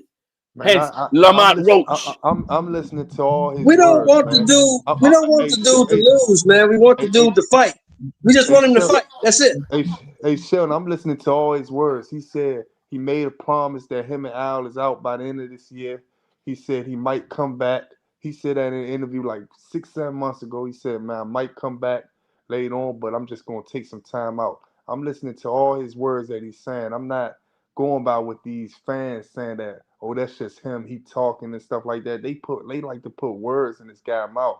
And I feel like they make it bad on Tank. Because Tank, to me, like I'm going to continue saying it, he kept it real from the beginning. You know what I'm saying? And it's just a lot of people blind, man, when it comes to shit. It is that for Tank, man. But I'm gonna be real with you. I don't want to talk about homie like that much anymore. Like he really just not like I don't. That's the best way to do it. Then. There's just so much going on, and I don't want to like not talk about him. Like I want him out of this. Like I'm trying to like close him out, but really it's a dead horse. It's beating a dead horse. Yeah. It's not Tank. It's his fans. Tank, I'm okay with every decision Tank has made for himself. Because he was honest with himself and honest with us, and I accepted him for who he was. I've never been the type of dude to sit up here and be like, yo, Tank is. I'm not that type of person because I've never been emotionally invested in Tank because I heard Tank a long time ago. And I think a lot of people are just hearing him now, like HLD said, and like Rich said. A long time ago, I heard Tank. A long time ago, I heard Tank. Before he even said he was done with boxing, I knew that he wasn't part of the boxing I love. I knew he wasn't going to be part of that conversation. I knew that he made a decision that when with the things that I like, he was telling me he didn't give a F about, and I was done with him. The only thing I've ever complained about Tank is two things. A, his fans, I can't stand them. They make it hard to breathe. They make it hard to watch boxing. And B, let go of that damn title. Let go of the title so that the division can move forward. Other than that, Gervonta, I'm not, and I don't think there's more. I think most hardcore boxing fans are not invested in Tank Davis as a fighter. They're just invested into the Shakur part of his career, the Devin part of his career, the T.O. part of his career. They want their fighters. Most people just want their fighters to fight against Tank because of the talent he is and because of the stage that he demands, the attention he demands. But outside of that, we've all kind of accepted that Tank ain't no traditional legacy fighter, and we've moved on from him in that sense. So good luck to him. Make your money with Jake Paul. Hey, Clay, one last thing though. One last thing though, Clay. I think I hear a lot of people saying that Tank should just drop the belt and all of that.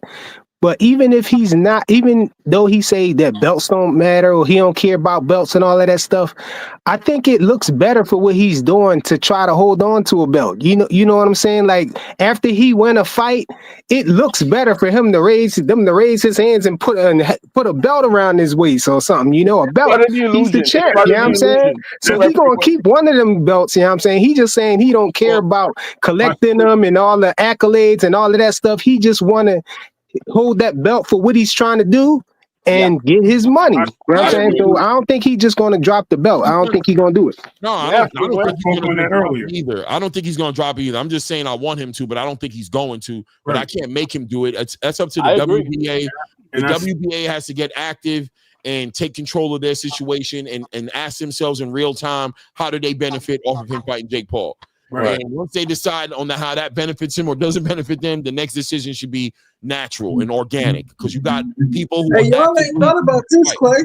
You ain't thought about this. What if he going in the white boy knock him out? Hey, bro, I don't care. Hey, it is what it is. But I ask Tank fans that all the time, bro. I got to get out of here. Let me speak up real quick. So I spoke on this earlier, and I don't know if y'all were in the chat yet, but I had said that Gervonta Davis has been one of the people that actually put out there on his own when he thought he had that bag in hand from Amazon or whatever that deal was when he left Floyd. He thought it was okay to go chase belts. He thought it was okay to put all these names in the hat, like he can go out there and rumble with all these guys. But he got to a point where he's seen that the realism of that or what the cost to pay the boss was not up his alley. He didn't think that was going to work for him. And once he seen that vision was not going to come to him, he decided that he didn't need the belts anymore. He decided that none of these guys matter and they ain't do nothing to fight him. He controls his own destiny. I don't never think he was afraid to fight anybody. I'm going to take that one analogy out because he definitely wants to fight people. I just think that it pays to fight certain fighters. He said only thing I can get at is that he mentioned that he's afraid to lose to these fighters because he's going to be a meme, which we've seen, I think, the retirement portion come up and him not fighting Roach again is because there was a meme put out there of him running to the ring because he said he had in the music song, I got, what did you say? I got hair grease in my eyes and all that. So all that being said was the meme of him, something that he never thought he would see himself in because he was a superstar. He was the star athlete at your high school. But guess what? He shit his pants running track. And guess what happens when you shit your pants running track? You know what I mean? Look, y'all laughing, right? Guess what? Now all that popularity you had just went down the door. You got more popular, but on the other end, now you're the laughing stock. So I don't think he likes being laughed at, and I think that's the reason why he's hanging everything. It affects the business because there's a difference in having a guaranteed $240 million contract. That means you're gonna get paid if you lose, whatever. You're gonna in the next fight, you're still gonna get paid no matter what. You're guaranteed your money. But if he's fighting on a pay-per-view basis and he loses, how's he gonna sell the next pay-per-view? Exactly. All right, y'all, I gotta go. Salute my wife calling me. Yo, salute Ray. Hey, Clay, this is what I want to ask you, right? Mm-hmm. Man, how many knockdowns? All right, Ray. How many knockdowns gonna be in that Sam Noakes and Abdullah Mason fight? Oh man, the over and under. Listen, over and under. Knockdowns? Just knockdowns. I think it's gonna be 3. I think it's gonna be probably 3. I think somebody's gonna have 2. Somebody's gonna have 1. There could be 4. There could be 4. Huh? There could be 4. 2 from one guy and 2 from the other guy, which stops the fight. Yeah, I think people are going to be getting clipped in that fight. What do y'all think of Sam Noakes? What do you think of Sam Noakes, Clay? I've just been watching him fight and doing some film study on him, and I'm telling you, it's about the timing, right? Sam Noakes is a tight, short puncher.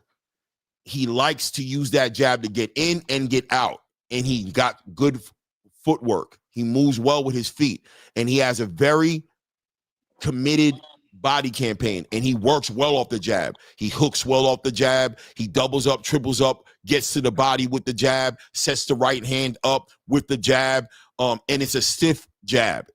This game right here, in my opinion, is going to be about whether Abdullah Mason is going to be disciplined enough to stand behind his jab and try to work it to where he's walking Sam Noakes into situations, because Sam Noakes is also an aggressive fighter. So you can walk him into things. If he gets into slugging it out with Sam Noakes, I think Sam Noakes' punches are a little tighter than Abdullah Mason. What do I mean by that? He might connect first in those type of exchanges. And that could be a problem because he's punching. He's really punching. So Abdullah going to have to be I'm going to say like this. I wanted Abdullah Mason to get that Giovanni Cabrera fight.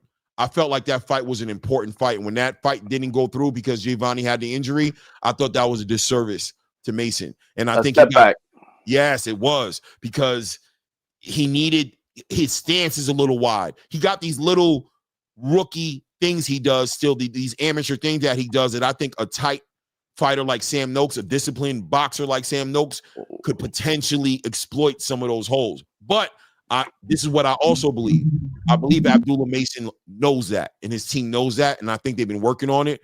So I'm still picking Abdullah Mason for the stoppage in this fight, but I'm letting you know Sam Noakes is there to capitalize off those holes in Abdullah's game. If he brings those holes, he's there to do it. I'm looking out. Now you said he's a little bit more refined. Yes. Bro, the guy's in his prime. He's 28 years old. Yes. Now here's my question though. You said you wanted him to get the Giovanni Cabrera fight. Right. Would the Giovanni Cabrera fight, because I know how he fights. He's a boxer mover. Right. He's not really a puncher. Right. Would that prepare Mason for Noakes? I don't think so. It would have exposed, yes. It would have exposed Abdullah Mason to himself. These fighters develop through these fights, in my opinion, from where I sit and as I watch boxing, right? When I look at somebody like an Edgar Berlanga, right? What do I think is the worst thing that ever happened to him? 16 straight knockouts. I think that's the worst thing that ever happened to that guy.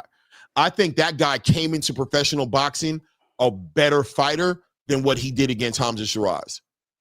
I think he just got caught up in the hype. What happened to Shushu Carrington, and we can segue into a conversation about him because I want to talk about him too as well, but what happened to Shushu Carrington after the Sagawa fight? He got better, bro. He went into the Sagawa fight on a knockout streak, got caught up in that lifestyle. He had just left the Gervonta Tank Davis camp as Gervonta was getting ready for Frank Martin, and he was mesmerized by what Gervonta Tank Davis did to Frank Martin. Watch how he fought Sagawa. He was trying to fight Sagawa the way Tank fought Frank Martin. Watch that fight. And watch and look at the timeline. But what did Sagawa do? Sagawa humbled him. Sagawa made him be like, damn, bro, and made him and his father go, that's not even the way we fight. We were just getting into it because the crowd was going crazy, and we were trying to sell these big championship fights with Monster Inoue and shoot the championship fights with the champions in the division, but we don't even fight like this. So he came back together, and now Shushu Carrington is one, in my personal opinion, one of the best fighters at 126. I think he's there to beat any of the champions. He's there to lose too. Rafael Espinosa is probably the best guy there. I was about to say. No, it's true. Rafael Espinosa is the best, but I'm telling you, Shushu is there to win against any of those guys on any given Sunday. He's the most well-rounded fighter who's not a champion in that division, in my opinion. I jumped off the Shushu train a minute ago, man. I'm with Shushu, bro. But what all I'm saying is just bringing it full circle back to Abdullah Mason. If he would have fought Giovanni Cabrera, I believe that would have been an experience, a priceless fight for him experience-wise. And I believe he would have evolved. You would have seen him level up in his next fight. Now, maybe he's leveled up because he seems to be acknowledging the holes that was in his game. I've seen him staying behind his jab a lot more in his last fight, and he was able to still set up a knockout when he fought against what's my guy's name? What's his name? Nakatilia, right? So going into this fight, I'm in the dark a little bit because I'm thinking he knows and he's improving, but we're also creatures of habit. And once he gets clipped or hurt, his instinct is to jump back in there.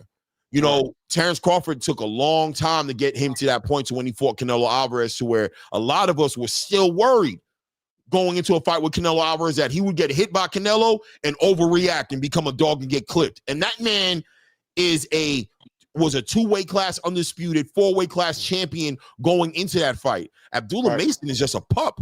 So Sam Noakes being a 28-year-old experienced fighter, you look at his record, he got 12-round fights under his belt. That man knows how to carry himself inside that ring, bro. And he's a puncher. If it was Jack Catterall or, somebody who can box, but nah, he's well-rounded. He's there to lose to a degree because he's aggressive, and Abdullah Mason's a puncher, but he's also there to take advantage of a rookie or of a fighter who's a prospect who's being moved fast, who's being moved fast through the rankings and who haven't had the proper opponent in the ring with him. I can agree with that. I can agree with that. I just, like if you were talking about, go ahead, Rich. Oh, no. I was about to say, Sean, I think they both, man. I think Sam Noakes got UK on his back. He doing it for them. So he definitely going to come out hard. Then you got Abdullah Mason. He been training for this since he probably was 11, 10 years old, man. So that's why I say this is going to be an underrated. All them fights good, man. Yeah. I don't know what the like a lot of those fights is really good.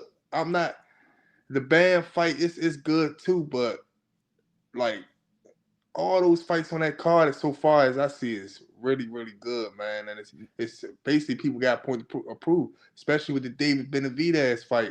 I feel like only 175 pounder he really fought was his first fight initially. Alexander. You talking about Vosnik? Yeah.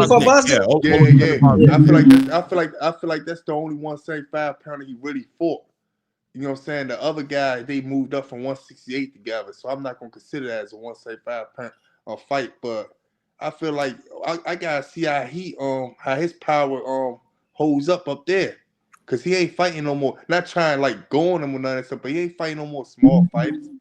He ain't coming at. But see, Rich, the advantage he got over my man Yard is that Yard don't have no gas tank. We know that. But he ain't never had a gas tank. But Yard can take a punch, and I feel like the guy that Yard took a punch from hit harder than David Benavidez. Benavidez. Yeah.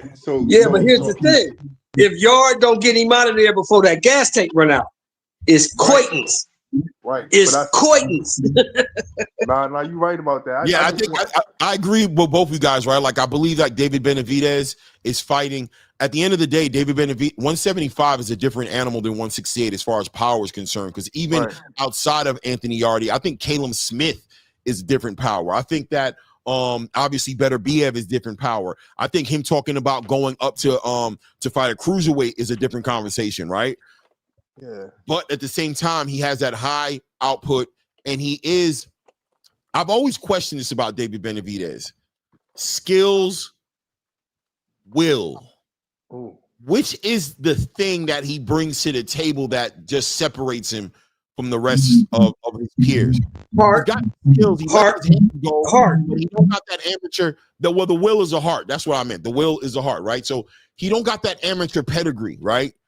He's sort of a savant in so many ways. He comes into the game a lot of experience as far as being exposed to professional boxing, being in the gym with his father and seeing the Manny Pacquiao's get ready for fights and sparring the Bivens back in the day. And he has these little intangibles that check the box for him that make him different. But at the same time, he's always had an advantage at 168 that we can't deny. And at 175, he doesn't have that advantage at 175. It's more equal playing ground. And when you get into the ring with a better Biev, or you get into a ring with a Bivol at this point, it's got to be a little of everything, right? I think David Benavidez is a generational talent, but he gets an opportunity to answer these questions. He's not running from these questions. He's running right into the issues, which I love. But yeah, man, when you're getting into the ring with a puncher like Anthony Yarde, there's that. Okay, how's he going to deal with this? If his power doesn't translate, is his skills going to make it where it needs to be? He did it with David Morrell, but David Morrell wasn't necessarily a 175-pounder. That's what I'm saying. He wasn't experienced. So, yeah, fun fights, bro. Fun fight. I still think David Benavidez wins that fight. I think he stops Anthony Yarde. I ain't going to lie. He might, but I don't think right now I'm leaning into it. I don't think he's going to stop. I got to get more close. I probably think different. But me personally, I don't think that he could beat them two guys up there, man. And I might come back, man. I might be wrong on that, man. No, you're not wrong, man. He can't beat those two guys. He can't. You don't think he can do it? HL, you don't think he can beat Better Beaver Bivol? I look at Benavidez and I see him the very, very same way as Vergil Ortiz. At 147, he's knocking everybody the F out. And now at 154, it's a different story. Yeah, but the advantage that Benavidez had at 168, he no longer has at 75. He's not a weight bully. He's not a weight bully anymore. He's facing guys that are as strong, as big as him. He couldn't do shit to Bosnick. And that was an old man. And he was connecting with Bosnick. He was hitting him with the shots. Yeah, and it didn't do nothing. Hey, Clay, that's what I'm trying to say. Like I seen the shit that he was hitting Caleb Plant with. Caleb Plant was looking. He was getting fucked up. Don't get it fucked up. But he was definitely bigger than him. I'm like, damn, this nigga and he couldn't stop him. It's like he's so bigger than him. So I'm not saying he a weight bully because he made the weight. You know what I'm saying? So I'm gonna leave that out the window because he made the weight and he went. And I don't think you can really use that. He went through a bunch of struggles. Because I've been telling Clay and XLD for the longest that Morrell ain't shit. I've been telling y'all. Yeah, he went through a bunch of struggle making that weight. I ain't gonna say he made. Morrell ain't shit. You saw him in this last fight. The dude ain't shit. But I just want to see. That was disappointing. I just want to see him go up there and fight the bigger guys, and they all coming at 200 pounds just like him or same amount.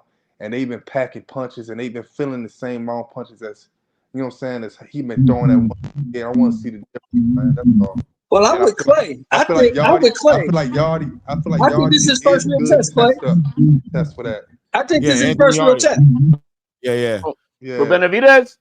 Yeah, I think Anthony Yarde is his first test, but Anthony Yarde is just he's got the holes in his game that David Benavidez is kind of built to take advantage of.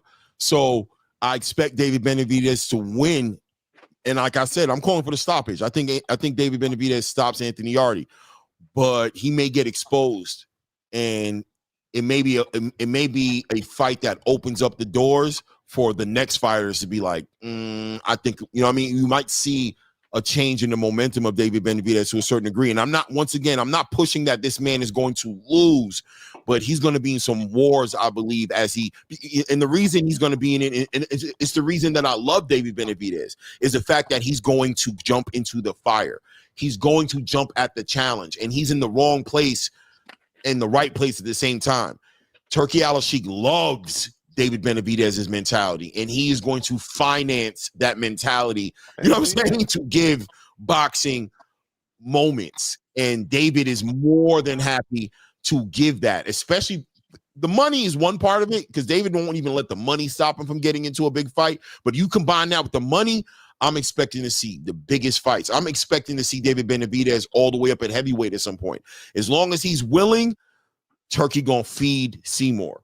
Man, if he could get past Bivol, yeah. I mean, even if he don't get past Bivol, he'll still go in big fights. He'll lose against Bivol, and he'll throw him in there against Jairo Pataya. He'll throw him in there. He'll throw him in there in the heavyweight division. The solution for David Benavidez, Turki is like one of those, like, he's like poison candy. He's like, you like it, but at the same time, if you leave it up to Turkey, bro, you're gonna fight Mum-Ra every time you get in the ring, bro. Right. You know what I'm saying? Right. You're gonna fight. You know what I mean? Every time you jump in the ring with this dude, you're going in there with Skeletor. Right. Hey, you're going in there with you know what I'm saying? Hey, you're look, going with Magneto. Like you're not doing no regular bosses if you leave it up to Turkey. Hey, I know Terrence Crawford and side-eye him before. He probably done asked Terrence Crawford, hey, you want to try to go up here? Like this guy. You know he did, right? He called him up like, you sure you don't want David Benavidez? Yeah, I think you could do it at 175. He probably said somebody else hired him. Bud is too smart for that. Bud is a whole lot of things. One thing Bud is not is stupid. Bud ain't stupid. But it's David Benavidez smart. And not to diss him, but I'm just saying, on the opposite side, with somebody who says he wants all the biggest fights. I want to go to cruiserweight and I want to fight Turtle. You know, I want to prove myself. And, I'll go fight. I'm going to heavyweight. You know what I mean? But the way he talks, Turkey ain't the dude to talk like that. Turkey, like, oh yeah. Turkey don't give you what you ask for. You keep asking for it, Turkey don't give it to you. Bringing it back to Bill Haney. Bill Haney started yapping, and what? Norman Jr. You want to fight Norman Jr.? Tío, do not sign the contract, Tío. I am getting Norman Jr. to kick these little motherfuckers ass.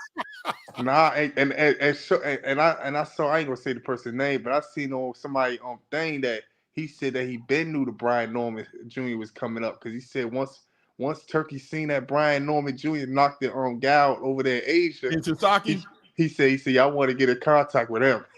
Yeah, but Turkey's diabolical, bro. Like I'm a boxing fan. People don't understand. Like some of these fans get emotionally attached to the fighters, and they say stupid things like, "You go over there, Turkey gonna get Turkey giving out losses over there, and you go over there, and Turkey gonna get you beat." And as a boxing fan, I'm like, yeah. But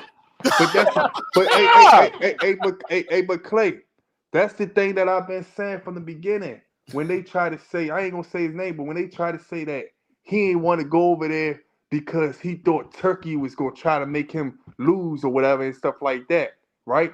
At the end of the day, in my mind, I think Turkey want to see the knockout artist win before you see the fighter lose. You know what I'm saying?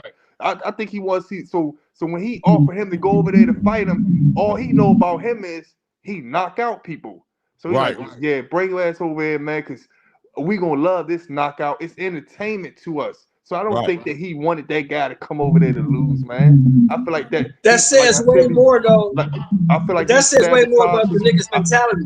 The nigga's soft, man. That says a lot about his mentality. He's scared. He don't want to get beat. He's a punk. He's scared. Sheldon, I feel like he sabotaged that because he know he was in a possibility of losing. So that's when he started disrespecting the man. Man, hey man, give me this. You from Baltimore, right, Rich? Nah, no, I'm not. Where you from? Where you from, Rich? From DC. Where you from, Rich? Okay, yeah. You from DC? Okay.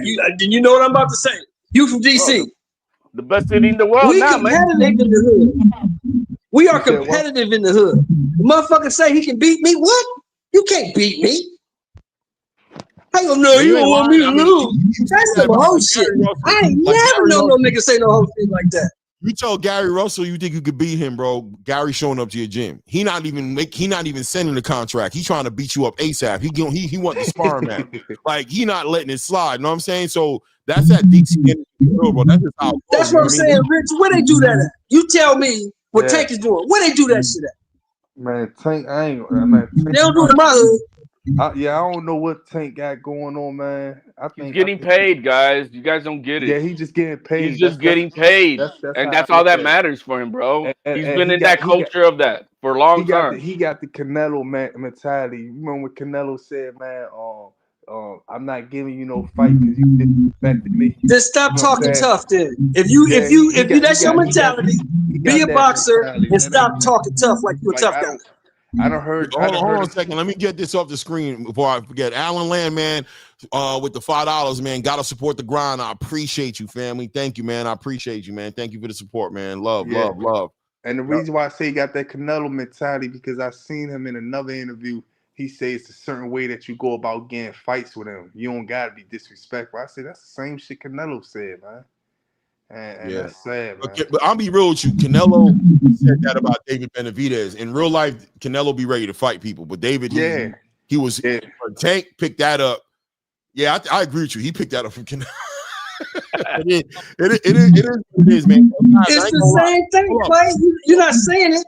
It's the same thing. The motherfucker's scared. The motherfucker's scared. Yeah. I mean, it is what it is, right? But I do want to segue into this last topic before we bounce off this one because I got to cover the live. I'm covering the Pro Box card. I want to see Najee Lopez on a light heavyweight. I think Najee Lopez might be another light heavyweight. Getting work on low key between me and you. I think Najee on the low. I think Najee coming to mess some game plans up in the light heavyweight division. But I'm gonna call his fight tonight. But I want to segue into the Bruce Carrington conversation just a little bit, right? Shout out to Showbiz had Bruce Carrington on his show the other day. Showbiz did a great job interviewing Bruce Carrington, by the way. I think it's the first time I've seen him interview somebody on his show. I don't know. Maybe he interviewed somebody else. I forgot who it was, but he doesn't do it much often. I think he should do it more often because I think he has a lot of access, and I also think his platform is so big that those interviews actually help these fighters out and help boxing out, right? Yeah. That being said, though, he was interviewing Shushu Carrington, and Shushu had, basically Shushu's campaigning for these titles, right? And I feel his pain. He's like, dude, I don't know what else to do. So we call Showbiz up. He don't know what else to do, right? I'm trying to get championship fights. These guys is finding a way out of the fights. Nick Ball talking about he ain't no monster in the way ain't going to be in the 126 division probably for the next year, probably end of 2026, beginning of 2027. And these guys don't want to fight me. And now I've collected this interim title, which may be a nightmare for me because as much as I'm proud of myself for getting it, now I'm not even able to use my mandatory, right? This damn interim titles made it to where I can't even get on these sanctioning bodies damn ranking lists no damn more. Right? You got to get it he's got to do a title eliminator fight before he could get a mandatory spot. Right. So he can't. He's basically frustrated, and I'm there with him, man. And I think that that's one thing that I love about this Terrence Crawford Canelo Alvarez fight is that it's inspired this next generation to push. They want to be champions. They want to unify. They want to do all the great things. And I believe that Canelo Alvarez Terrence Crawford fight has a lot to do with it. You're going to be seeing Abdullah Mason, I believe, on the back end of a victory with Sam Noakes. I think he's going to get a tune-up, but then he's going to start applying that pressure. He's going to want to unify. He's going to want to fight for belts. He's going to want to be great. Shakur looks like he's going back to the conversation now, going in there with Teo. I think we're going to see all these fighters moving that way. But that's how it's supposed to be. Exactly, which is why boxing is doing great. And I keep telling people, stop allowing this Tank Davis distraction that's going on to make you think that American boxing is going the wrong direction. We are moving well, bro. American boxing is healthy. We just need the promotional companies to get their heads out their asses and start working together more fluently, or I'll tell you the truth, Turkey is about to take this shit from y'all. Period. That's another conversation, right? That's what's gonna happen. And I'm gonna tell you, I don't care as much as a lot of other people care, but I agree in telling you that, Turkey coming to take this shit. If y'all sit there and keep playing this game and putting on, Turkey gonna take it from y'all. It is what it is. I just hope that before you get into the Shushu thing, I just hope that Dana White, all that stuff, the Ali Act shit don't kick in. That's all, man. It's going to, man. It's going to. All that's gonna happen, and people need to blame themselves. Like, hold the right people accountable. Don't get mad at Turkey. Don't get mad at Dana. Get mad at Al Heyman. Get mad at Bob Arum. Get mad at Oscar De La Hoya. Get mad at all those guys who sat there and just abused and sucked the life out of boxing and try to play us as fans. And now you got some billionaire oil country coming in here and you guys can't compete. You open the door and you let the devil in. You know what I'm saying? You let the vampire knock at the door and he says something nice to you. Now he's in your crib and he ain't going nowhere. So listen, man, you can figure it out, man. I need you to put your damn your Van Helsing helmet on, put your Van Helsing hat on, you know what I'm saying? And get busy, man. And they had the opportunity to become Voltron and all unite and make one league here on their own, and they didn't want to do it. Nobody had the vision. The greedy didn't let it happen. And here comes whoever else from the outside to do it. So hey, they got nobody to blame but themselves. Yup. As boxing fans, we about to eat. You know what I'm saying? But that being said, Shushu trying to make his move right now. He's trying to become a champion at 126. He wants to unify the division, and he said he's willing to go all the way up to as far as like 140, 147. You know what I'm saying, to do great things like Terrence Crawford. Where are we at on 126? Is there any opinions on it? Because I love 126. I think 126 is a sleeper division. Rafael Espinosa, Angelo Leo. Who's down there besides Shushu and Espinosa? Who's down there? What do you mean, Robesi, Ramirez? There's plenty of fighters at 126, and there's fighters coming up from 122 to 126. 126 is lit, and I'm gonna tell you what I love about 126. The big thing I love about 126, those guys are all ready to go to 130. They're ready. They just need the accolades. So come on, Rafael Espinosa ready for 130. He ready to go to 130. Stephen Fulton already bounced and went to 130. Yeah. Angelo Leo, he might hang out a little longer, but I think he's going to end up at 130 as well. And Nick Ball is going to go to 130 as well. He's going to go as well. So that 130 division become going. You say Nick Ball? Nick Ball will go to 130, bro. Yeah, well, what? He's too small at 126. Oh man, he's gonna go get money. He's a short. He's a short, bro. He's just short. Bro. I do not like that dude. I do not like him or Robesi. I can't either one of them. I like Robesi and I like Nick Ball, bro. I like him. I'm not a fan of him. Robesi got a raw deal in that last fight with that elbow that he was catching. He was catching elbows like you thought that was MMA fight versus Espinosa, bro. That was just bad. Yeah, that was just bad. You know, but as far as man, I maybe a year and a half ago, 2 years ago, I was like riding high in Shushu, and he's turned into the 28-year-old prospect still, man, and that's where I'm at with him right now. I'm like, dude, what are we doing? You Top Rank put you on a pedestal. You had Monster Nui come in for you and all that stuff, and it just didn't materialize to anything. No, that's because they hating on him. You got to read between the lines and understand that the reason it's not. He's on that Terrence Crawford treatment right now, bro. He's like a diamond with a lot of dirt on it, and you don't see it yet. But those belts belong to Top Rank too, don't they? Which belt belongs to Top Rank? They don't want to. They all are Top Rank, damn near. Angelo Leo, I think, is Top Rank. Is it Angelo Leo Top Rank? I think he's Top Rank, right? Angelo Leo. I know Ramirez is Top Rank. Espinosa. Rafael Espinosa. Angelo Leo's PBC. Oh, he is. Okay, PBC, but Rafael Espinosa's Top Rank. That's why I think it was a bad fight. Yeah, should have been fighting him. It's about money. It's about champions defending their titles and building up their fan bases and their brands. Nick Ball is over there with Queensberry, obviously, with Frank Warren and those guys, but they're trying to save up their energy for Monster Inoue. They believe Monster Inoue is coming over there. Monster Inoue is a Ring Magazine ambassador, so that means Turkey has some say in it, and they believe that Nick Ball is going to make a big bag of money and to fight Monster Inoue. That's a lot of wishful thinking when still Inoue is going to be fighting Junto Nakatani next year. So there's no guarantees about no Inoue at 126 anytime soon. He got to go through Junta Nakatani, and then we can talk about that. And that's 100%. That's a real 50-50 fight. And if he loses against Nakatani, I see a rematch without a doubt. Rematch or retirement. Or retirement, yeah. No, but I see a lot of intangibles. And they got a bunch of money over there to spend on that in Japan, don't they? Oh yeah. Oh yeah. Boy, he's for him. But Shushu, man, I got him like in the same batch. I got him in with Tiger Johnson, bro.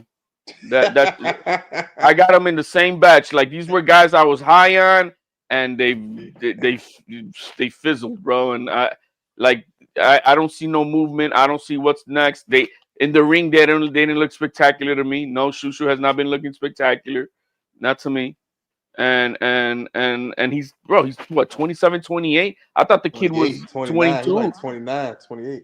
You know, he's an old he's an old. Ain't that the middle of his prime? Ain't that the middle of his prime? Yeah, you know, like when you're about to buy a dog and it's a puppy, but the puppy's already a year old and shit. Yeah, you know, it ain't no puppy no more. But it ain't no puppy. It ain't no puppy, man. It look like a puppy, but that nigga got all kinds of. That stuff you gotta pick up weighs 3 pounds, man. Stop waiting on the new way and go beat up Espinosa then. Go beat him up. HLD, you saying we still treating him like he Abdullah Mason age? Yes. Right. That's because he started his professional career late. You know what I mean? He stayed amateur for a long time. But I do think he's getting to the point now where if the division isn't going to cooperate with him, he might just need to go up to 130, bro. If they're not going to give him these fights, leverage. He said why something. He can't fight Espinosa, Clay? I don't. It's up to us. He said this is what this interview was all about. He was basically saying that he's called them all out, including Espinosa, and they always find a reason not to fight him. They all waiting on some big opportunity. They all think Monster in the way is coming. None of them. He's a high risk, low reward fighter, and you know what I mean. And the thing about it is he has Turkey now. He's also a Ring Magazine ambassador. So low key, the money's there now to fight him. So you know these guys really don't want to risk the big bag they know that's there with Monster anyway. My question is, does this man have to do the David Benavidez and ultimately be like, you know what? Nobody's going to fight me here. Let me leverage that WBC title. If he can get that winner between Stephen Fulton and O'Shaquie Foster, how do you guys feel about that fight at 130? I think he could come out victorious against. That would be an awesome opportunity. Oh, go ahead. It's an awesome opportunity to get the winner of Fulton or even the loser. Right. But he's getting his ass whooped. Oh, you don't see him. You don't see him being able to get that win. I don't know, and not especially not against Fulton, man. I don't know, bro. I think y'all sleeping on Shushu. It is what it is, guys. It's about that time. I'm about to go up in about an hour and a half for this live fight. But I wanted that opinion right quick. I'll land the plane right there and just leave it there. Personally, I think Shushu's gonna shake it up a little bit, man. Shushu, my young Terrence Crawford dog. You know what I mean? He that light Terrence Crawford on low, bro. I think you guys are gonna see some. Let's hope so. He's a good kid. Man. He's a good kid. Let's hope so. He's a good kid. That I can say. He's a real good gentleman. Safe, man. Peace. Peace, man. I appreciate all you guys, man. Hold on, G chatted. What's good, family? Going on with you? So good. We about to land. We about to be done, but I wanted to bring you up here and let you build though, because I seen you never get the link. Yeah, so I never really get up. I know you about to shine out in a minute though, but one thing I wanted to say is I hear everybody saying that Tank is scared, like he's scared of those other fighters like Shakur, the Devin, all of those, right? Mm-hmm. So I wanted to build on that, like. Everybody know, yes, I'll keep it real. I'm a Tank fan, but I'm not delusional. I do see the resistance. I've been seeing it, like he's avoiding those fights. But I believe it's more so scared of the backlash, the stock dropping as far as that. I don't believe he's scared of them as fighters. Like, example, if they was to throw Tank in a ring with him forcefully, he'd get out the ring and run. Or if he was to see them in public and the confrontation was to pop off, he would try to run. I don't think he's scared of them in that type of way. And that's how I'm feeling people are making it seem. We agree with you on that. We all agree with you on that. Nobody said he's afraid of him as a man. He's afraid of losing to them. Yeah, I don't think Tank is gonna get like his lunch money taken by none of these dudes, or you know what I mean, get his pockets tapped and nothing like that. I think the consequences of losing exactly it's gonna hurt his business. In a competitive boxing match, Tank understands and acknowledges his mortality when he jumps into the ring with these guys. He understands that I can go 12 rounds with these dudes. He may legitimately feel like none of these dudes is gonna knock me out. I ain't worried about nothing like that. But when 12 rounds is done and it goes ding ding, and we go back to our corners, and Calvin is taking the gloves off me, and Moses is taking the gloves off Shakur, he don't know what them judges is finna say. And when they say, "Come on, guys, we ready for the decision," he's gonna be sitting there with his heart in his jock strap, waiting on them to say, 115, 112, 116, 150. You know what I'm saying? He's waiting for these scores to come, and he knows it might be like, and still undefeated. Shakur, you don't want to hear that. You don't want to deal with the reality. And he just got a taste of that, Clay. He just got a taste of that. Yeah, with Lamont Roach. Look, one thing I wanted to say as far as that goes, hold on real quick. Mm-hmm. I'm in the middle of something real quick. As far as the losing go, I could kind of get how he feel. Like, I don't agree with how he's disrespecting his fans. I totally don't agree with that at all. Mm-hmm. But as far as not even just him, it was another fighter I heard say this, not quick to jump and give the fans what they want. Because the difference is with the fans from now and back in the day, they do switch up on you, and it do affects your stock. Like, all right, they want him to jump in there and fight Shakur. The minute he jump in there, let's say he do come up short, they'll switch up on him. His stock will totally drop. And not even just the fans. I done seen the promotional companies do that as well. And man, that's the risk though, right? G-Tatted, I mean, that's part of the game. Like, he won't be the first and he won't be the last. You don't have a guaranteed contract, guys. He does not have his fights are a la entree, you know. It's a la carte. I mean, it's a la carte. A la carte, and he's got to sell it fight by fight. He Market loses value, one right? fight. The lobster, whatever it cost us this morning. You heard? Oh, yep. And if he loses one fight. If you're scared, get the fuck out. If you're scared, get the fuck out. Yeah, at the end of the day, I hear you, bro, and you're right. Like what you're saying, you're accurately highlighting what it really is at the end of the day, right? Like you're getting past the silliness of it all, and you're talking about the trifling politics of boxing and how wishy-washy and emotional roller coaster this game can be. But this is what you sign up for, right? Like all these guys is going through it. Like, you don't think Terrence Crawford was entertaining that and when he was jumping up and challenging himself in the different ways to do what he did? You don't think that Errol entertained that when he gave Terrence the opportunity? I was just about to say that. I was just about to say, prime example, Earl Spence, Devin Haney. Look at Devin Haney. He gave us championship fight after championship fight. Yep. The moment that the fans start, he officially lost. It was crazy. That man was literally about to fight on Black Prime, bro. Like he was done. They totally disrespected and humiliated him, and his stock went down. It was crazy. Mm-hmm. Same thing with Earl Spence. Mm-hmm. Fight after fight, belt after belt. But the minute he lost, it's like his candle was blown out.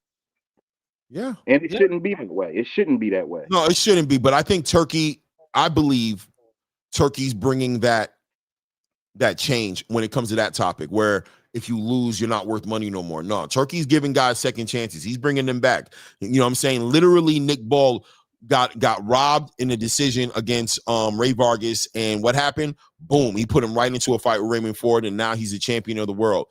He gives these opportunities. If you perform and you lose, you might even get a rematch depending on how good the fight is. And worst case scenario, he'll throw you a bone, bro. You know what I'm saying? He'll hook you up. So, you know, listen, man. We saw Devin Haney's true market value when he went to purse bid after that loss with Garcia. Yeah.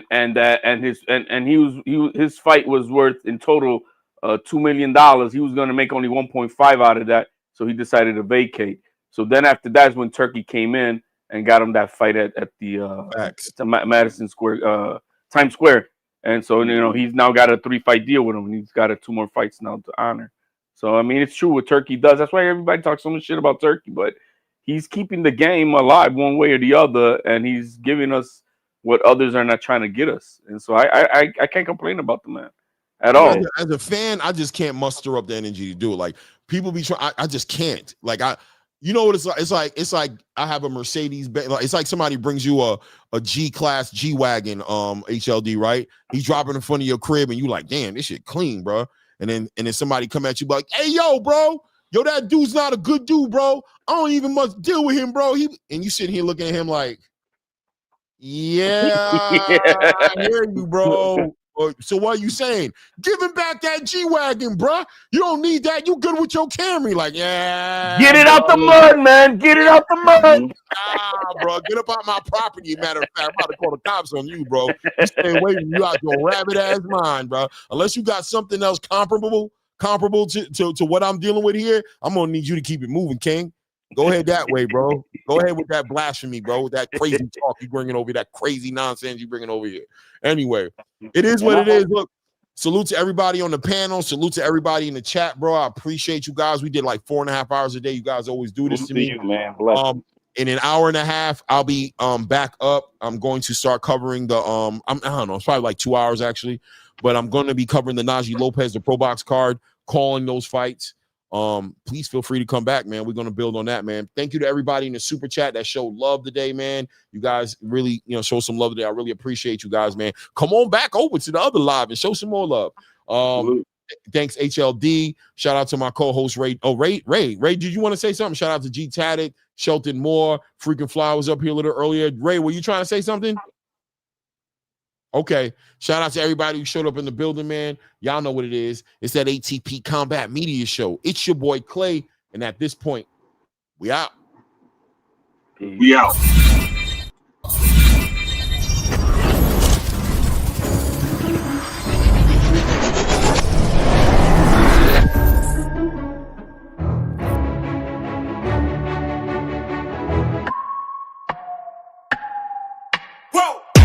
Who knew I would make it this far? They hated, they never believe me. Yeah, I would never drop the ball. I know I make it look easy. Yeah, Mayweather with the defense. I don't care what a critic gotta say. I got them picking up the pieces. That to me, you really playing with your life. I'm about to come and run it all back. I'm the new era, about to snap back. You ain't fitted for it, cause you all cap like. Hold up, I shoot my shot. Wait, hold up. I'm really about to run this go up. You know it's all net when it go up. Hey, yo, everybody in the building who's still here, make sure you hit that like button before you leave. Just in case you forgot, let's make sure you do that. Subscribe to the channel, man. But until the next one, man, we out, bro. Ain't got no other plans, you don't need to understand. Ay, we on overtime, you don't need to understand. Ay, we just show them how to do it when you don't know what to say. Tell me how you plan to win if you plan to play the same. Moving fast, already gone, yeah, but you bringing me back. Try to double cross me, dog. Just let me relax. Stop assuming what we doing. Keep it moving, what we doing. Cause it can get dangerous. Cause it can get dangerous. Cause it can get dangerous. Hey, please don't play no